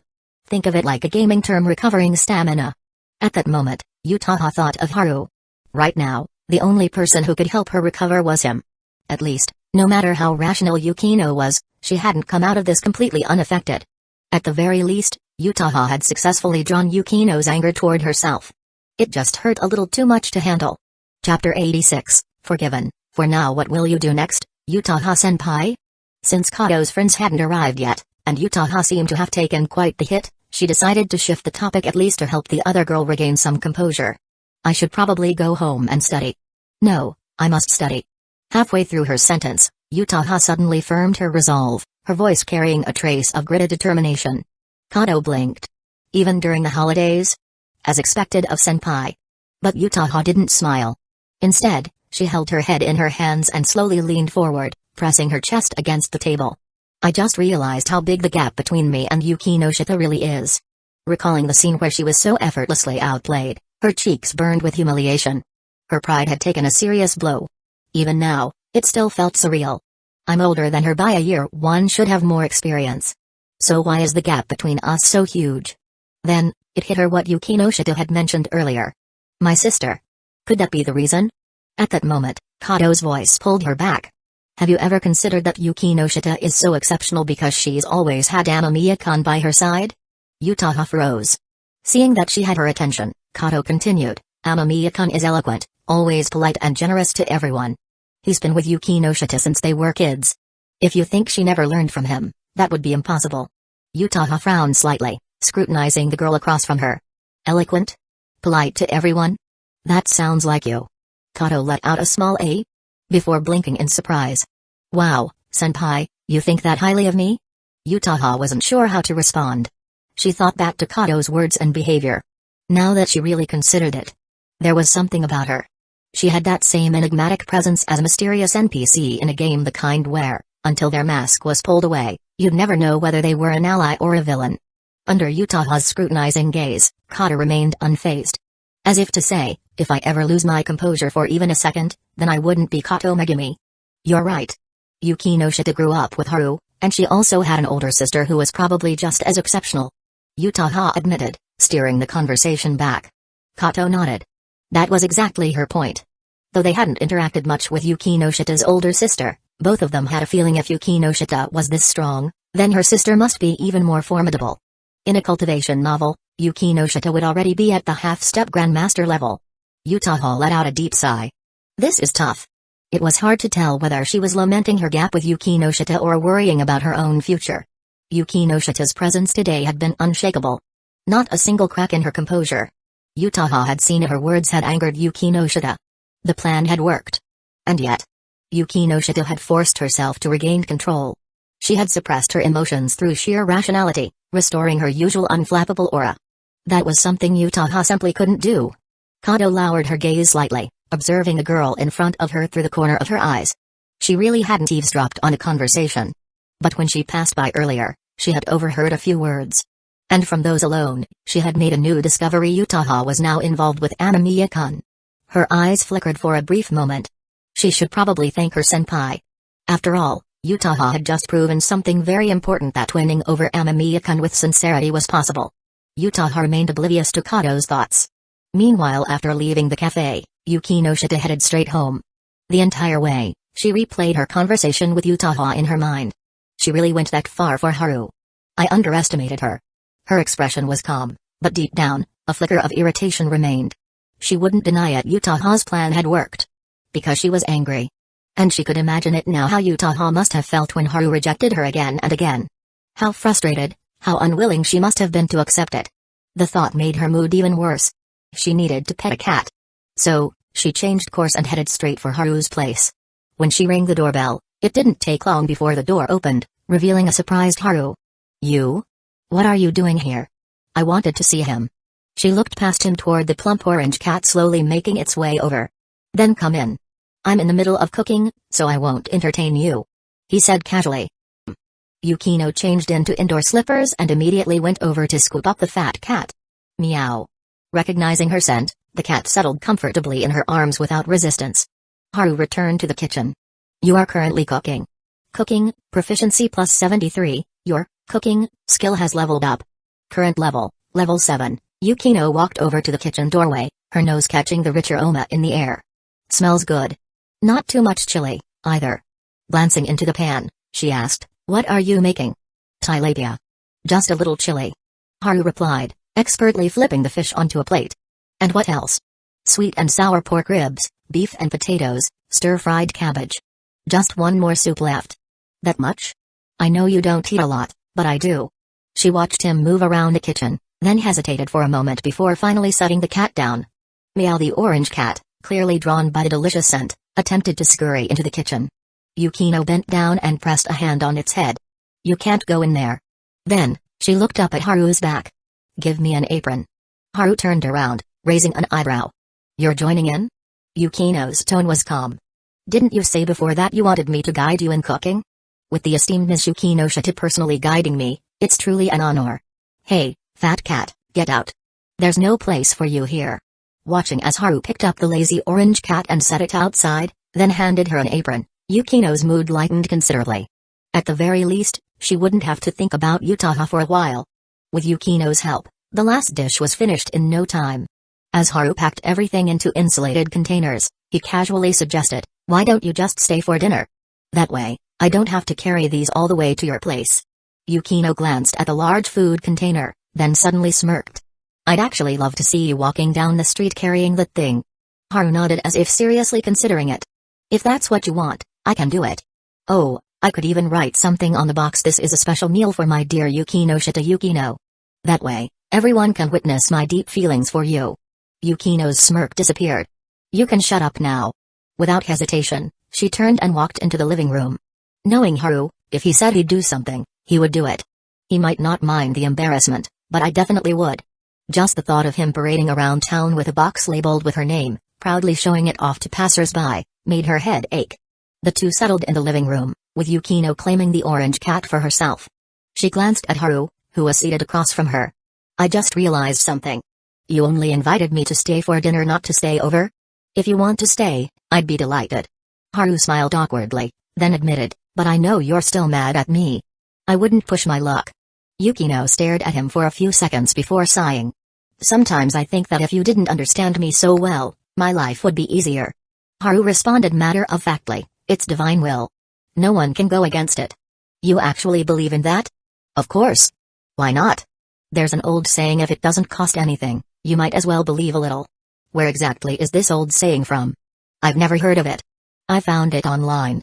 Yukino gave him a deadpan look. How fitting. That suits your idiocy perfectly. Leaning back, she stretched out her long legs, her body language unmistakably relaxed. Haru's gaze flickered toward them for a second before he quickly looked away. Yukino's pretended not to notice, focusing on petting the cat instead. For a while, silence stretched between them, filled only by the cat's soft purring. Eventually, she broke it. I can't accept sharing you with someone else. Haru listened attentively. But I also know I can't live without you. Haru responded immediately, that's why I told you I'll never let go. For the first time that night, Yukino met his gaze directly. Her lightly made-up face carried an unreadable expression. Have you ever considered what will happen if my parents or your parents find out about Kasumi-joka? Haru didn't hesitate. Whatever happens, happens. That sounds exactly like something you'd say. Yukino sighed, shaking her head.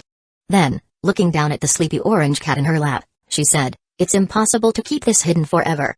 Even if I don't say anything, my sister, my mother, your mother. Sooner or later, they'll figure it out. Haru stared at her, momentarily speechless. Because he understood what she really meant. She was telling him I'm forgiving you, for now. No probation period. No conditions. Just forgiveness. Haru exhaled, then hesitated. And you and Kasumi-joka. You catch on quick. Yukino sounded almost amused. Then, without hiding anything, she calmly stated, we've already met. Haru fell silent, wisely choosing not to ask more. Yukino seemed pleased by this. She gently stroked the cat's head and then said, come sit over here. Haru got up and moved to her side. Slowly, Yukino leaned against his shoulder, closed her eyes, and murmured, let's go swimming tomorrow. All right. She had forgiven him. At least, for now. The next day that morning, Yukino sent a message to their group chat, let's go swimming this afternoon. Bring your own swimsuits. If you don't want to come, that's fine. No one declined. After all, swimming was perfect for a hot summer day. Especially since someone had booked the entire place. Yukino chose a one-piece dress-style swimsuit from Milo Swim. She hadn't stayed over at Haru's house last night, but she had stayed until after 8 p.m. when he called for a driver to pick her up. She casually mentioned that it would be better not to wear her school swimsuit, it wouldn't look as nice. Haru had agreed immediately. True. But you could look even better. So she chose a different one. Yukino's sister, Haruno, had already sent her the address for the pool. She also messaged that she had spoken with the owner, and until they left, no one else would be allowed in. Not even lifeguards. But that wasn't an issue. Yukino was an expert swimmer. And even if she weren't, she had her monster boyfriend. Recalling the way Haru had sprinted back home that day, the memory still left her a little shaken. Maybe I should run some tests on him sometime. She was genuinely curious about his speed and endurance. By the time everyone gathered at the pool, the photography club was already buzzing with energy. Yukino acknowledged Yutaha with a slight nod, a simple greeting. Her calm demeanor made Yutaha feel that gap between them all over again. But at least today was a day for fun. Surrounded by everyone's laughter, Yutaha slowly relaxed. The girls went to the changing room while Haru, as the only guy, had a much simpler process: toss off his shirt, put on swim trunks, done. Meanwhile, inside the girls' changing room, wow! Kasumi-joka senpai's chest is huge. Seriously. I wish mine were that big. The exclamations of surprise echoed as Hashimoto openly admired the view. Other girls turned to look as well. Only Yukino remained unfazed, calmly changing into her swimsuit. She had already assessed Yutaha's size long ago. Most of the girls opted for one-piece swimsuits, some with short bottoms, some with skirts. No one chose a two-piece. Maybe because Haru was there. Or maybe because they had indulged in too much food lately and didn't want to expose their stomachs. When the group finally emerged from the changing room, Yutaha naturally stole the spotlight. Her black dress-style swimsuit, meant to be casual, somehow ended up looking like sensual sleepwear on her. Meanwhile, by the poolside president, why are you just lying there like a dead fish? Hashimoto frowned at the sight of Haru lying flat on the ground. Because it's cool and comfortable. He lazily patted the smooth tile beside him. You're the photography club president, not the president of the idiot club. Don't be a bad influence. Yutaha approached. Haru instinctively opened his eyes, and from his angle, he saw everything. Standing just ahead, Yutaha's long, slender legs and notable assets filled his field of vision. This is dangerous. Chapter 87, Why Do I Deserve a Reward? Haru had no choice but to get up. If he stayed lying down any longer, no matter how strong his self-control was, as long as he continued talking to Yutaha, his perspective would remain problematic. For example, due to the angle, he'd end up looking like Doraemon. But the moment he stood up, every girl present turned their gaze toward him in unison. Thanks to his years of training and his nearly level 2 steel body, his tall and well-built physique was defined, each muscle exuding the raw appeal of masculinity: youthful, powerful, and undeniably striking. Even Yutaha found herself momentarily stunned. Yu and the others blushed, yet they couldn't bring themselves to look away. Only Yukino and Kato Megumi remained unfazed. The former had long since grown accustomed to it, while the latter simply wasn't the type to show her thoughts on her face. The atmosphere at the swimming pool shifted slightly. However, Haru remained perfectly composed. He struck a ridiculous Popeye pose and joked, "Since we're all members of the photography club, I'll allow you all to enjoy the view for free for 1 minute. After that, I'll have to start charging PFFT, as if anyone wants to look at you. I wouldn't mind paying, though." Hashimoto, stop saying weird stuff. Didn't you see the look in Yukinoshita's eyes just now? With Haru's playful interruption, the mood lightened once again. The most energetic ones were, unsurprisingly, Hashimoto and another girl, followed closely by a still blushing Yue. Because of Yukino's overwhelming presence, Yue had long since given up on any romantic thoughts about Haru. But stealing a few glances? That should be fine. By the poolside, a neatly arranged collection of colorful float rings had been prepared in advance. Upon Haru's reminder, the girls eagerly picked out their favorite colors and hopped into the water. The only ones still on land were Yu, who had zero motivation to move, and 2 others, Yutaha and Yukino, who sat leisurely by the edge, dipping their legs into the pool. "You two aren't getting in?" Haru asked. Haru straightened his posture the moment he saw the scene unfold. A battlefield of jealousy? That shouldn't be the case. Right? I'll get in the water a bit later. Yutaha remained unhurried, resting her hands on the edge of the pool. Her well-developed upper body leaned forward slightly, an undeniably alluring and elegant posture. Yukino, however, was much more direct. "Rather than swimming myself, I'd rather watch you swim." Haru deliberately smirked. "Could it be that you've already found out about my reputation as the greatest swimmer in Shinjuku?" "Why Shinjuku?" Yutaha raised an eyebrow in curiosity. Haru put on a serious face. "It's called modesty. If I claim to be the best in the entire city, you'd both gang up on me." "How stupid." Both girls spoke at the same time. They instinctively glanced at each other before turning away, completely natural, without a hint of awkwardness. Yutaha, however, suddenly recalled her previous loss to Yukino. To prevent herself from dwelling on it, she changed the topic. "So, you're actually good at swimming?" Haru puffed out his chest. "Whether it's butterfly, freestyle, breaststroke, even dog paddle, I excel at them all." Yukino gave a faint smile. "Dog paddle sounds exactly like the kind of technique you'd specialize in." Was that a personal attack? "I was merely making an objective observation." After that, Yukino turned to Yutaha for the first time that day. "Senpai, do you not enjoy swimming?" "No, I was just thinking about something." Yutaha shook her head. Yukino understood immediately. "The suggestions you sent me the other night were interesting. I also think that adding more details, as you proposed, would enhance the film. But even now, while we're out here relaxing, you're still focused on your script? It seems you've found a new direction." Yutaha sighed inwardly. She had been telling herself to forget about that night, yet Yukino brought it up again. But then again, she knew Yukino wasn't the type to keep bringing up the same topic just to rub it in. She had already won that time. And she had won beautifully. From what Yutaha knew of her, Yukino probably did find her suggestions useful. "Are we really going to talk business while we're supposed to be having fun?" Haru stepped in. He knew getting these two to shake hands was nearly impossible, but at the very least, he wanted to be the buffer and make sure they didn't start arguing. "I care about other things more than swimming," Yutaha admitted. Haru turned to Yukino. "You too?" Yukino lifted her fair chin slightly. "Have you developed memory issues?" "I just said I'd rather watch you swim. So should I take that as a challenge?" "If you insist, then yes." "Alright then. As a newcomer, I shall humbly accept this challenge from the great Yukinoshita's second daughter." With that, Haru stood up and began stretching. Yukino did the same. Her pale skin reflected off the glossy floor tiles as she moved through her warm-up routine, methodical and composed, her grace reminiscent of a swan. Seeing them both getting serious, Yutaha blinked in surprise. "Wait, you two are really doing this? Well, since he's so eager, I don't mind entertaining him." Yukino's tone was calm and indifferent. In truth, she simply wanted to observe Haru's physical condition up close. But there was no need to say that out loud after all, he was the one who challenged her first. "Should I be the referee, then?" Yutaha asked as she stood up. "That would be fine." Yukino had no objections. As long as Yutaha didn't do anything to annoy her, she had no reason to be unkind to this defeated senpai. Word of their match spread quickly, and the other girls soon gathered around, pausing their own fun to watch. After all, who wouldn't love a good show at this age? especially when it was a showdown between their president and vice president. Good luck, Yukinoshita-san. Vice President, we believe in you. Amidst the cheerful voices of the girls, Haru sighed in exasperation. Why is no one cheering for me? Because you're a guy. You already have a physical advantage, why should we root for you? Their logic was flawless. Meanwhile, Kato Megumi, floating on a swim ring, approached Yutaha and whispered, "What's going on?" "I'm not entirely sure either," Yutaha admitted. They were just talking, and somehow it turned into a competition. She was even more confused than Megumi. In her impression, Yukino wasn't the type to act impulsively. Is there some reason I don't know that made her want to compete against Haru? Her gaze shifted between the two.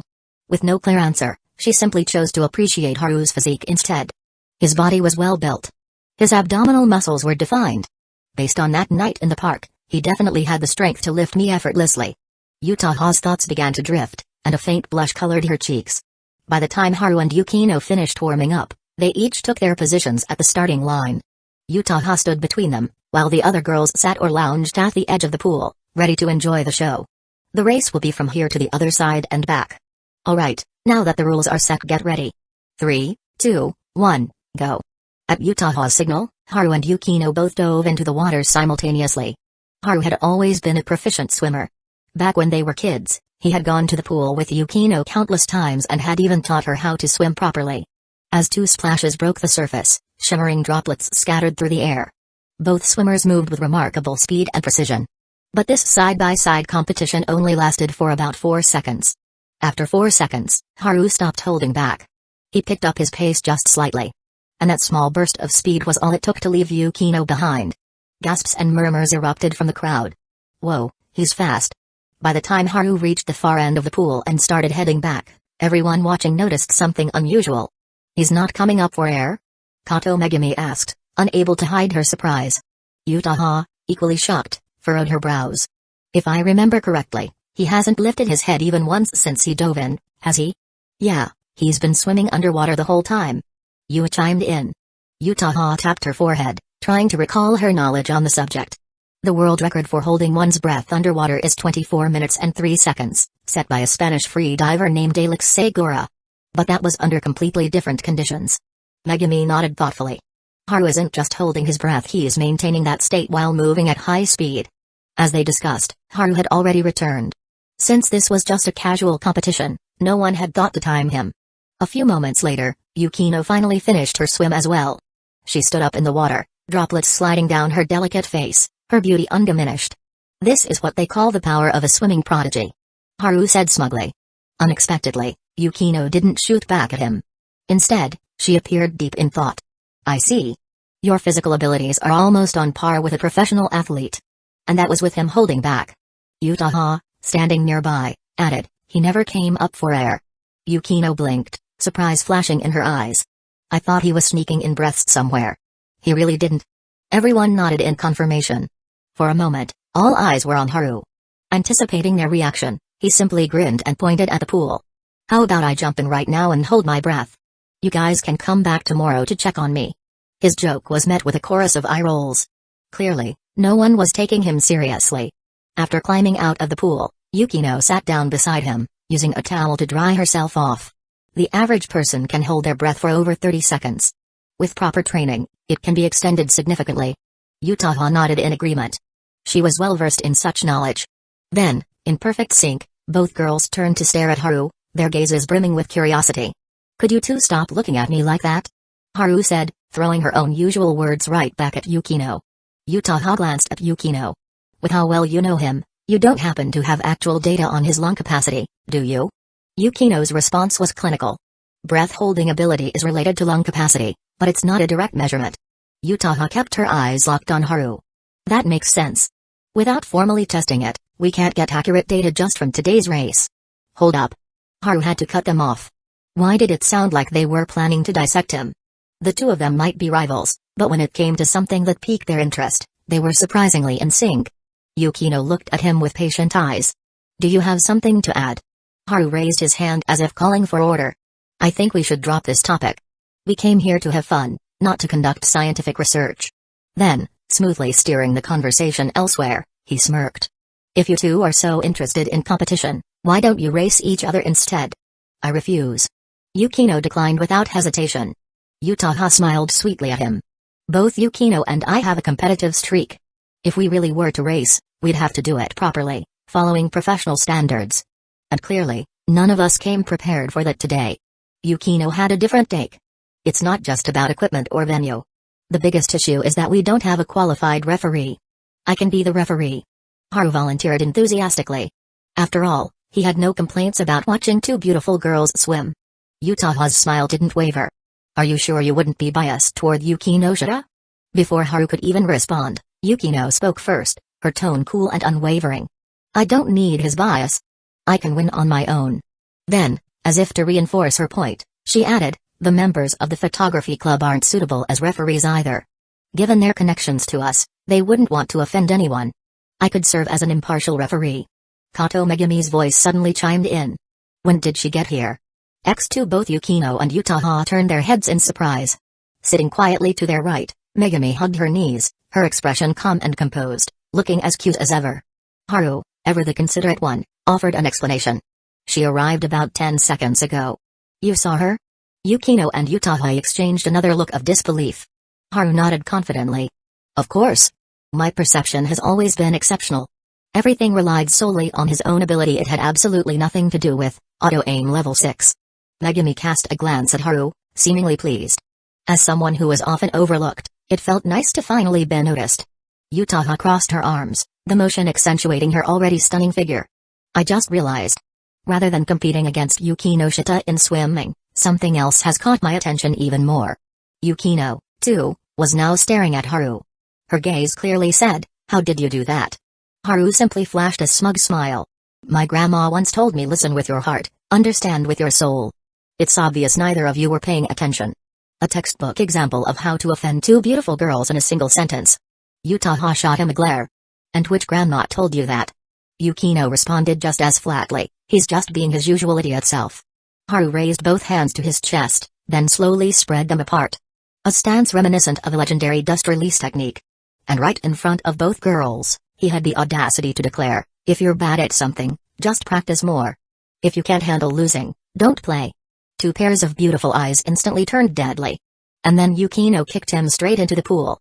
Utaha let out a dramatic sigh. What a shame. You beat me to it. Resurfacing from the water, Haru showed absolutely no remorse. Instead, he grinned and asked, why are you rewarding me? Yukino and Utaha. Meanwhile, Megami rested her chin on her hands, studying Haru with admiration. You're really brave, Amamiya-kun. Chapter 88, Kato Megami is reliable thanks to Haru's brilliant self-sabotage. He successfully redirected all of Yukino and Utaha's firepower onto himself. At the very least, these two beautiful girls were no longer arguing with each other. Satisfied, the group left the swimming pool before dinner. 2 days passed, and soon enough, the postponed filming day that Yukino had scheduled finally arrived. However, to Haru's surprise, Yukino had called upon Aoyama Nanami, who had been waiting to be summoned all this time. Previously, Yukino had mentioned that if Nanami felt the need to return the favor, she could come help move equipment one day. Until now, Yukino had never actually called her. Partly because the photography club didn't lack manpower, and partly because she didn't want to disrupt Nanami's routine. But things were different now. Haru's relationship with Utaha had changed. She needed a female member she could actually talk to. Although Yu and Hashimoto could also chat with her, they were members of the photography club insiders in this little circle. Wow, so this is what filming is like? Nanami had been overjoyed to receive Yukino's invitation. Her boundless energy and bright smile injected the set with a refreshing atmosphere. No one disliked her positive, hard-working attitude.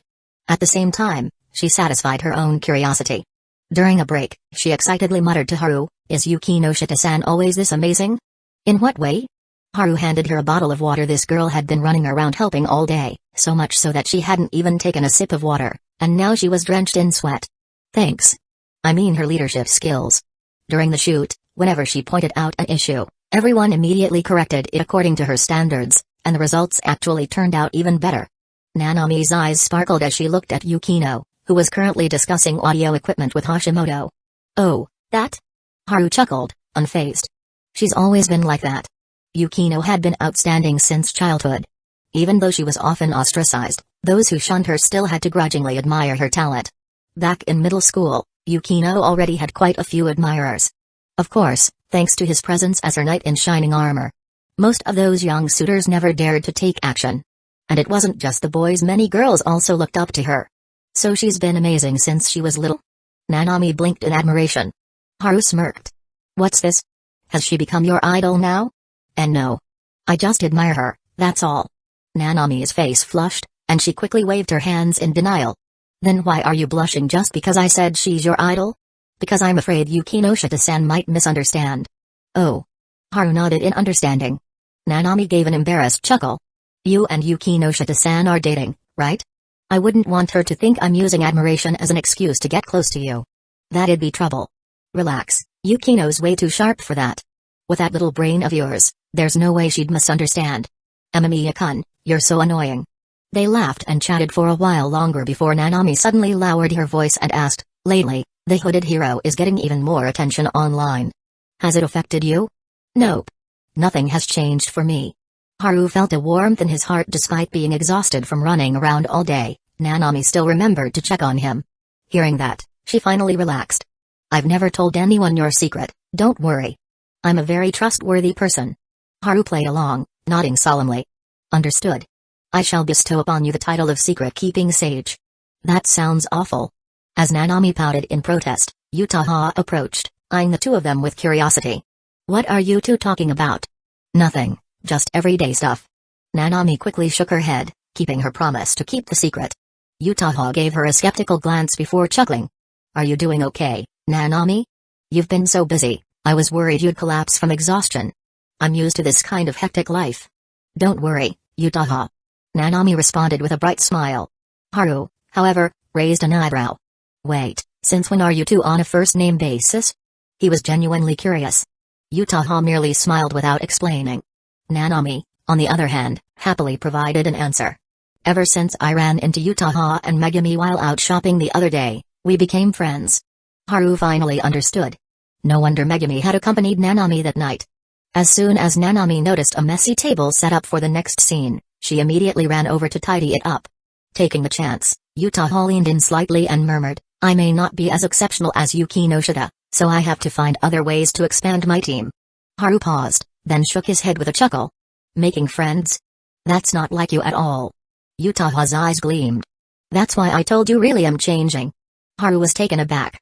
She was growing, making an effort to change. And it was all because of him. A sudden thought struck Haru. Wait, so Megumi is part of your team too? She's an extremely reliable ally. Yutaha's smile deepened as she spoke about Megumi. Haru's expression turned strange. Megumi, huh? Even I struggle to deal with her. Are you sure you really know her? Thinking back to Megumi's subtly restrained side and then looking at Yutaha's relaxed, confident smile, Haru found himself at a loss for words. After the afternoon shoot, Yukino first thanked Nanami, who was about to leave, before calling over the two lead actresses Yutaha and Megumi. Do you have time? I'd like to discuss the final part of the script with you both. No problem, I'll call home first. Sure. Both girls gave the same response. Only then did Yukino turn to Haru, who had been waiting for her. You go home first. I need to finalize the story's ending. Alright. Since both Yukino and Yutaha were well-known figures at school, they didn't want to be interrupted by classmates and chose a dessert cafe further away. Once the three girls sat down, Yukino handed them the menu. Order whatever you want. Yutaha took the menu, raising an eyebrow. So, you've had some new ideas recently? Yukino remained ambiguous. You could say that. But it's not something I came up with just now. In other words, she had planned this for a while? Yutaha felt a tinge of envy toward Yukino's creative talent but kept it to herself. Meanwhile, Megumi was quietly focused on her phone. Yukino instinctively glanced at her. What are you doing? Reviewing my notes and annotations. Kato. Megumi raised her phone and showed the screen. It was her notepad app, filled with notes. Yukino scanned through them quickly. Every entry was Megumi's personal thoughts on the script's heroine. Impressed, Yukino praised her openly, choosing you as the lead was the right decision. Your dedication is exceptional, even among our peers. I just saw everyone working so hard, so I wanted to contribute to the club too. Megumi replied modestly. With that, the three of them began discussing the script's ending. In Yukino's original plan, the heroine, who existed in a spiritual form, would quietly fade away. There would be no final goodbye to her friend, just a silent departure after watching her move on and embrace a brighter future. Yutaha, however, had a different opinion. I think a farewell is absolutely necessary, she argued. Yukino looked at her. And your reason? It would make the story feel more complete and emotionally fulfilling. So you're saying we should end it with a tearjerker moment? That's too cliché. But clichés work. People love them. That's why so many blockbuster films use them. And so, the debate between the two beautiful girls began. Neither was willing to back down. Eventually, both turned to the quiet Megumi, who had been calmly listening. What do you think? They asked in unison. Megumi tilted her head slightly, then asked curiously, why not just film two endings? That way, both of your ideas are included, and it would also spark discussion among the audience. Yukino and Utaha froze for a moment. Megumi, as composed as ever, continued, it's actually pretty common for movies to have alternate endings. I've seen a few like that before. That makes sense. I overlooked that option. Yukino admitted. Utaha glanced at Megumi in surprise. Is this one of those cases where outsiders see things more clearly than those involved? Megumi shook her head lightly. I'm a member of the photography club too, so strictly speaking, I'm not an outsider. Utaha had no comeback for that. And so, their argument came to an end. Although filming two endings would take more time, both Yukino and Utaha liked the idea. As Megumi had pointed out, alternate endings would make the short film more engaging and give the audience something to talk about. At the moment, all three girls were focused on their work. Neither Yukino nor Utaha mentioned Haru, despite their rivalry over him. When it came to serious matters, both shared the same mindset: the short film must be done properly. Which means, Amamiya-kun is the only unnecessary one here. A rare childish thought crossed Megumi's mind. But she quickly dismissed it. After all, without Haru, she would fade into the background again, just like before. He was the only one who always noticed her presence right away, who cared enough to understand her thoughts. The three girls continued eating as they worked out the final details of the story. Both Yukino and Utaha had notebooks with them, firmly believing that the faintest ink is better than the best memory. As they took notes, Yukino found herself glancing at a stunning upperclassman across from her. With her talent, if she hadn't met me, no one at Sobuhai could rival her. Then, she shifted her gaze slightly to Megumi. No. Megumi is an exception. It was almost the end of August. School would be starting soon, and yet Yukino still couldn't quite grasp Megumi's depth. Of course, she knew the reason why Megumi's strangely elusive presence. Not just her, Utaha, too, often overlooked Megumi. She was always there, quietly blending in, a seemingly ordinary girl who was easy to forget. How does Haru do it? Yukino pondered. Ever since Megumi joined the club, Haru had never once failed to notice her. Could it be because she's important to him? Coincidentally, Utaha was having similar thoughts. Megumi always manages to give the best advice at the right moment. Today was just another example, just like when she comforted me before. The girl who seemed the most unremarkable was, in reality, the most enigmatic. Or perhaps, she had never hidden anything. They had just failed to see it. And as the two pondered in silence, Megumi, who was quietly scrolling through her phone, suddenly noticed something strange. They were both staring at her. Did I do something? She asked, tilting her head in confusion. That innocent and harmless expression made Yukino and Utaha freeze. She looks way too harmless. At that moment, they both had a flash of realization, like detectives piecing together a crucial clue. But before either could speak, a voice interrupted their thoughts. Miss Yukinoshita? What a coincidence. I thought I saw you when I passed by earlier, and it turns out I was right. The three girls turned around in unison. Standing before them was a young man in a well-tailored suit. Behind him were two tall men, presumably bodyguards. Yukino glanced at the man's features similar to those of Hisada Junjin. She had a guess about his identity, but still asked, and you are? Hisada Keisuke. You might not know me, but you should recognize my father's name. I see. Mr. Hisada.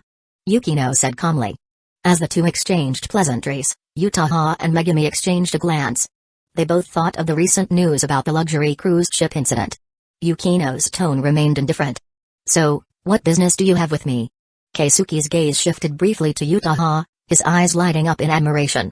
With a seemingly friendly smile, he said, I should have expected no less from Miss Yukinoshita's friend so stunning. You're even more beautiful than the women I've seen at social events. Thank you. Utaha replied flatly. Yukino, who had just been ignored, spoke in an icy tone. Mr. Hisada? Oh, my apologies. Keisuke smiled, then got to the point. To be frank, I need you to ask Amamiya Haru to gather some students to help me find someone. Of course, I'll pay handsomely. Yukino remained silent. Unfazed, Keisuke continued, I've looked into it. Amamiya has a lot of influence at your school. Students are the most curious about the hooded vigilante, and they have more free time than working adults. They'd be perfect for the job. I'm not interested. Yukino said curtly. And I doubt Haru would be either. Keisuke frowned slightly but maintained a polite tone. Our families have known each other for a long time. You, Amamiya, and I, we're all part of the same circle. We'll be seeing each other often, so isn't it better to get along? It'd be a shame to create unnecessary conflict over something so trivial. On the surface, it sounded like he was being reasonable. But in reality, it was a threat. Yukino's eyes turned cold. Mother was right. This man lost his mind over inheritance. Chapter 89, Too late. At this moment, both Utaha and Megumi could sense the tension in the air. Compared to Hisada Keisuke's carefully crafted facade of sincerity, the anger in Yukino's eyes was unmistakable. Excuse me, Mr. Hisada, was it? I'm sorry, but I need to interrupt for a moment. Utaha suddenly spoke up. Hisada turned to her. Yes. What is it, beautiful lady? Utaha slightly raised her voice, smiling. The three of us came out today specifically to discuss our club activities.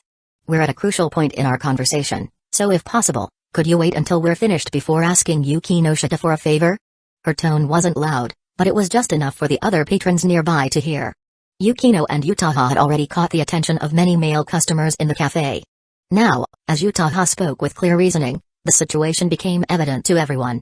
Hey, buddy, these high school girls finally found time to discuss their club activities. Don't bother them. Yeah, club activities are serious business. Back in my high school days, my baseball club was aiming for Kashian 1. High school clubs hold the dreams of youth. A few male customers, already mesmerized by Yukino and Utaha's beauty, eagerly joined in. Even if they couldn't strike up a conversation with the girls, the chance to look good in front of them was too good to pass up. At that moment, the cafe manager also approached. Seeing that Hisada wasn't sitting with the girls but was instead standing nearby with two tall, imposing men, the manager assumed there was a conflict. He immediately put on a polite smile. Sir, I'm the manager of this cafe. Is there anything I can help you with? Hisada glanced around. Now that a few customers had spoken up, the entire cafe was watching him. After a brief pause, he chuckled. I see. My apologies for interrupting. Then, he glanced at Utaha with a smirk. You're quite the clever young lady. Thank you for the compliment. Utaha maintained her polite smile. Hisada didn't push the matter further. Instead, he turned to Yukino and left her with a parting remark. I'll come back to visit once you have some free time, Ms. Yukinoshita. With that, he and his men exited the cafe. Utaha first thanked the customers who had spoken up, then reassured the manager before he returned to work. Yukino had been watching the entire exchange and found herself a little surprised. She was well aware that Utaha had just helped her, but she hadn't expected her to handle it in such a manner. Thank you, senpai.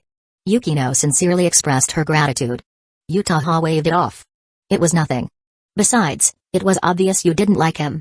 Yukino didn't deny it but instead asked curiously, I remember that you weren't always this good at handling these kinds of situations, senpai. Megumi also looked up, intrigued. Utaha sighed. That's true. Did you deliberately learn how to? Your approach was really clever and effective. Yukino didn't hold back her praise. Utaha looked even more exasperated. It's because my latest novel sold too well. Oh. Yukino understood immediately. With a best-selling novel, Utaha had likely found herself in far more social situations. Since she hadn't yet reached a level where she could pick and choose which events to attend, it made sense that she had to sharpen her social skills. New novel? Megumi hadn't heard about this yet. After a moment of thought, Utaha decided that Megumi was reliable enough to know. Without hesitation, she revealed her pen name Kazumi Utako. Haru's involvement in promoting Utaha's book remained a secret. No wonder you're always so busy, Utaha-senpai. But no matter how busy you are, your health should come first. Megumi Kato took a sip of her juice as she spoke. I know. Utaha replied. A short while later, Utaha excused herself and headed to the restroom. Yukino glanced at her departing figure, admiring how much she had changed. She was undeniably growing into a more capable person. In the restroom gone was Utaha's relaxed demeanor from earlier. Her expression had turned serious. That Hisada guy. When he left, his eyes looked dangerous. And wasn't he threatening Yukinoshita just now? Utaha pulled out her phone from her bag and quickly dialed Haru's number.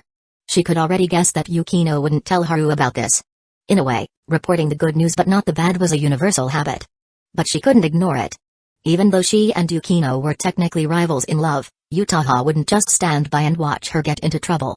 Elsewhere, Haru had just finished grocery shopping when he got the call. His driver was with him. The driver had mentioned earlier that his wife had come up with 2 new dishes, and they tasted pretty good, so he recommended them to Haru. Since neither of them had anything else to do, they decided to pick out the ingredients together at the supermarket. Just as Haru got into the car and sat down, he noticed the caller ID and was a little puzzled. Yutaha? Calling me at dinner time? Don't tell me your family wants to invite me over for a meal again? He joked as he answered. Haru, this is important. Her tone was unusually serious. Haru immediately dropped his playful attitude. Alright, go ahead.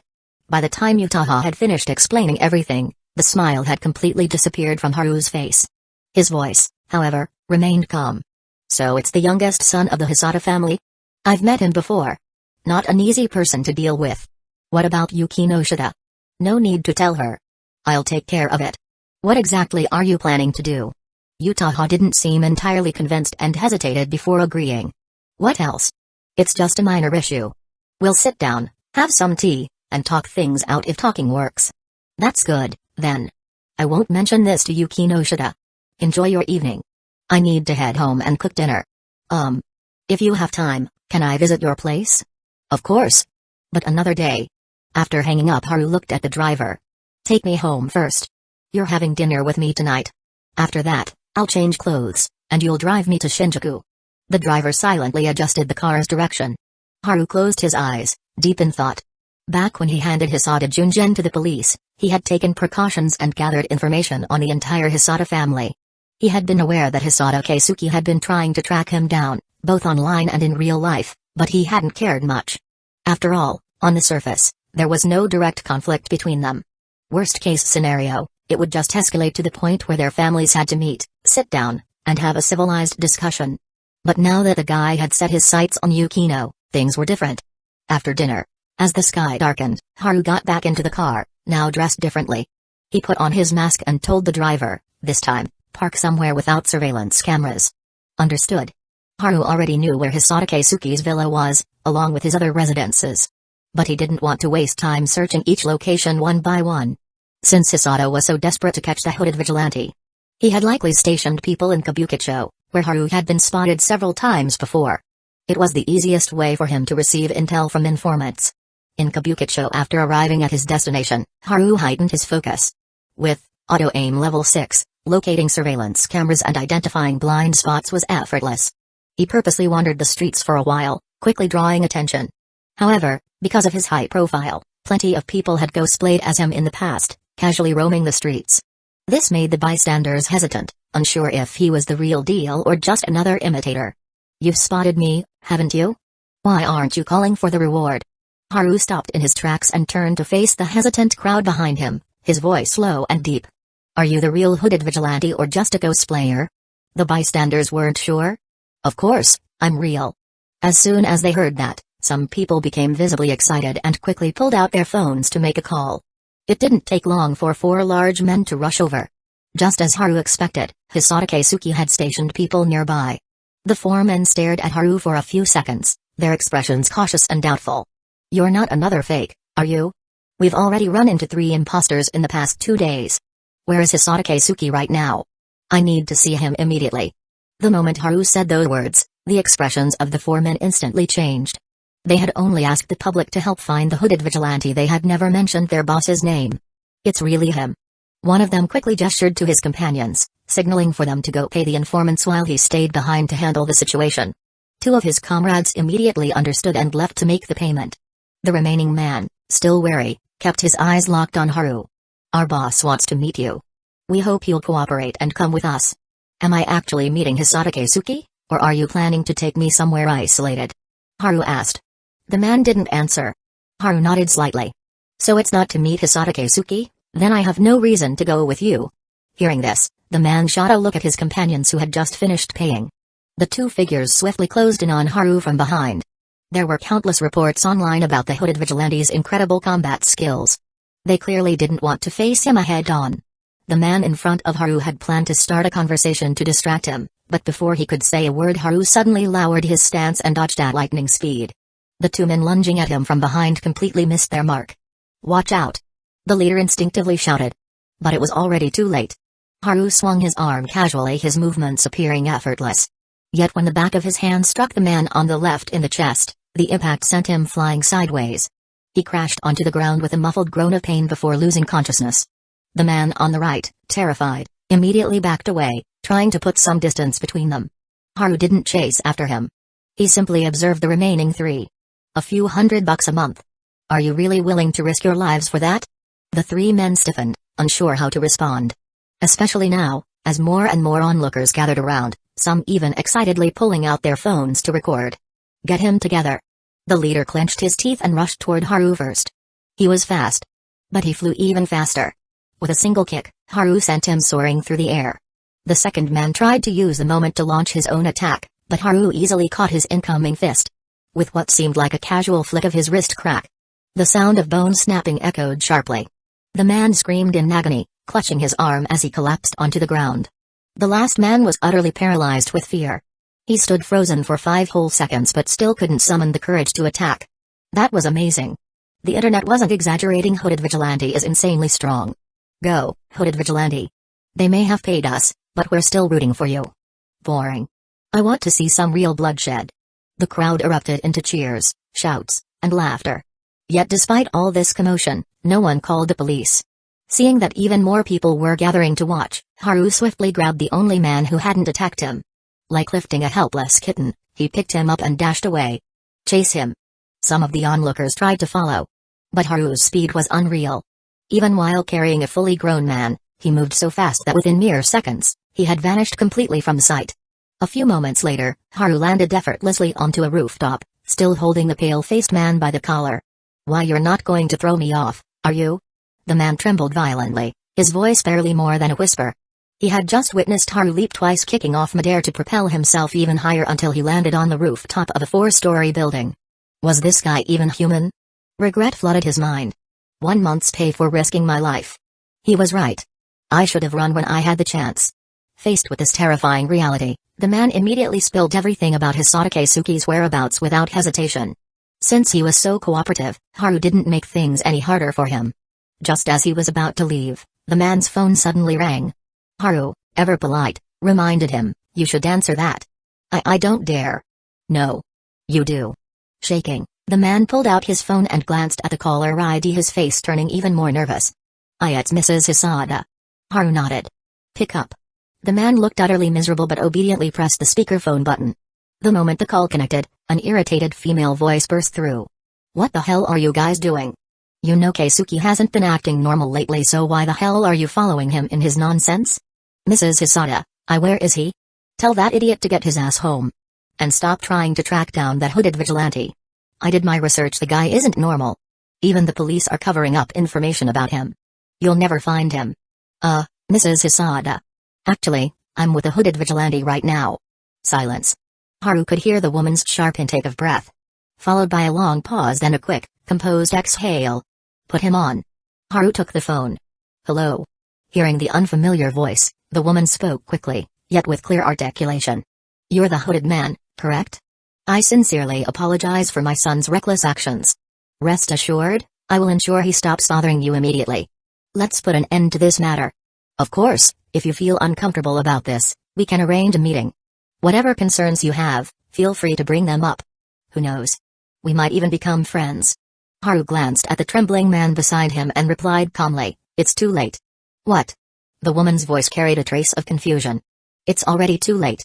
Make sure to send your son to the hospital later. With that, he ended the call. Without hesitation, Haru casually tossed the phone off the rooftop. The device shattered upon impact. Chapter 90, I'll cure your insomnia. At 6:30 in the evening, inside the security booth of a luxurious mansion in Setagaya, 2 security guards stared in stunned silence at the front gate. Under the bright floodlights, a figure in a hooded sweatshirt and a swirling pattern mask effortlessly vaulted over the 2-meter-high gate. No, to be precise, it wasn't a normal jump. It was as if he had stepped on thin air itself, propelling himself upward for a second leap midair. The 2 guards stood there, slack-jawed, before finally snapping back to their senses and rushing out to intercept him. They never got the chance. Before they could even speak, they were knocked unconscious in an instant. Just take a nap. You'll dream of everything you need. Stepping into the security booth, Haru rolled up his sleeves and drove his fist straight into the monitor screen. Electric sparks crackled, glass fragments sprayed outward, and a few sharp shards even grazed his arm. He slowly pulled back his arm completely unscathed. Not even a scratch. Without breaking stride, he made his way into the brightly lit first-floor hall. The space was empty, but voices drifted down from upstairs, accompanied by the muffled thump of music. Upon reaching the second floor, he found a spacious lounge filled with young men and women, chatting and laughing over drinks. Empty bottles lay scattered across tables, coffee stands, and even the floor. The music blaring from the speakers was a classic dance hit from the 90s. Some were drinking, others were flirting, and a few were glued to their phones completely oblivious to the hooded figure standing at the top of the stairs. Haru had always been polite. Since he was here, it was only natural to introduce himself. He picked up an empty Asahi beer bottle by his foot and flung it toward the speakers. Crash. The bottle exploded on impact, shards of glass scattering across the floor. Several people jumped in shock. Who the hell threw that? Someone shouted in irritation. It sounded just like that famous line from Kung Fu Hustle, who threw that firecracker? Everyone turned toward the source of the disturbance. And when they saw the hooded sweatshirt and swirling mask, they froze. It's the hooded man. A few people, oblivious to the situation, let out excited whistles. Meanwhile, at the center of the room, Hisata Keisuke's face darkened as he stood up. You came for me? He gestured for someone to turn off the speakers. Haru shook his head. You were looking for me. So, I came. Hisata let out a short laugh. That's right. I was looking for you. Thanks for saving me the trouble. Someone nearby raised a curious eyebrow. Hisata, you know the hooded man? Is he tonight's mystery guest? Hisata subtly gestured toward his bodyguards, signaling them to move in. Before he could speak, Haru said, That's right. I am tonight's mystery guest. Several people stood up, looking genuinely excited. They assumed these two actually knew each other. But in the next moment, their excitement turned into stunned silence as Haru calmly added, Hisata Keisuke, I'm here to cure your insomnia. Insomnia? The word left everyone confused. Hisata let out a cold chuckle and was just about to speak when bang. A deafening crash echoed through the room. Haru had casually picked up a heavy wooden chair and hurled it straight at them.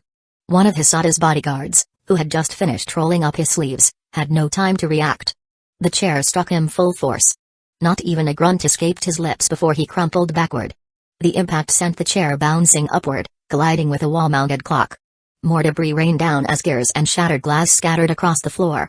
The young partygoers, who had moments ago assumed this was all part of the night's entertainment, stared in shock, mouths agape, too stunned to make a sound.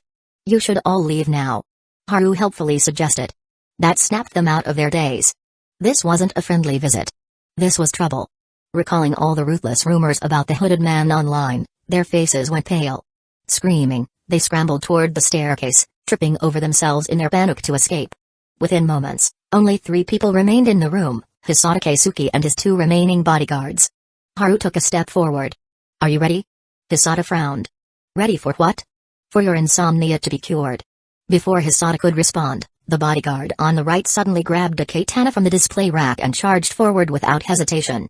Clearly, Hisata hadn't planned to run, he had come prepared. The blade gleamed under the crystal chandelier's light.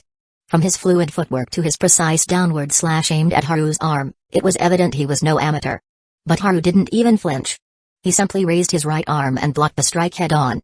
A sharp, metallic clang rang out. Then snap. The blade shattered. The top half of the katana spun through the air before embedding itself into the couch with a soft thump. The bodyguard staggered back, his hands numb from the impact, barely holding onto the broken hilt. But that wasn't what scared him the most. It was the fact that Haru's arm was completely unscathed. Not even a single drop of blood. You've got to be kidding me. Hisata Keisuke's triumphant smirk vanished, his face going pale. For a brief moment, he wondered if his eyes were playing tricks on him. How could a human arm withstand a katana? As the 3 of them stood frozen in shock, Haru's still raised right arm suddenly clenched into a fist and he struck. The bodyguard barely had time to react. Realizing he couldn't dodge, he instinctively raised his arms to block. Crack. The sickening sound of bone snapping filled the room. His arm bent at an unnatural angle, the limb rendered useless in an instant. The force sent him stumbling backward before he finally collapsed to the floor, writhing in agony. His arm. The katana. Both had shattered like fragile glass. Haru didn't even spare him a glance. His gaze was locked onto Hisata Keisuke as he took another step forward. Shoot him. Shoot him now. Panic surged in Hisata's voice as he barked orders at his last remaining guard. The bodyguard hesitated for a second. But as Haru drew closer, he gritted his teeth and pulled out a handgun from his waist. A handgun, huh? Haru's voice remained indifferent. Legally, Japan only allowed hunting rifles and air guns. Handguns were strictly prohibited. But for a family like Hisata's, getting their hands on one wasn't the problem, it was keeping it a secret. Haru shifted his stance, bracing himself. Like an arrow released from its scope, Haru shot toward the gun-wielding bodyguard. The sheer speed of his sudden burst of movement made the bodyguard hesitate for just a split second, then he made his decision. He raised a gun. Took aim. Pulled the trigger. Bang. The first shot rang out, but Haru twisted his body, slipping past it with ease. Too slow. The second shot came. He ducked, letting the bullet sail over him. Before the third shot could even be fired, a sickening crack echoed through the room. The bodyguard's gun flew into the air, flipping end over end. His wrist had been snapped cleanly out of place. Before he could react, a fist crashed into his chin. His consciousness flickered out instantly as his body crumpled to the floor. Are you kidding me? For the second time, Keisuke blurted out those words in disbelief. Without hesitation, he turned on his heel and bolted toward an inner room. Haru followed, watching as Keisuke dove inside and slammed the door shut. He could hear frantic footsteps scurrying away inside. He raised a fist and slammed it straight into the wall. A deafening explosion of force erupted as the front-facing wall shattered. His fist punched clean through the crumbling plaster, sending a cloud of dust and debris blasting outward. On the other side, Keisuke had just reached the window, his hands fumbling to open it only to freeze in horror. Haru's fist was hovering mere inches from his face, stopping just short of shattering his skull. With a thump, Keisuke's legs gave out beneath him. He collapsed to the floor, trembling violently. If blocking a blade with his bare arm had already shaken him to his core, then dodging bullets and punching through walls had shattered his sense of reality entirely. Haru withdrew his hand, stepped back, and kicked open the door, casually dusting himself off as he strode inside. When he stopped in front of Keisuke, the man was completely paralyzed with fear, his eyes flicking back and forth between the gaping hole in the wall and the figure standing over him. Don't look so surprised, Haru murmured, his voice still low and hoarse from being deliberately altered. The Baki production team must have wandered onto the wrong set. Keisuke flinched. And no, please. Please, I'm begging you. I swear I won't investigate you anymore. At last, he had a reaction. At last, his fear had broken him. Haru's reply was calm and even, too late. The same words he'd told Keisuke's mother earlier. I don't like being investigated. Then, with a sharp movement he stomped down. A sickening crack echoed through the room as Keisuke's right leg snapped beneath his foot. I was wrong. I was really wrong. I also don't like being threatened. With another brutal stomp, Haru shattered Keisuke's left leg. I've been playing by the rules. I just wanted to be a law-abiding citizen, go out and do some good once in a while, be the so-called hero of justice. But why did you have to push me? Grabbing Keisuke, who was now sobbing uncontrollably, Haru slowly dragged him toward the balcony. At that moment, there was movement at the front door. A well-dressed woman, adorned in jewelry, stormed inside with a group of people in tow. They froze the moment they saw the figure on the balcony, Haru, holding Keisuke. Keisuke saw them too. His pale, blood-drained face twisted into a pathetic grimace as he choked out a desperate plea. Save me. The woman snapped back to her senses. Shock turned to fury as she screamed, put him down. Stop this right now. Haru ignored her. Stepping up onto the balcony railing, he balanced effortlessly. You bastard. I swear, if you don't stop, I'll kill you. I'll absolutely kill you. Her voice, once poised and elegant, was now filled with unrestrained rage. Haru tilted his head, murmuring as if to himself, another one of those empty threats. Then, he let go. Keisuke's scream tore through the night air as he plummeted, his body crashing onto the sleek blue convertible parked below. Though the second-floor drop wasn't that high, the impact was enough to cave in the luxury car's hood on impact. A deafening crash rang out as shards of shattered glass burst into the air, scattering like glittering stars under the streetlights. The people below stood there, frozen in shock. Arrogant? Reckless? None of those words seemed sufficient to describe what they had just witnessed. Even those standing beside the woman, people who had seen their fair share of chaos, found themselves struggling to process the scene before them. But Haru? He simply chuckled. Relax, he won't die. I just cured his insomnia. His voice was light, almost as if he were making casual small talk with an old friend. He'll be sleeping well for a long time. No more restless nights. With that, Haru turned and stepped back into the room. Get him. The woman finally snapped out of her daze, screaming as she rushed toward her son. The others scrambled to call an ambulance, while a few hurried toward the staircase leading to the second floor. Yet, as they reached the top, they all stopped in unison. A strange, silent understanding passed between them as they glanced at one another. No one dared to go any further. Because they had seen the bullet holes in the floor. Gunfire? And yet, the hooded man had walked away unscathed. Had he dodged the bullets? Or had the shooters simply missed? Recalling the way Keisuke had been effortlessly tossed off the balcony, they felt the former was far more likely. Should we at least take a look? If things go south, we can always run. Someone whispered. A cowardly suggestion, but one that everyone quickly agreed to. They moved cautiously, step by step, toward the room. The sight that greeted them sent chills down their spines. A wrecked living room. A bodyguard sprawled unconscious on the floor.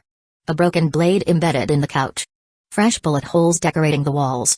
And then, they saw it. A gaping hole in the wall. For a moment, the entire second floor fell eerily silent. This hole. Could it have been made with a fist? Someone stammered. The others wanted to dismiss the idea until that same person hesitantly raised an arm and slid it through the opening. Not a single word of protest followed. A monster. No one knew who whispered it first.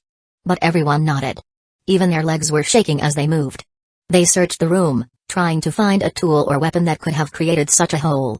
They found nothing.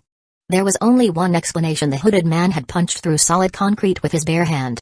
At least he's gone now. Yeah. Thank God for that. Later that night on a quiet balcony, Yukino furrowed her brows. For some time now, the wailing sirens of police cars had filled the streets, one after another, blaring endlessly. The commotion had drawn the attention of curious bystanders, disrupting the final scene she had been planning to shoot. Frowning, she picked up her phone and tapped on Haru's chat. Did you see the police cars? Something happened over there? His reply came almost instantly. No idea. Inside a car heading home, Haru set his phone down. His vision was unusually sharp tonight. Every detail, every movement outside the window was clear as day. Because right in front of him, a notification hovered in his mind. Your skill Steel Body has leveled up. Steel Body, level 2, raw, untamed power surged through his veins. Clenching and unclenching his fist, Haru exhaled slowly. He turned his gaze toward the cityscape beyond the car window. For the first time, he had a feeling if he wanted to, he could probably tear down an entire building with his bare hands. Chapter 91, Yukino. She had a lesson to teach him. For many, this night was destined to be a sleepless one. Take the police, for example. They were already overwhelmed. Bullet holes in the floor and walls. We found a Smith & Wesson 915 at the scene. Strange, that's not a common model for the Hisata family to own. And this hole in the wall. It almost looks like someone punched through it. The break on this katana is unnatural too. The police had arrived just in time. Mrs. Hisata had barely managed to get her son and the bodyguard onto an ambulance before they were caught red-handed. Luckily, her status and influence were significant. Given how severe her son and the bodyguard's injuries were, the officers simply assigned a unit to follow them to the hospital. At that moment, in the second-floor hall, Officer Yuki stood to the side, along with two colleagues from the Metropolitan Police Department who were already aware of the hooded hero's true identity. Senpai, don't you think he went a little overboard this time? Honestly, he's starting to feel more and more like a real superhero. The other guy even had a gun, and he still walked away unscathed. How do you know he wasn't injured? I asked Hisata's assistant. The hooded hero left right in front of them, looking perfectly fine. Officer Yuki exhaled lightly. I checked the city's surveillance footage. Apart from the cameras in Kabukicho catching a glimpse of him, he managed to avoid every other security feed. He lowered his voice as he continued. Not just the cameras, he didn't leave a single fingerprint behind either. As for footprints, his shoes were 2 sizes bigger than what he usually wears. His colleagues exchanged looks. He came prepared. Yuki lit a cigarette. The higher-ups are definitely going to push for a full investigation. But this might actually be an opportunity for us. He exhaled a thin stream of smoke. I need to make a call. Keep an eye on things while I'm gone. Got it. Meanwhile, at the Yukinoshita residence, Mrs. Yukinoshita had been resting at home when her phone rang. Upon hearing what Officer Yuki had to say, she immediately got to her feet. She quickly called her husband, who was out meeting a friend, telling him to come home at once. Then, she reached out to the Amamiya family, arranging for them to gather at her place. Once everyone had arrived, she got straight to the point. I just received news the hooded hero, who's been making waves online, has struck again. This time, his target was the Hisata family. Their youngest son has 2 broken legs and is in critical condition. He's been rushed to the hospital for emergency treatment. The room fell into stunned silence. Her husband frowned. You mean Hisata Keisuke? Wasn't he kind of a lunatic? That's him. She nodded. Haru's mother, however, was focused on something else. Wait. So the hooded hero is real? Mrs. Yukinoshita gave her a puzzled look. Why would you think otherwise? Haru's mother chuckled. My son, Haru, is always telling me about these things. He says that whenever someone suddenly becomes famous online, it's either a stroke of luck or there's someone pulling strings behind the scenes. So I just assumed the hooded hero was another internet gimmick and didn't pay much attention. Mrs. Yukinoshita couldn't help but smile at that though, deep down, she felt something more complex. Of the 4 people sitting in that room, she was the only one who knew the truth. Amamiya Haru was the hooded hero. She also understood why he hadn't told his parents. It wasn't out of mistrust, he simply didn't want them to worry. Looking at Haru's mother, she couldn't help but feel a sense of admiration. Even though she had reached the age of a mature woman, she still retained a youthful innocence in the way she saw the world. That innocence, Mrs. Yukinoshita realized, was because she had been shielded from reality. She thought back to the past. Back then, the Amamiya family had been well off, but they were nowhere near the level of wealthy elites. Then, as time passed, their business grew at an astonishing rate. Curious, she had looked into it only to realize she had misjudged the real key player in the family.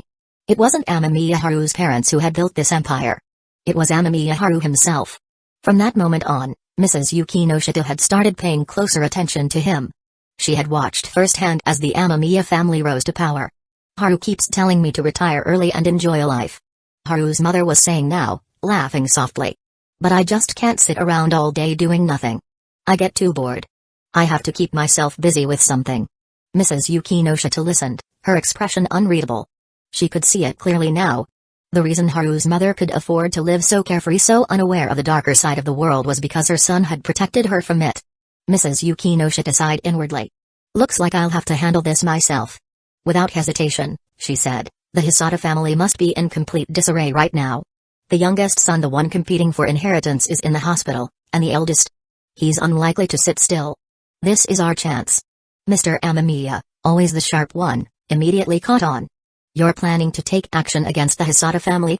Do you have a personal grudge against them? Of course not. I'm just cleaning up after your wonderful son. Mrs. Yukinoshita thought to herself. At this point, she was certain the incident on the luxury cruise ship had also been Amamiya Haru's doing. And with that realization, she felt an even stronger conviction: her daughter's boyfriend might actually be a superhero. A little superhero. If you've already made up your mind, then of course we'll support you. Mrs. Amamiya said with a smile. Mr. Amamiya nodded in agreement. Mrs. Yukinoshita's gaze softened. These two weren't just powerful allies, they were some of the few people in her life she could genuinely call friends. If it's for my future son-in-law, then I suppose I can be a little reckless this time. A plan was already forming in her mind. With the combined influence and resources of their two families, completely eradicating the Hisata family might be unrealistic but severely crippling them. That was well within reach. Then, another name came to mind. The principal of Sobu High School. Yukino had once mentioned that the old man deeply admired Amamiya Haru. He must have some valuable connections. He could be a useful ally in this. Without wasting time, she laid out her strategy. Elsewhere. At that very moment, the principal of Sobu High School was watching TV with his granddaughter when his phone rang. He took the call, then returned to his seat, smiling as if nothing had happened. Holding his teacup, he stared at the screen, watching Godzilla roar in the middle of Tokyo. Finally. Things are about to get interesting. At the hospital. Officer Yuki had just gotten off a call with Mrs. Yukinoshita. He was thrilled. Under normal circumstances, his rank wouldn't have allowed him much say in a case of this scale. But now, with the full backing of the Amamiya and Yukinoshita families, his options had expanded dramatically. He wasted no time. Mrs. Hisata, may I have a word? About your son. And about the hooded hero. Officer Yuki, flanked by his two colleagues, entered the hospital room. Mrs. Hisata, who had been too preoccupied with her son's condition to bother with the police, was about to dismiss them until she heard that name. Her expression darkened immediately. She rose to her feet. Fine. The four of them moved to a quiet corner. Mrs. Hisata didn't bother with pleasantries. Do you have any leads on that bastard? I want him dead. Officer Yuki had anticipated this reaction. I understand you're angry. And I completely understand why. But we've known each other for 3 years now, haven't we? Let me offer you some advice. Drop this. For your own sake. Mrs. Hisata's voice turned sharp with fury. What the hell are you saying? Yuki remained calm, Did you know that your son illegally purchased a handgun? Based on the crime scene, it's clear that he went there tonight with the intent to kill. But he just came out of the ICU. He's still unconscious. And that bastard, he walked away without a scratch. Which is exactly why you should listen to me." She froze. "Think about it." Yuki continued, raising his right hand and clenching it into a fist. "What do you think the odds are of an ordinary human punching clean through the walls of your son's mansion?" Mrs. Hista face twisted in shock. She had been too focused on rushing her son to the hospital to inspect the upstairs crime scene. "And another thing," Yuki pressed on. "No matter how fast a person's reflexes are, do you really think they can outrun a bullet?" Mrs. Hisata didn't respond. "Let me spell it out for you. Your son picked a fight with a superhero or, if you prefer a different term, a monster." He smirked. "Bullets clearly don't work on him. And as for hiring professional bodyguards or mercenaries?" He chuckled. "It doesn't matter how many you hire. None of them stand a chance." Yuki's voice took on a knowing edge. "Think about it, if he really wanted you dead, he had the perfect opportunity tonight. But he didn't take it. That means this was a personal matter between him and your son. He has no interest in harming anyone else." Silence. Mrs. Hisata's face paled. The officer had laid it all out. If she still refused to understand, then she was a fool. 5 long seconds passed. Then, barely above a whisper, she muttered, her voice trembling with disbelief, This kind of thing. It shouldn't be possible." Officer Yuki's tone was matter of fact. "We thought so too. And yet, here we are. Superhumans are real." He looked at her meaningfully. "I'd rather not be back here next year for your funeral. So think this through carefully. At least your son is still alive." With that, he and his colleagues turned and left. In the car. As they drove away from the hospital, the younger officer in the backseat asked curiously, "Senpai, how is the Yukinoshita family planning to handle this?" "Simple. They're buying out the trending topics, burying the hooded heroes news. They'll also be working things out with our higher-ups. The truth about this case is far too bizarre, it's not something that can never go public." "Makes sense." The junior officer nodded. "Dodging bullets and everything. Feels like something straight out of a sci-fi movie." Then he smirked. "But you have to admit, he really picked the perfect costume. Because against a Bido Akaya, bullets are useless too. This guy is literally untouchable." The other 2 officers exchanged helpless smiles. The next morning, the sun shone brightly. Yukino, Utaha, and Kato Megami had all developed a habit of checking the news first thing in the morning thanks to the ongoing hooded hero craze. But today, the moment they opened the news feed, their screens were filled with something unexpected. Front and center was a picture of Koji, the live streamer dressed in ridiculous attire, mid-dance. Accompanied, of course, by a video. Their expressions darkened instantly. More related news articles below showcased his various outfits and dance moves. With an expressionless face, Yukino casually clicked on a video. Sure enough, the familiar melody played. The dim streetlights failed to illuminate the entire road. The dance was incredibly alluring, with a certain inexplicable charm. Every movement was precise, nothing unnecessary. Not watching made one feel uneasy. Watching left one uneasy for an entire day. A never-ending stream of similar videos formed a locked cage, clearly telling every viewer who clicked in, "Now that you're here, don't even think about leaving. This guy is officially famous." Yukino turned off her phone and rubbed her temples, which had started throbbing. The video content was too abstract. She couldn't handle it. Just then, her phone vibrated. A message from Haru. Curious, she opened it. It was just one simple line, "Good morning." A smile tugged at her lips as she typed a reply. "Yukino, you finished your morning run?" Haru, "Yeah, I'm about to take a shower. Thought you'd be up by now, so I came to say hi." Yukino, "You even need to announce when you're showering? What weird things are you thinking about this time?" Haru, "I was just saying good morning. Stop filling your head with those kinds of thoughts." Yukino's face darkened. Decision made, she was skipping her piano practice this morning. Instead, she was going to his place to mess with him. Standing in front of the mirror, she studied herself. Her eyes gleamed with mischief. She switched to twin tails.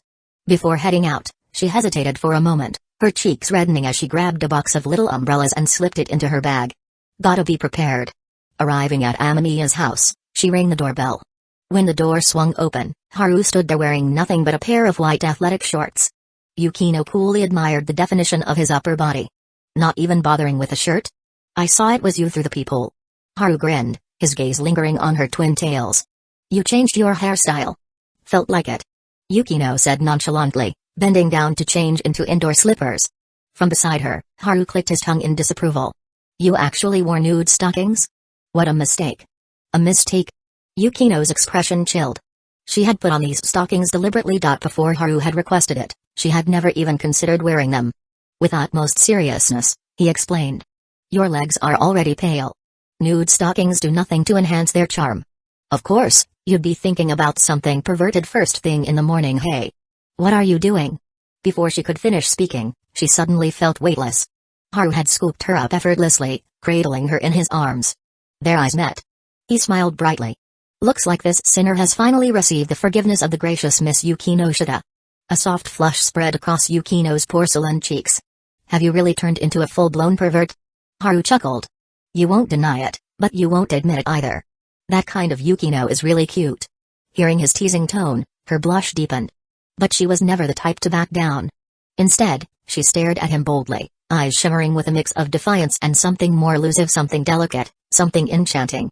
Her long lashes trembled slightly, betraying a hint of shyness. Their breaths mingled in the narrow space between them, warmth curling through the air. A faint fragrance unique to her skin lingered between them. Haru casually shut the door behind them. You changed to a cute hairstyle, put on stockings you're not used to wearing. I'd say that means you've forgiven me. Yukino bit her lip. Put me down first. Why? This position is weird. But I like it. Yukino's face burned hotter. She could feel the steady heat of his chest, the rhythm of his breathing. Her heartbeat pounded even harder. Just a little while ago, she had come here with confidence, intending to tease him, even entertain herself with a little payback. Yet now, the moment they met, he had turned the tables on her effortlessly. Yukino wasn't smirking anymore. Her lips, as red as delicate petals, parted slightly. You really won't put me down? Not a chance. They stared at each other. 3 seconds later, Yukino looked away. Her voice trembled slightly. Take me to your room. She had a lesson to teach him. Chapter 92, Mrs. Yukinoshita has always been good at investing. Yukino had always been strong-willed, and her resilience was remarkable. Whether it was mental toughness or physical flexibility, she was at the top tier. She had plenty of past experiences proving that no matter how determined she was, the outcome would always be the same. She'd end up losing, and fast. Yet today, she was still full of courage. Though, in the end, the result remained unchanged. Another swift defeat. Another one of her loss. This time, a twin-tail defeat. Now, her face was burning red as she curled up completely under the thin blanket. From beside her, Haru's voice drifted over, calm and composed. You don't have any filming today, right? Then you should take the chance to rest properly. Yukino stared at him in disbelief, biting her lip. You're not tired? I'm actually exhausted, but I'm forcing myself to act cool. It's more impressive that way. You're a terrible liar. That obvious? Yukino clutched the blanket tighter, slowly pulling it over her flushed face. She had no idea how to respond anymore. Messing around with him in broad daylight was already bad enough. The real tragedy? Her performance was just as humiliating as before. What was the point of all my training if this is how things turn out? For the first time, Yukino began doubting herself. She and Haru had always believed in one fundamental rule: books and exercise will never betray you. Yet now, despite growing more and more skilled in certain things, she found no improvement in herself whatsoever. No, wait. Maybe the problem wasn't her. Maybe it was him. His stamina had improved at such an absurd rate that he had left her in the dust. The thought alone made her feel even more defeated. Unaware of her inner turmoil, Haru spoke gently beside her. I'll make lunch. You just rest. Yukino's face grew even hotter. I'm not that weak. I know. I just mean you should take it easy. I can still fight. Huh? Yukino, refusing to admit defeat, once again displayed her courage and determination. This time, she lost even faster. In the end, she gave up entirely and burrowed under the covers, refusing to come out. Adorable. A certain someone laughed beside her. Yukino had no strength left to argue. She had almost begged for mercy just now. And yet, he still looked completely fine. Just how do you train? Her muffled voice came from beneath the blanket. I already told you, didn't I? Last time, I made it clear I'm invincible now. Ha. Still so full of yourself. Yukino scoffed, unwilling to believe him. Ha. Still so stubborn. Haru mimicked her tone perfectly. She was instantly speechless. This time, she was truly exhausted. Even sitting up felt impossible. The worst part? She had actually enjoyed it. Get some rest for now. Oh, right, you didn't bring a change of clothes, did you? Want me to go to your place and grab some? Haru offered, ever thoughtful. He still has the energy to fetch my clothes? No need. Yukino muttered, defeated. I'll just wear a bathrobe after I shower. For now, she would retreat. No, more accurately, she had no choice but to retreat. Alright then, rest up. Later, if you're interested, I can give you a massage. Massage? Yeah. I recently learned a new technique. It'll help relieve your fatigue. Okay. Yukino didn't even bother to ask whether it was a proper massage. She was too exhausted to care. Besides, knowing him, he wouldn't tease her when she was this drained. At the very least, he'd wait until she had recovered. That was her last thought before she suddenly felt the blanket being lifted. Before she could react, Haru pulled her into his arms. Just for a little while, he murmured. Yukino closed her eyes, shifting slightly until she found a comfortable position, resting her head against his chest. She couldn't deny it, she had grown quite fond of the warmth that followed their moments together. After resting for over half an hour, Yukino finally felt somewhat recovered and got up to head to the bathroom. She had always been particular about cleanliness, and after sweating more than once, the discomfort on her skin was unbearable. By the time she stepped out of the shower, Haru had already changed into fresh clothes and was waiting for her in the living room, blow dryer in hand. Freshly bathed, Yukino's fragrance was more pronounced than usual, delicate yet cool and refreshing. Her skin was as smooth as jade, and a glimpse of her collarbone peeking out from the bathrobe was like a crystal-clear spring, captivating enough to steal one's breath. There was no need for words between them, their understanding was instinctive. Yukino sat down naturally, and Haru took his place behind her, carefully running his fingers through her damp hair. You really didn't hear the police sirens last night? She wasn't eager to continue their previous conversation, so she took the initiative to change the subject. I think I did, but I didn't really pay attention. Haru's response was half truth, half lie. He had indeed heard the sirens on his way home, but he hadn't given them much thought. There were a lot of police cars out last night, something big must have happened. But I searched the news this morning and didn't find anything worth noting. At that, a faint trace of doubt appeared on Yukino's bare face. You must have seen the news about Koji, right? Haru asked with a smirk. Yukino's eyelids twitched, clearly reluctant to discuss it. Yeah. Haru could already guess what she was thinking. Those videos were quite something. But at least he's famous now. I think he bought the trending spot himself. Yukino said coolly. Of course, he's already built up a decent following online. It's not surprising that he'd go viral. Haru chuckled, but he didn't mention the message he had received that morning from Mrs. Yukinoshita. She was the one who made it trending. According to her, since she knew about Haru's collaboration with Koji, she decided to use his popularity to divert attention from the hooded man incident.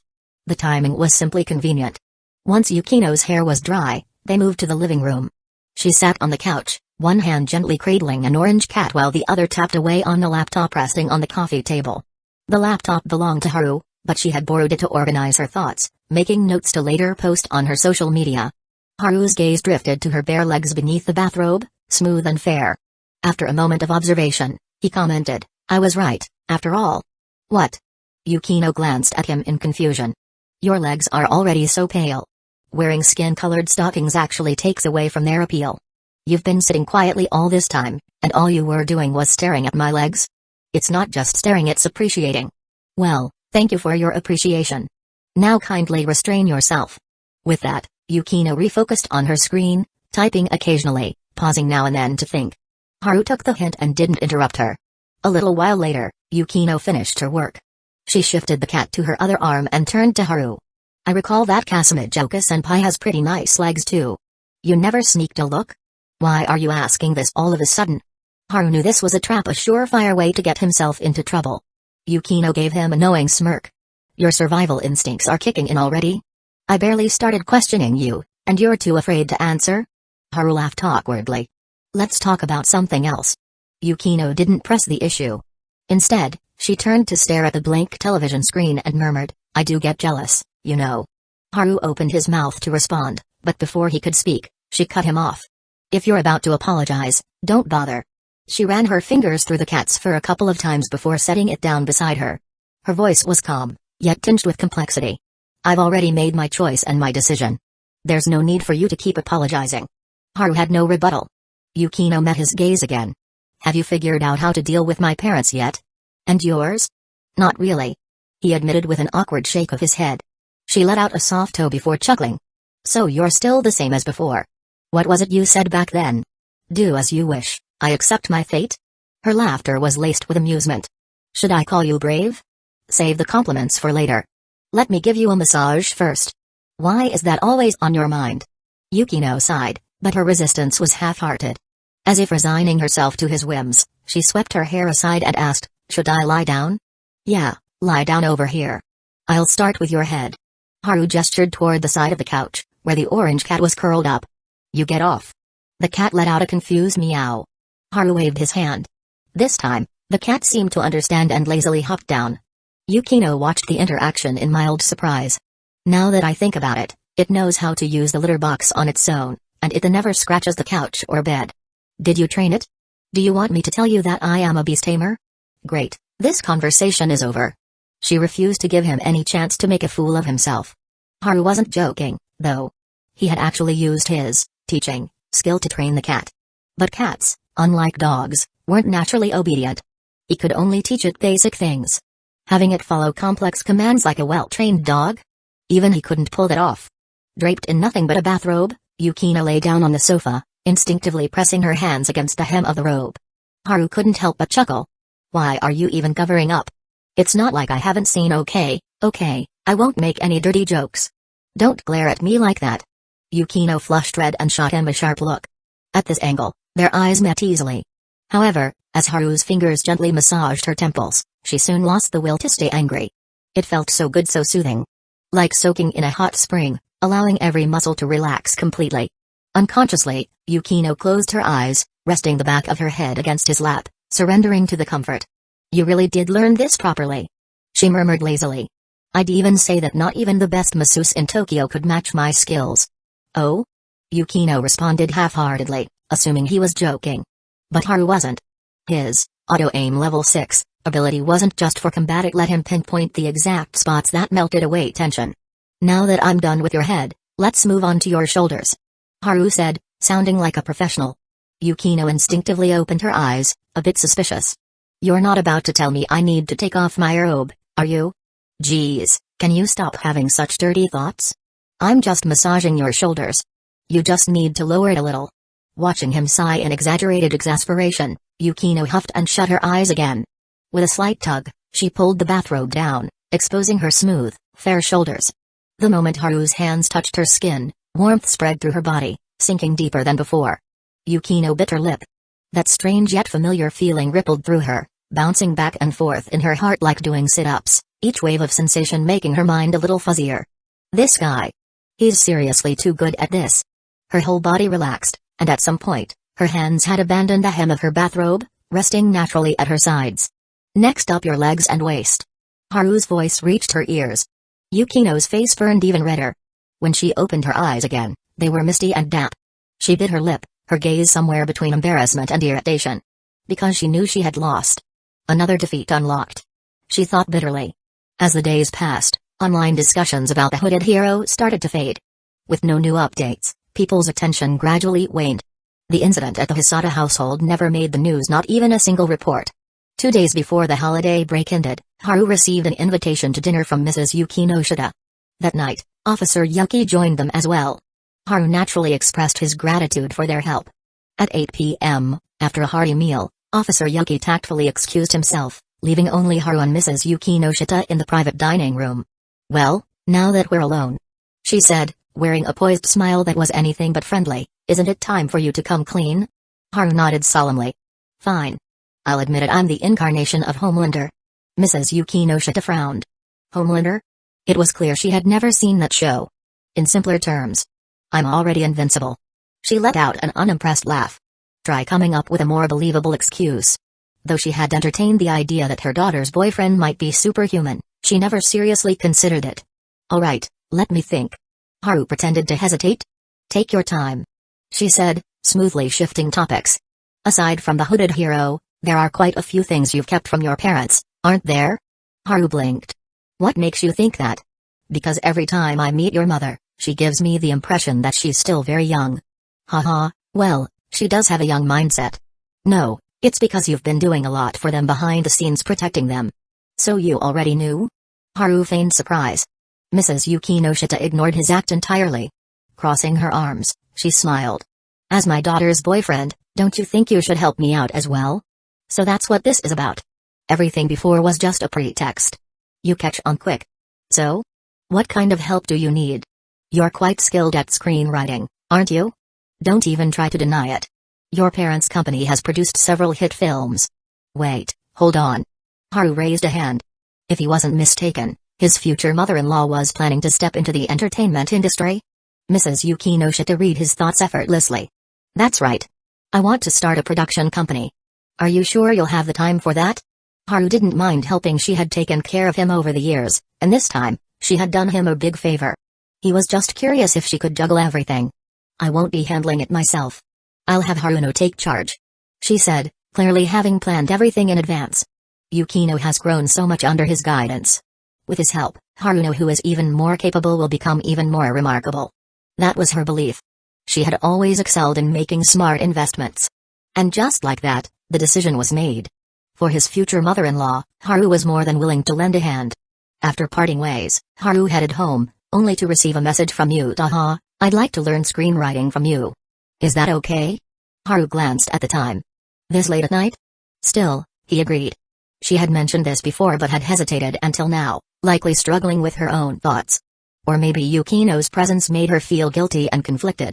Didn't expect senpai to have such a shy side. Haru mused with a chuckle. Just then, his phone vibrated again. Another message from Yutaha. Haru opened it only to be greeted by a photo. A picture of her legs. It seemed she was sitting on her bed. Her legs were long, fair, and smooth, looking almost flawless under the soft lighting. Even without nail polish, her delicate toes were like sculpted jade, their natural pink hue resembling spring blossoms in full bloom. Haru silently saved the image. Then he read the text that followed. Do you like them? Haru stared at his screen for a second before sighing. I take back what I said. That was my mistake. He had seriously misjudged her. Chapter 93, True Worth. For the first time, Yutaha was visiting Haru's home. As the host, it was only natural for him to go downstairs and meet her. Just as he checked his phone and saw Yutaha's message, I'm almost there, he suddenly heard a series of hurried footsteps behind him. At this time of day, hearing people going up and down the stairs wasn't unusual. The streets were bustling, after all. But what surprised Haru was that his ears picked up on the details hidden in the footsteps. They were unsteady, slightly rushed, and completely uncoordinated, definitely not an adult's stride. By the time he processed this, his mind had already reached a conclusion. The footsteps belonged to Sakura, the little girl from the neighbor's house. Turning around, he found that his deduction was spot on. So this is what Steel Body Level 2 does. Haru mused. It's not just about enhancing my strength and speed, it's sharpening my senses and thought process, too. While he pondered this, he casually greeted the elementary schooler. Haruana-chan, are you waiting for someone? Sakura beamed up at him, her tiny face full of energy. She fished a brightly wrapped candy out of her pocket and handed it to him. Here, this is really good. Haru accepted it with a smile, glancing at the wrapper. Lemon-flavored? You sure this is good? Yep. It's sour and sweet, really delicious. Alright, I'll take your word for it. As they chatted, Haru learned that she was waiting for her dad to get off work. Then, all of a sudden, Sakura let out a surprised exclamation. Wow! That big sister is so pretty. She's just as gorgeous as Yukino. Haru didn't turn around immediately. Instead, he focused, using his sense of smell to pick up on the familiar fragrance in the air. Sure enough, he caught a trace of Yutaha's scent. I swear, my abilities are getting ridiculous. Even martial arts masters wouldn't be able to do this. Finally, he turned and saw her approaching. Yutaha had clearly dressed up for the occasion. Her usual school uniform already did a great job of highlighting her figure, but in private, her fashion choices were even more striking. Tonight, she wore a deep-colored silk dress that elegantly draped over her body. The delicate folds at the neckline were stretched by the fullness of her chest, creating soft layers of fabric. A slender scarf cinched around her waist accentuated her already impressive curves. The hem of the dress barely covered her knees, leaving her smooth, pale calves exposed to the evening air. A pair of black Mary Jane heels completed the look, making her figure appear even more alluring. You actually came downstairs to pick me up? Yutaha smiled, her expression warm and delighted. Well, it's your first time visiting. Haru replied. Hearing that, her smile deepened. Yutaha lowered her gaze to the little girl staring at her in awe, her eyes wide with surprise. Hello. She greeted gently. Huh? Oh hello, pretty big sister. Sakura finally snapped out of her daze. Being complimented by a child, especially one who clearly knew Haru, made Yutaha even happier. You're really beautiful. Sakura said earnestly. Other than Yukino, you're the second prettiest girl I've ever seen. Yutaha smiled and thanked her before casting a questioning look at Haru. Who is this child? You can just call her Sakura. Haru explained. She's my neighbor's kid, an elementary schooler with boundless energy. Are you complimenting me, Haru? Yes, I'm saying you have way too much energy and love causing trouble everywhere. I do not. Don't bother denying it. If I say you do, then you do. Watching the two of them bicker, Yutaha's smile faded slightly as a thought crossed her mind. Did I fall for the wrong person? In some ways, she and Yukino actually had a lot in common. For example, they both had to deal with Haru, who had no problem arguing with an elementary schooler. Just watching them gave her a headache. Haru wasn't about to leave a kid alone outside waiting, so as he led Yutaha upstairs, he decided to bring Sakura along as well. At the door to his apartment, just as they were about to part ways, Sakura blinked up at him with curiosity. Haru, so Kazumi-Joken-Izan is your girlfriend? Waving her off, Haru replied, go home already, or I won't buy you any more figurines. Sakura immediately scrambled inside but not before sticking her tongue out at him. Yutaha chuckled. She must be close to Yukinoshita. Unlocking the door and pulling out some slippers for her, Haru smirked. You figured that out? Yukino met her early on because of me. I see. As Yutaha bent down to slip on the slippers, she couldn't help but recall what the little girl had said earlier. So Kazumi-Joken-Izan is your girlfriend? She wouldn't admit it out loud, but deep down, the thought delighted her. Entering the living room, Yutaha instinctively began surveying the space. So this is his home. She took in every detail, mentally committing it to memory. That's the cat Yukinoshita mentioned before? She had noticed the orange tabby sprawled lazily on the floor. Yeah. His name is Jelly. When I first adopted him, he was really scrawny. Haru walked in with a tray of fruit and tea. Jelly remained where he was, though his ears twitched at the presence of a stranger. But unlike a stray cat, he had long grown accustomed to humans. So when Yutaha walked over and crouched down in front of him, carefully holding down the hem of her dress, the cat didn't bolt. He's really fat. She pressed her hand against the cat's body. After returning to her seat, Haru finally voiced his question. So why exactly did you decide to come study with me at this hour? Yutaha took a sip of her tea, her expression natural. In gaming terms, I want to level up. Got it.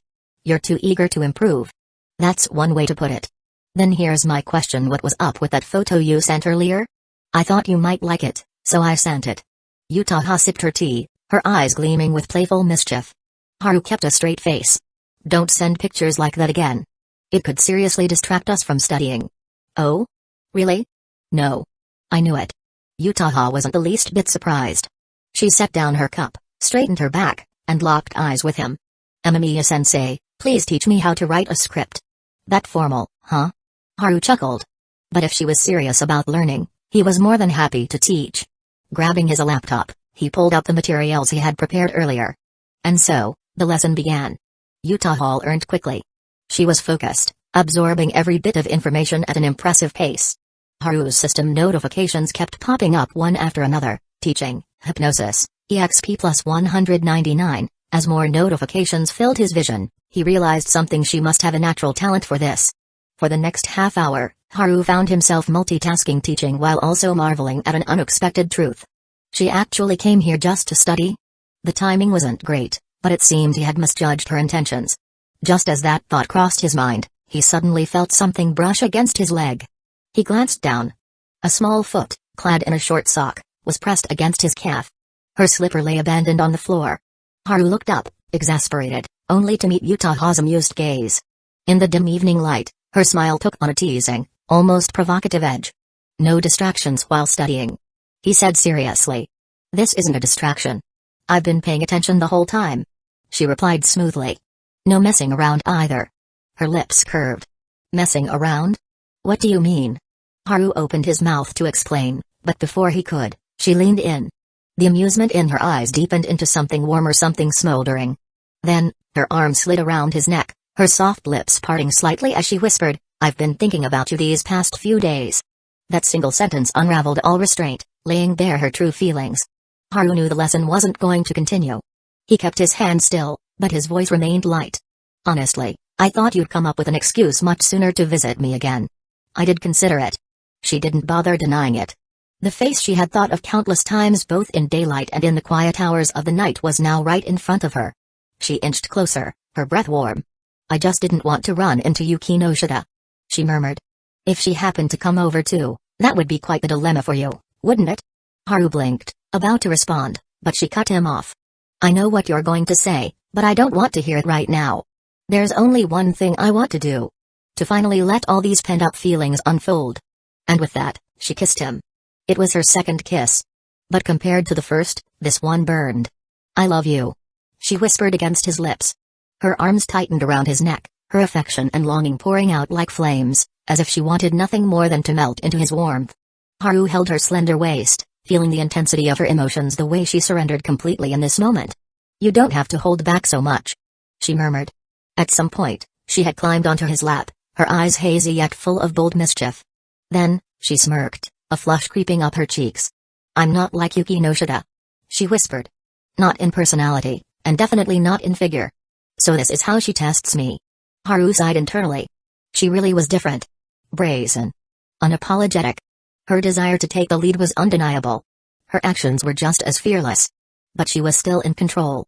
She knew the timing wasn't right, that staying overnight wasn't an option. So even as she clung to him, basking in the warmth of their closeness, she made herself stop. She didn't even bother fixing her disheveled collar or the undone buttons that had come loose at some point. Instead, she smiled flushed, a little reckless, but still composed. I've always been a fast learner, she said softly. Haru raised a brow. Why the sudden talk about studying? And then he understood. Yutaha wasn't just a quick learner academically. In other things too. She picked things up frighteningly fast. 9 p.m. Yutaha arrived home. Only her mother was in the living room. Her father was in the shower. The moment she walked in, the woman on the couch gave her a pointed look. So, you finally decided to come home? Yutaha hesitated. You figured it out? She had told her parents she was meeting a classmate to discuss club activities before leaving earlier. Her mother sighed, exasperated. You might be able to fool your father, but not me. She studied her daughter's glowing face, practically radiating happiness, and after a brief hesitation, asked with a hint of concern, how far did things go? Yutaha's cheeks reddened slightly, but her voice remained calm. Like good friends. Her mother snorted. A dry, skeptical laugh. Yutaha's face burned hotter, but her composure held. She had long since trained herself not to break so easily. Well, if there's nothing else, I'll head back to my room. Oh, and thanks for keeping this a secret. With that heartfelt expression of gratitude, she turned and retreated to her bedroom. Left alone in the living room, her mother let out another sigh. Inside her room, Yutaha lay on her bed, staring up at the ceiling. The memory of her own bold actions replayed vividly in her mind, making her heart pound. Then, she recalled the things she had read online, the knowledge she had secretly gathered. And how, in private, she had even used certain tools to practice. A deep flush spread across her beautiful face, turning it burning red. Chapter 94, Kato Megumi comes to visit the last day of vacation before the new semester. That afternoon, Haru received a call from Furukawa and the others. Got time? Wanna hit the internet cafe and game for a bit? At first, Haru was a little surprised by the invitation. They had talked about gaming together back at school, but he hadn't expected them to suggest meeting at an internet cafe. Despite living in this area for over a decade, Haru had only been to an internet cafe twice. The ones here were well equipped, not just gaming stations, but also manga magazines, hot water showers, and even laundry services. Some people who didn't want to rent an apartment would just live in these cafes. Of course, the prices weren't exactly cheap. I've got time right now. Who else is coming? Just me and Yoshino. Alright. Pick a place, and I'll meet you there. After a moment's thought, Haru decided not to turn them down. After all, these two were among the few classmates he could really talk to. They all loved tokusatsu one shows and had a passion for weird and obscure games. Their expertise in games was particularly commendable. That was rare. For example, Haru had once sent Furukawa an image with the following text: choose your route. If you cannot connect or load images, please try switching routes. Route 1 smooth. Route 2 smooth. Route 3 smooth. Route 4 smooth. 1 Furukawa instantly got the reference and immediately shared his latest good finds.